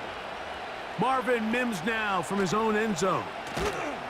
And he's going to be taken down as time runs out on this first half of play. So just a lone field goal accounting for the scoring in the first half. 3-0 is our score. As we send you to our studios in Orlando, here's Jonathan Coachman. He's got the EA Sports Halftime Report. All right, Michael, thanks very much as we welcome you into our downtown Orlando studios and the EA Sports Halftime Report. This one's been as good as advertised. Just a field goal separating these two teams. This was a very level first half, and I'd expect to see more of the same after the break. Coach, thanks. This one's still anyone's game. We'll see who can come out with the hot hand in this second half, about to get started.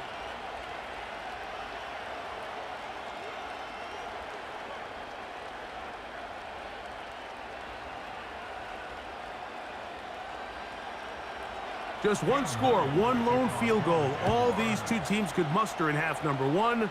What awaits us here in the second half? And he'll be brought down just beyond the 25-yard line. The Broncos offense going to have a first crack at it as we begin this third quarter. The offense is a little slow to start percolating. 3-0 the score as they begin this drive with a 1st and 10.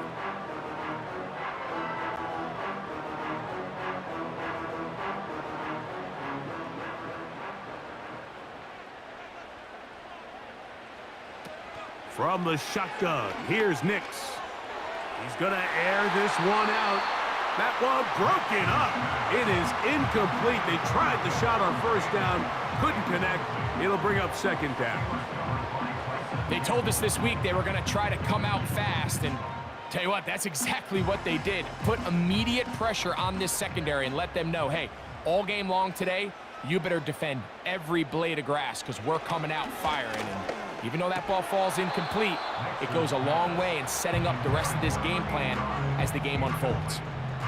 Even though it doesn't result in a sack, when you dial up the right pressure at the right time, Mike, sometimes that's all it takes to lead to that incompletion. The timing is just a little off between the quarterback and his intended target, and the ball falls incomplete. Nix from the gun on 3rd down. He bought all the time he could, but he's going to be taken down as he couldn't get a throwaway. This is where the playmaking ability almost can be a detriment to a running quarterback. They have such confidence in their ability to keep plays alive with their legs that sometimes they hold it just a little bit too long, thinking they can make the next big play, and good job by the defenders tracking him down and took him down for a loss. On 4th down, the Broncos send out Riley Dixon to punt. And back deep is Devin Duvernay to return. That's fielded at about the 18. And he'll be brought down, short return, and they'll take over there.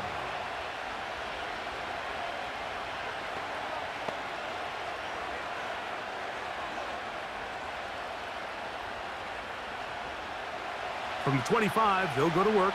1st and 10.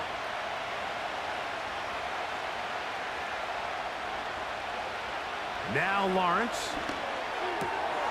That's complete. He finds Brian Thomas. And he'll be taken down all the way up past the 45.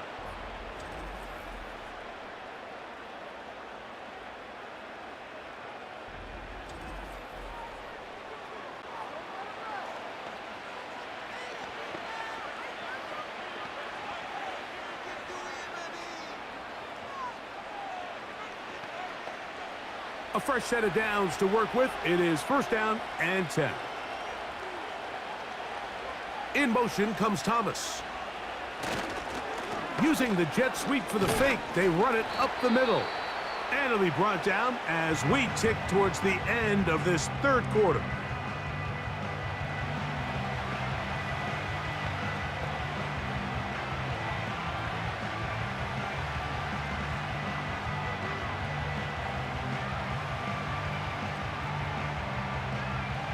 Second and 7.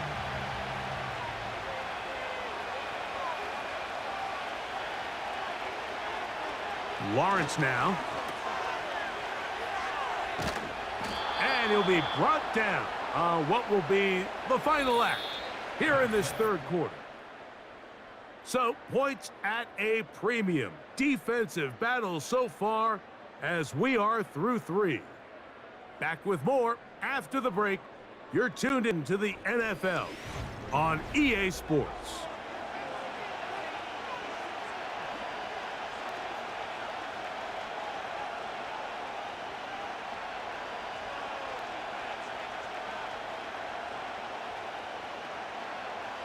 This crowd into it now as we get to third down. They'll drop to throw. Open man, left side, he's got it. And he's going to have the first down. It is a gain of 6. Good conversion on third down.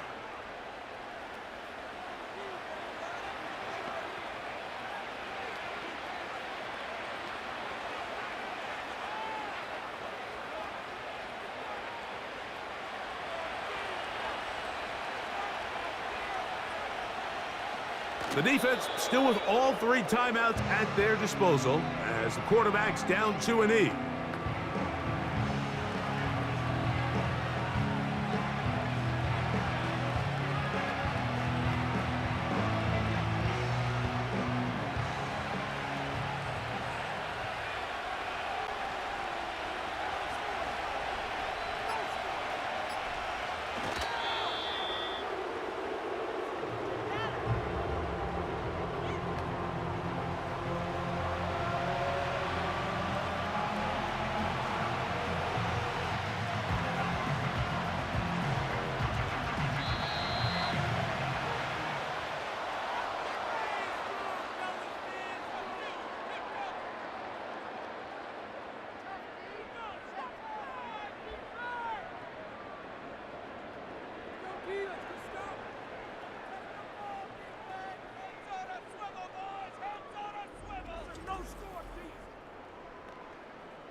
And that'll do it for my partner, Greg Olson. For our entire team, I'm Mike Tirico. This has been a presentation of the NFL on EA Sports. From Denver, good night, everybody.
It's the NFL on EA Sports, and we'll see who rules the skies in tonight's battle. It's the Atlanta Falcons and the Arizona Cardinals, next on Madden Football. EA Sports coverage of the National Football League brings us to the home of the Cardinals, State Farm Stadium in Glendale, Arizona. So good to have you with us, Mike Tirico and Greg Olson here in the booth. Partner, these are a couple of teams that struggled a year ago, finished out of the playoffs. They were under 500, but that's what you love about the NFL. A new season brings renewed optimism. Absolutely, and really, Mike, a lot of new faces at critical places. I mean, there is a lot of new pieces to the puzzle here, both coaching staff and the roster of players. They believe last year is over. They do not think there is any correlation between the squad they're planning to put on the field today and that one that we saw really go through some growing pains and struggles just a year ago.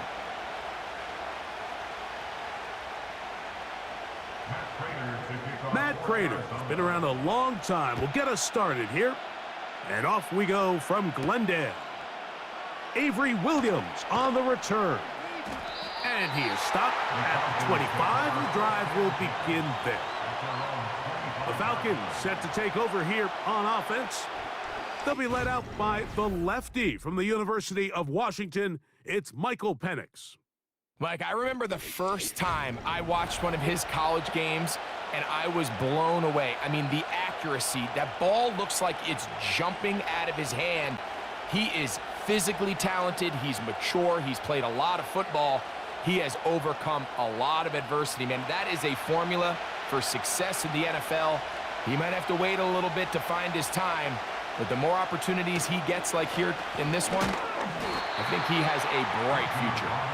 And he's going to be stopped at the line. No gain. Great way for the defense to open up here at home. This defense wanted to come out early in this game and take the fight to the offense, and boy, did they ever set the tone on the very first play, keeping that carry to no gain. Now Penix to throw on second down. And it's complete to the sideline. Nice job getting both feet down inbounds. They get 12 yards on that pass. First down, Atlanta. And these are the throws that when they evaluate young quarterbacks coming out of college, they want to see you be able to make. Everyone worries about how far you can throw the ball. And while that's certainly important, to be able to make the throws from sideline to sideline, especially in those intermediate zones, drive the ball through space. Because in this league, an open window is going to close in a hurry. Certainly not the biggest play of the day, but a good example of picking up positive yardage, staying ahead of the chains by a well-timed ball and a well-timed route. So, not much to speak of in terms of scoring in that first quarter of play. Nothing yet on the scoreboard. Greg and I back here in Glendale after this.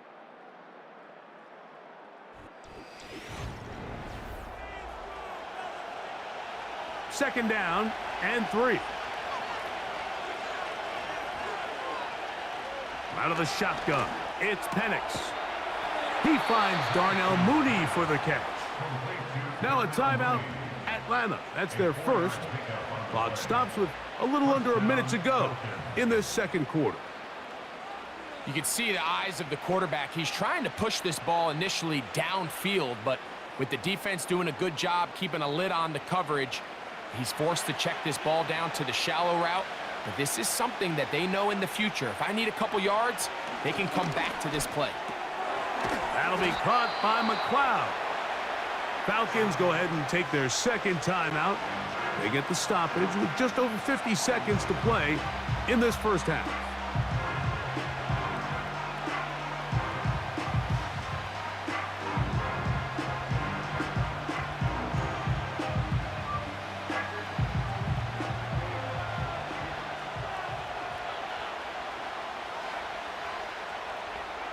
Again, it's Penix. He's got this to Bijan Robinson. And that's going to be a first down. A pickup of 9. And what really stands out about this drive is the ability of the quarterback to really spread the ball around to multiple targets and put so much pressure on the defense, deciding who do they want to account for, because no matter who they try to take away, quarterback's doing a nice job of finding the open man. He'll be hit as he throws, and that one will wind up incomplete. Could not step into the throw that time. It'll bring up second down. Up until that incompletion, they've done a really nice job on this drive, Mike, picking up fresh sets of downs. And typically, throwing the ball on first down is a great way to do it. But now they find themselves in 2nd and 10. Do you keep it in the air and try to get the first down here? Or is the idea to just make third down manageable and take your chances picking up a key third down? Now the Falcons will use their third and final timeout as they stop it with 16 seconds to go in the opening half.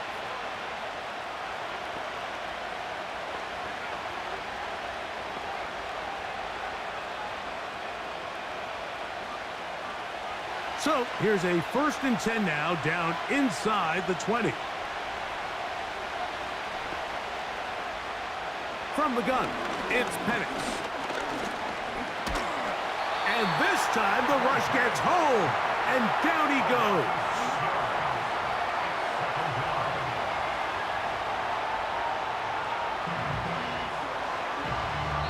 So no scoring as of yet. Nothing here at the break. As we send you to Orlando to check in with the coach, Jonathan Coachman. He's got our EA Sports halftime report. All right, Mike, we'll take it from there as we welcome everyone into our EA Sports studios and our halftime report. Not too much to show you in terms of scoring plays. In fact, there's nothing to show you. A scoreless tie here at the half. Both of these defenses have been outstanding thus far. All right, Coach, thank you very much. These two offensive coordinators, they have been busy. What can they do to generate some offense in the second half to come?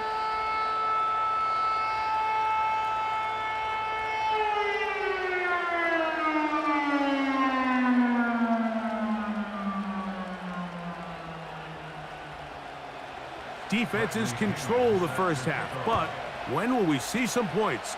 Hopefully soon, as this third quarter begins. Oh, he's got room past the 30.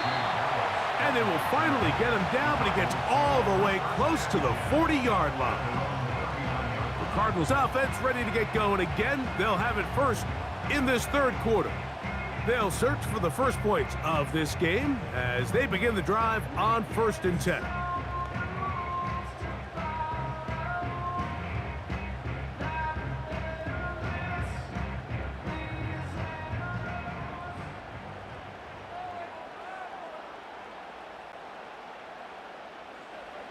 First snap, and Murray goes to the air.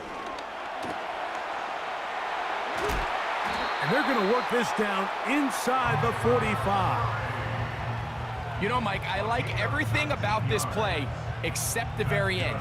You've already picked up good yardage. You've already picked up the first down. Now get down on the ground and protect yourself. There's no reason to take those shots.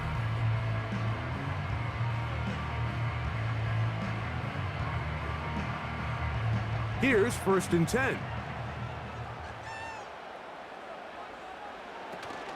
Here's the first carry for the Pitt product, James Conner.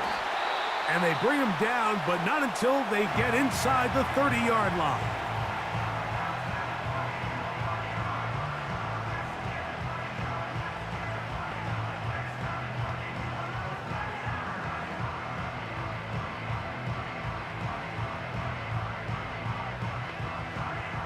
Boy, some bulk in the formation on that right side here for 1st and 10.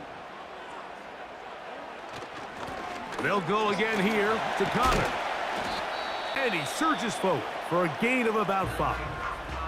Falcons go ahead and take their second timeout.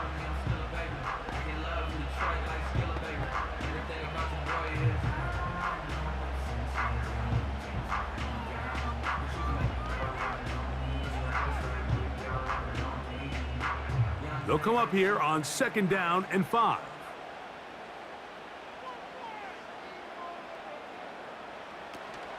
They'll go right back to Conner. It'll be a short pickup down to the 22. Hayden Ellis in on that stop.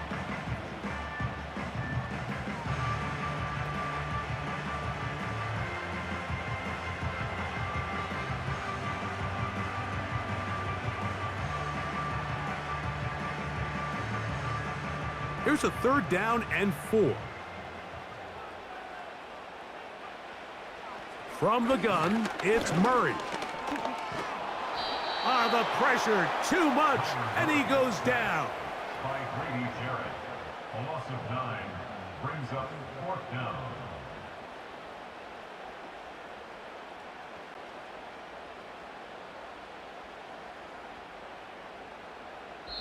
So, 3 quarters yet to deliver a breakthrough. It is still 0-0. You're watching the NFL on EA Sports.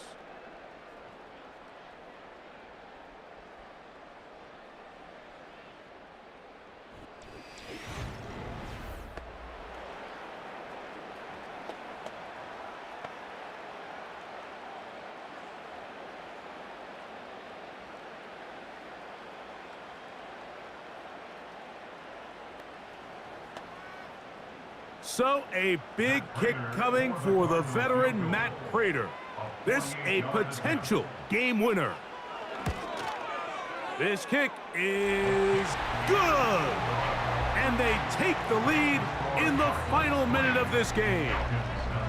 And this has been such a tight game, but that's a big one right there. I mean, you need a kicker with confidence. Well, this guy, he fits the bill.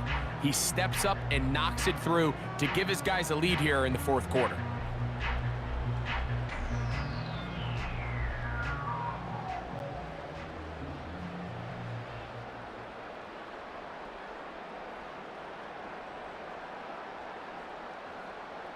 So the kickoff team out there one final time in the final minute as they kick it away. Williams now to return. And it'll be brought down past the 25. Decent field position to start this drive. The Falcons offense ready now for their second drive. This one has been tight so far. A field goal separating the two sides as this drive kicks off with 1st and 10.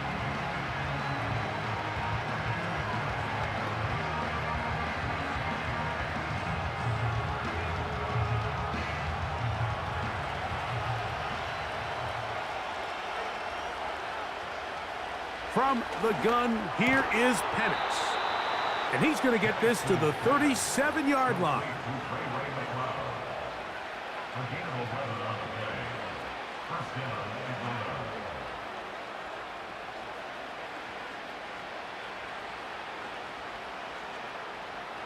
Final minute, no timeouts at their disposal. It's 1st and 10. Now Penix. He fires downfield for Pitts. And penalty flags come in as it winds up incomplete, but no doubt there was contact there.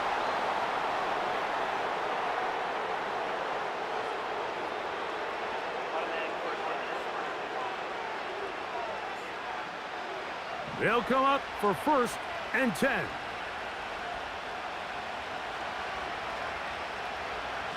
Here's Penix.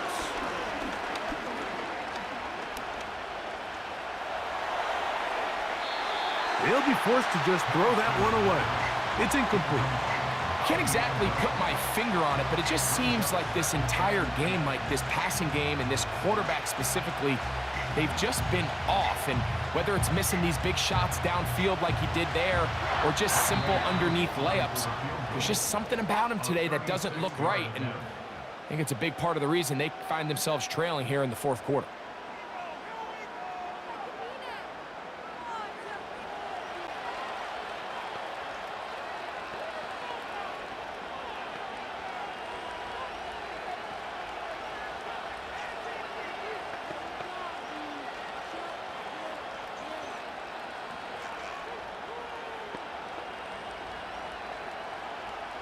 So here comes Younghoe Koo in a pressure spot. This to potentially send us to overtime.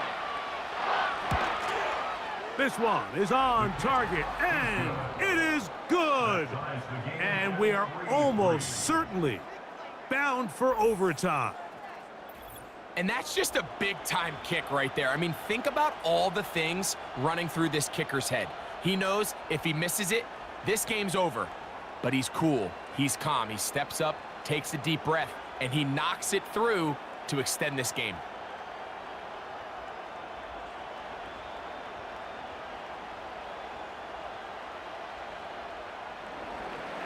Final seconds here, overtime looming on the horizon as they kick it off. It's Greg Dortch now from his end zone. He'll get this up past the 20, and that's where they'll set up shop.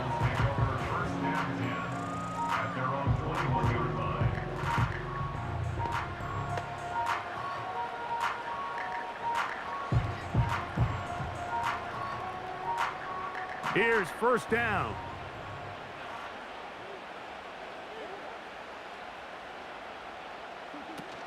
Connor. And this will be a Cardinals first down as he's got this up to about the 34-yard line.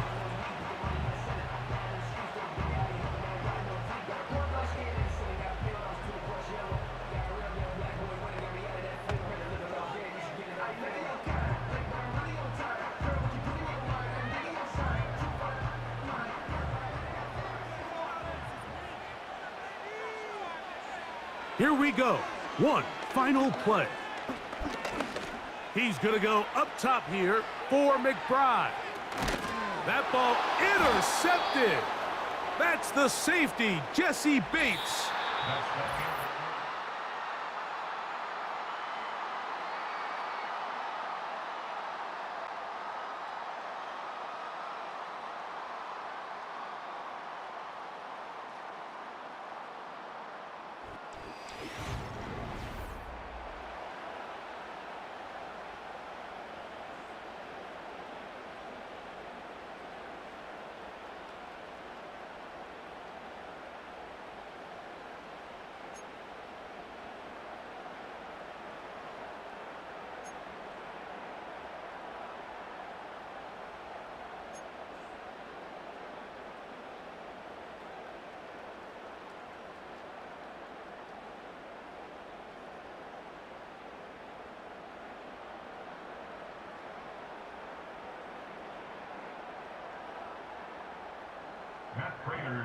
Four quarters could not determine a winner. We get back underway here in overtime. On the return, it's Williams. And a decent return there. He'll get this up just shy of the 30. Here comes the Atlanta offense now. They get set to take over once more. They'll set out in search of a first touchdown in this game. Just a pair of field goals to show. It's 3-3 as they start 1st and 10.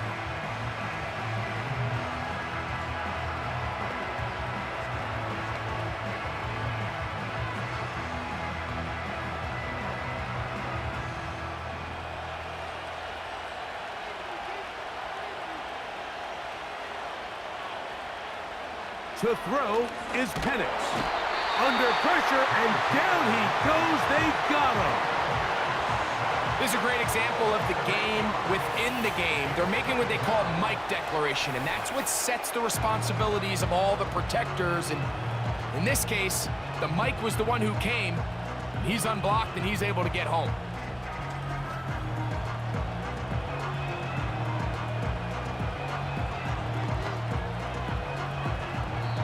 Falcons go ahead and take their second timeout.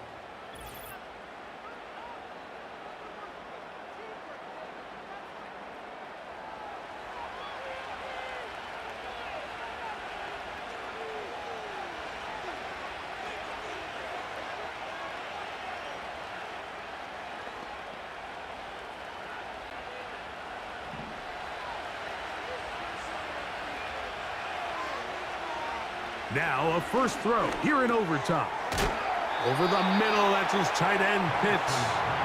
And that'll go for a gain of 7. And it's going to set up 3rd down.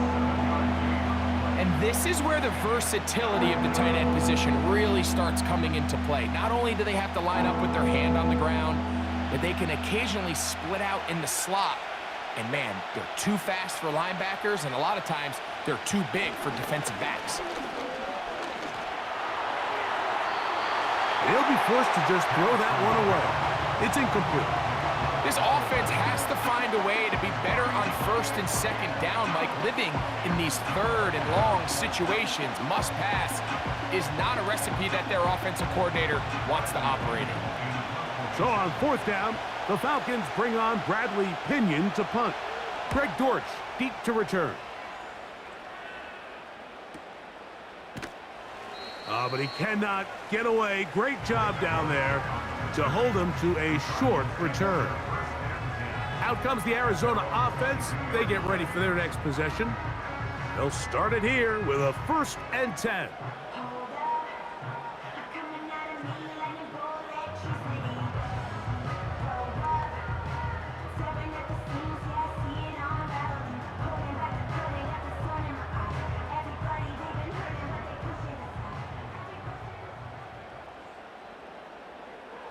from the shotgun. It's Murray. Nowhere to go. He's going to be taken down. Now a timeout charge to Arizona. That is their second.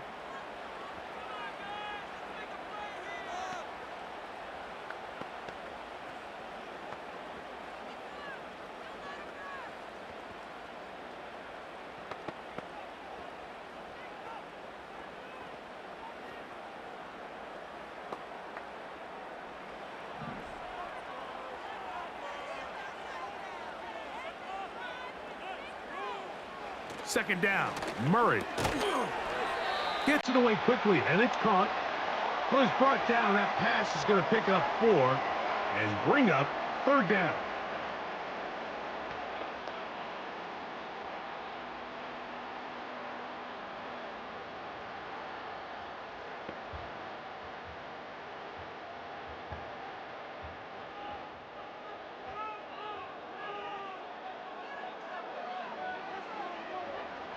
Working from the shotgun, it's Murray. He'll be forced to just throw that one away. It's incomplete. Here's the quarterback doing everything in his power to extend this play, and none of his guys could get open. You got to see someone separate, work with your quarterback, go into scramble second reaction mode, and it's also give some credit to the back end doing a nice job plastering with their assignment, and he had no choice but to throw it away. To return is Williams. And that is good coverage by the punt team as they meet him and bring him down. At their own 27-yard line.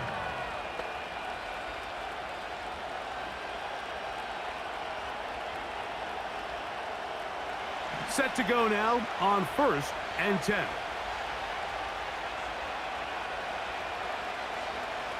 Looking to throw, it's Penix. To the right, that's Pitts.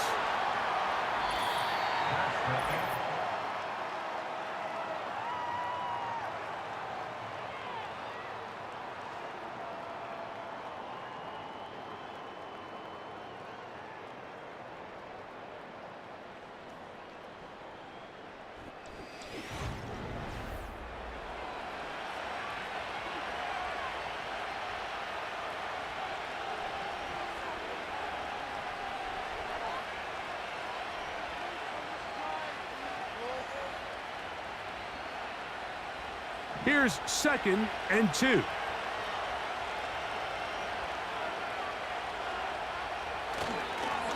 It's a give up the middle to Robinson.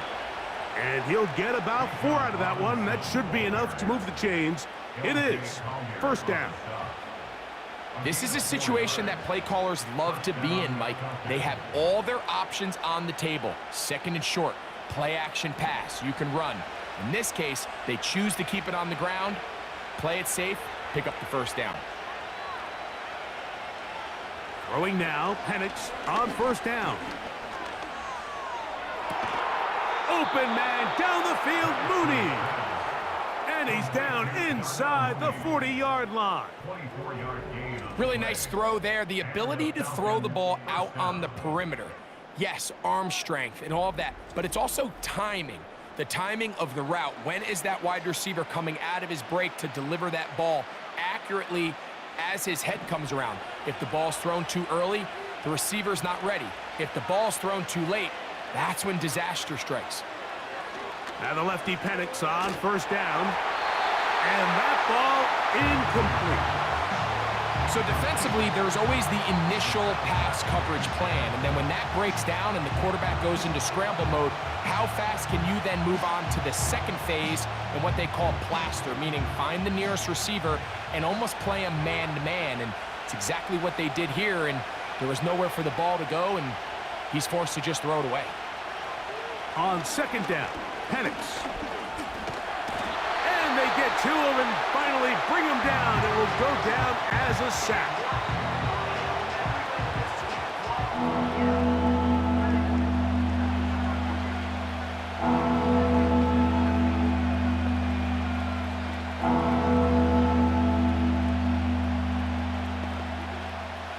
So backed up after the sack, and now it's 3rd and long.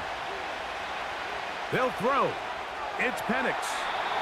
He'll be forced to just throw that one away. It's incomplete. I know this play results in an incomplete pass, but I think this is a really good job by the quarterback.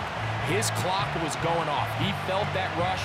He had no immediate target to go to with the ball. Instead, throw it away. Don't take the sack. Live for another day. They're going on 4th down. It's Penix. That's deep for the back of the end zone. And the Cardinals are going to get the ball back on the turnover. They hold on 4th down.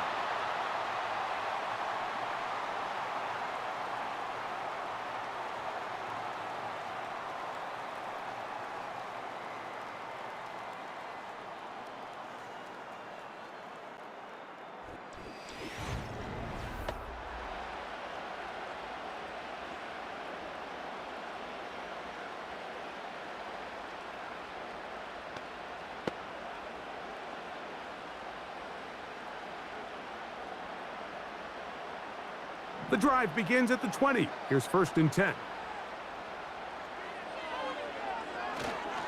He'll start this drive on the ground, and it's Connor. And he'll work forward for about 3. It's 2nd down.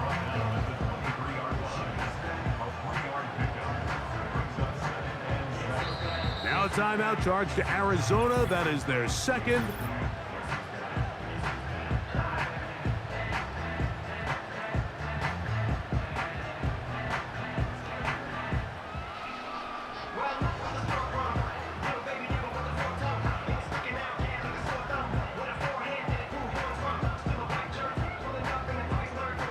They face 2nd down and 7.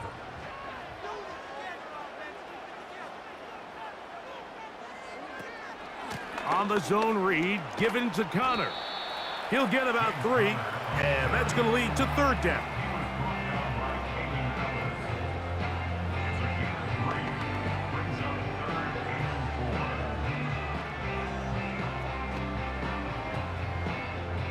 Here's a 3rd down and 4. Out of the gun, it's Murray. He's got his tight end, that's McBride. And he's going to have the 1st down taken down after a short pickup of 5, but it will keep the drive going. Well, nothing real fancy here, Mike. Not a huge pickup, but anytime on 3rd down, you got to know where the sticks are, who's your most reliable player, and I think everybody in this booth knows exactly what position that is.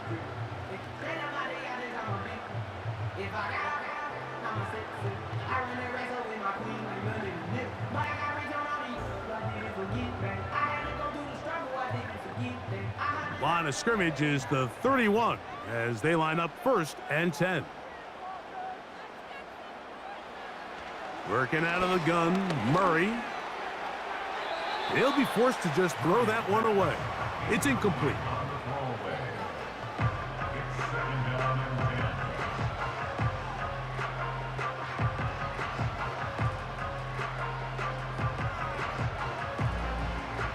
We'll try again. It's 2nd and 10. Now it's Murray. He'll be forced to just throw that one away. It's incomplete.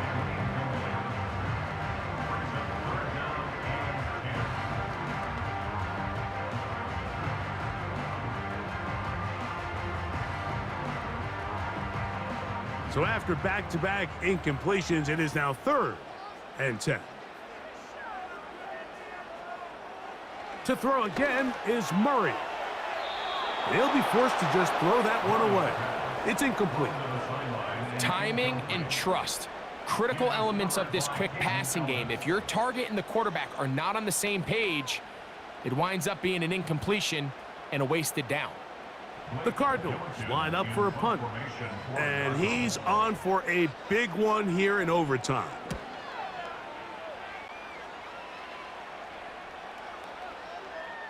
And no return forthcoming. It's a touchback and will come out to the 20-yard line.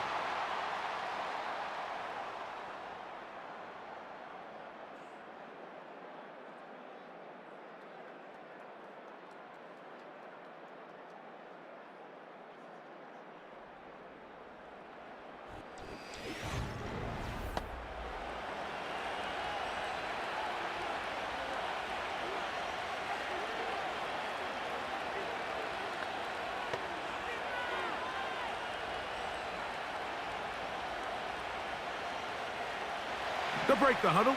Coming up now for 1st and 10. They'll start on the ground with Robinson. He'll gain 3 out of this, up to the 23.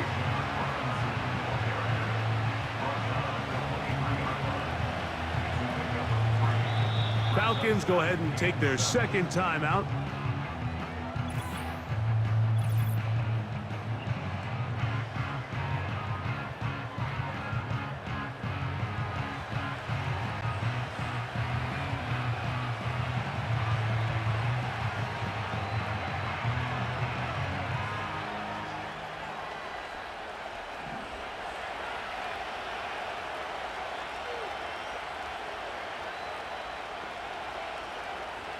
Now Penix to throw on 2nd down. That'll be caught by the running back, Robinson. And that's going to be a 1st down.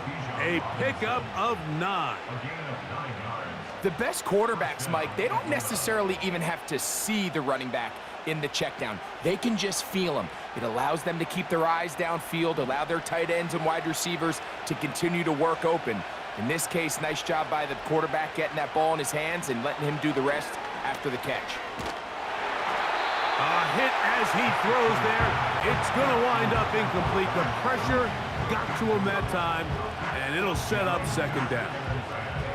They got there in a hurry, didn't they, Mike? I mean, luckily for him, he saw that free rusher coming, and at the very least was able to get that ball out to prevent the sack.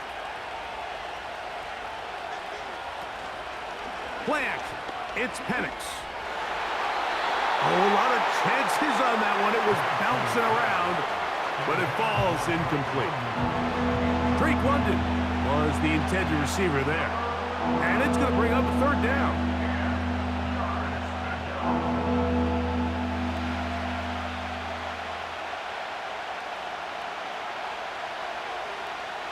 Penix going to throw again. Now the Falcons will use their 3rd and final timeout.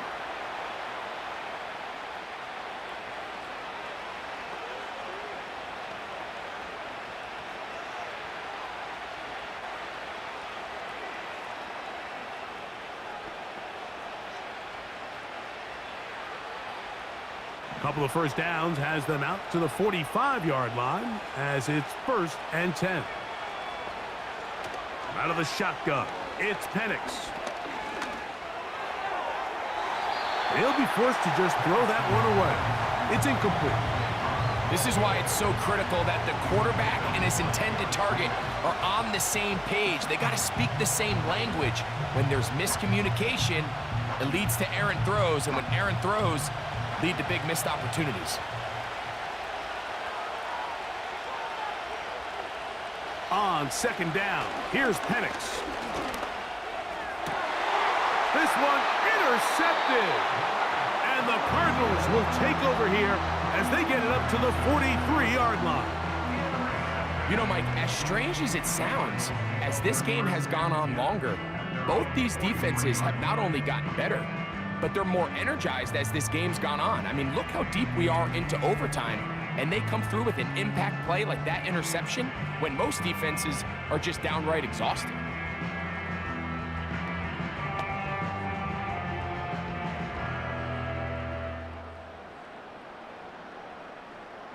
So they come to the line for 1st down and 10.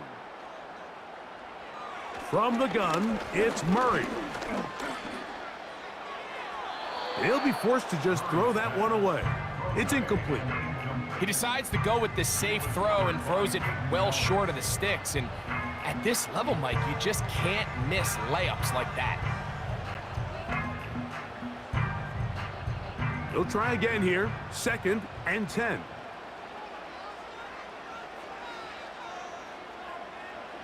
Here's Murray. He's going to air this one out for Jones. This one intercepted. Picked off by D. Alford.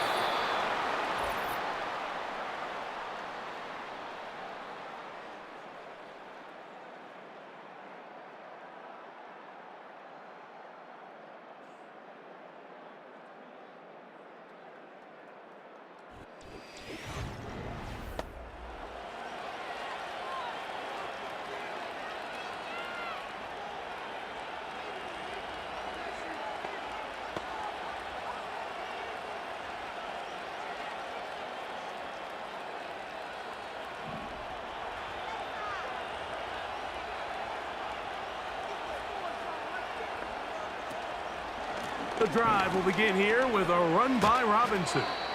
And a good one here. He'll be marked down up past the 25-yard line. This is one of those cases where having high-end speed in the backfield can be such a game changer. The offensive linemen don't need to hold their blocks quite as long. You give this guy a little bit of a crease, and man, he is gone.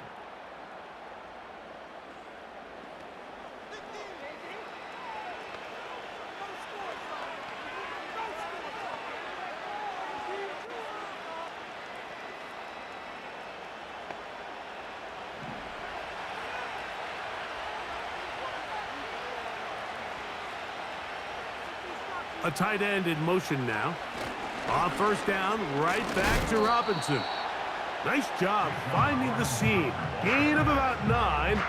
Just a yard short of that first down.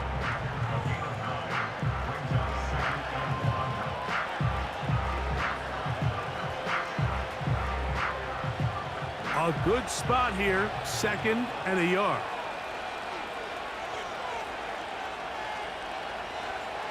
From the gun, it's Penix. That'll be caught by McLeod. And he's taken down inside the opponent's 35.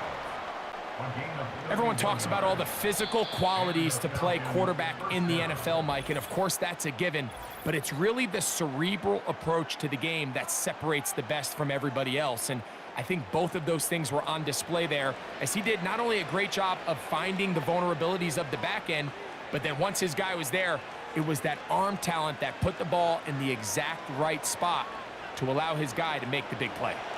So here comes Younghoe Koo in a pressure spot. This one to win it in overtime. Now a timeout charge to Arizona. That is their 2nd. So here comes Younghoe Koo in a pressure spot.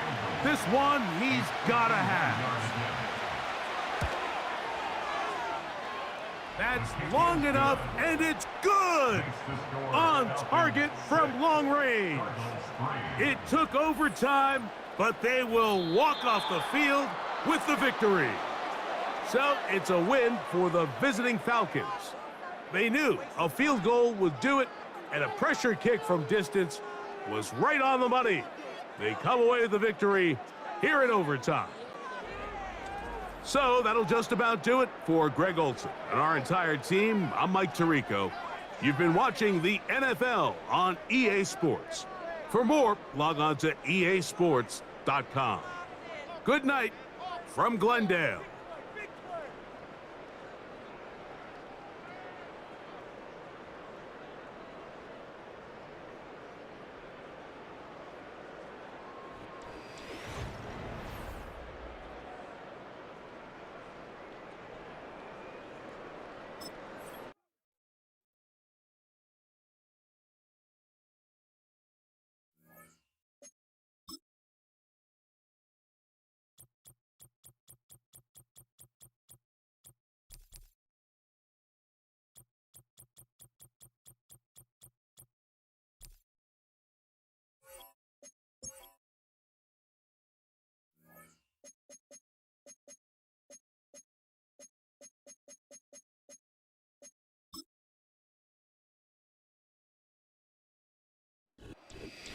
It's the National Football League on EA Sports. And if it's in the game, it's in the game.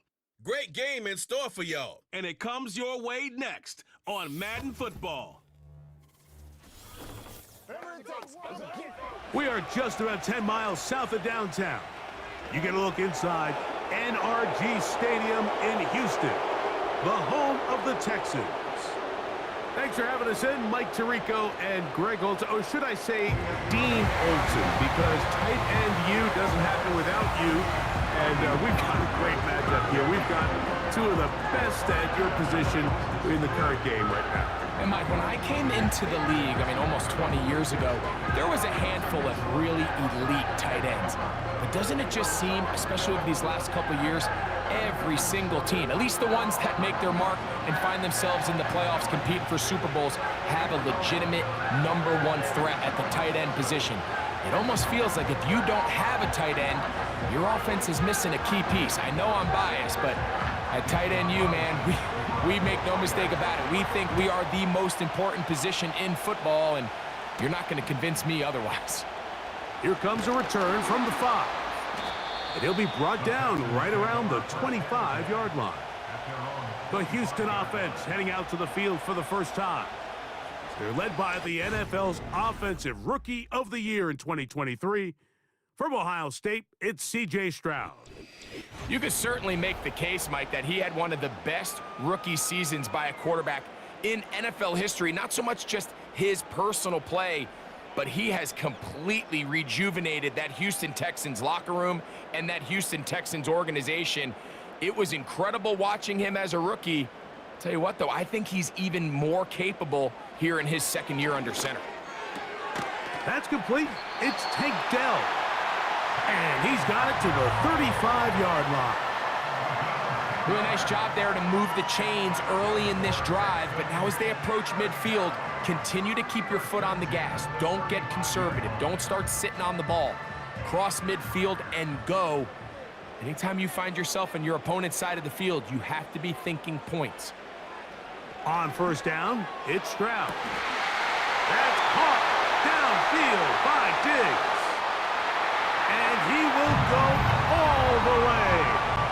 Touchdown, Texans. Well, fireworks right out of the gate here, Greg. It only takes 2 plays to put 6 on the board, and they do it with a big touchdown. Mike, each week when we talk to teams, they emphasize how important it is to get off to a fast start. Well, this team, they took it to a new level. Second play of the game, big touchdown, they strike first.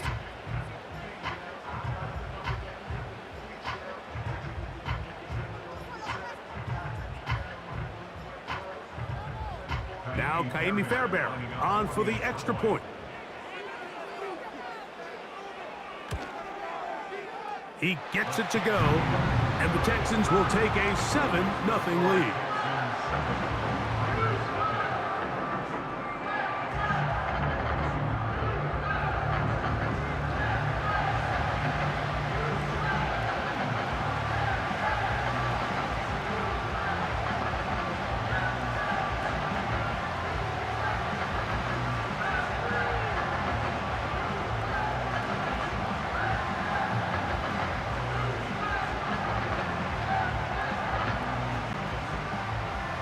And so after the touchdown, here's Fairbairn to kick it off. Here comes Amir Abdullah on the return. And he'll be taken down right at the 29-yard line. The Raiders offense set to take over for the first time. They'll be led out by their quarterback, drafted back in 2019 out of Washington State. It's Gardner Minshew. I don't know about you, Mike, but my biggest takeaway from our meeting with him was just how important it is that they get off to a fast start. He made it very clear. They wanted to put their opponent on their heels right from the jump. So I think early in this game, they're going to come out swinging right from their opening whistle. A fresh set of downs to work with. It is first down and 10. First carry of the game for Alexander Madison. And not much there. He's back to the original line. No gain on that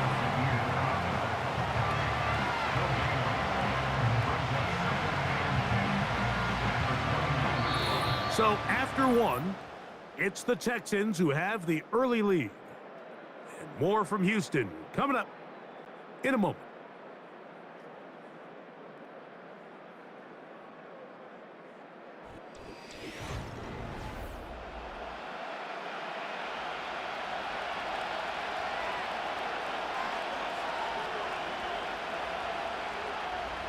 Minshew to the air on second down.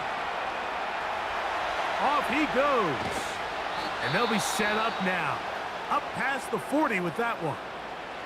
Now the Raiders going to use the first of their timeouts. They get the stoppage with just over 50 seconds to play in this first half.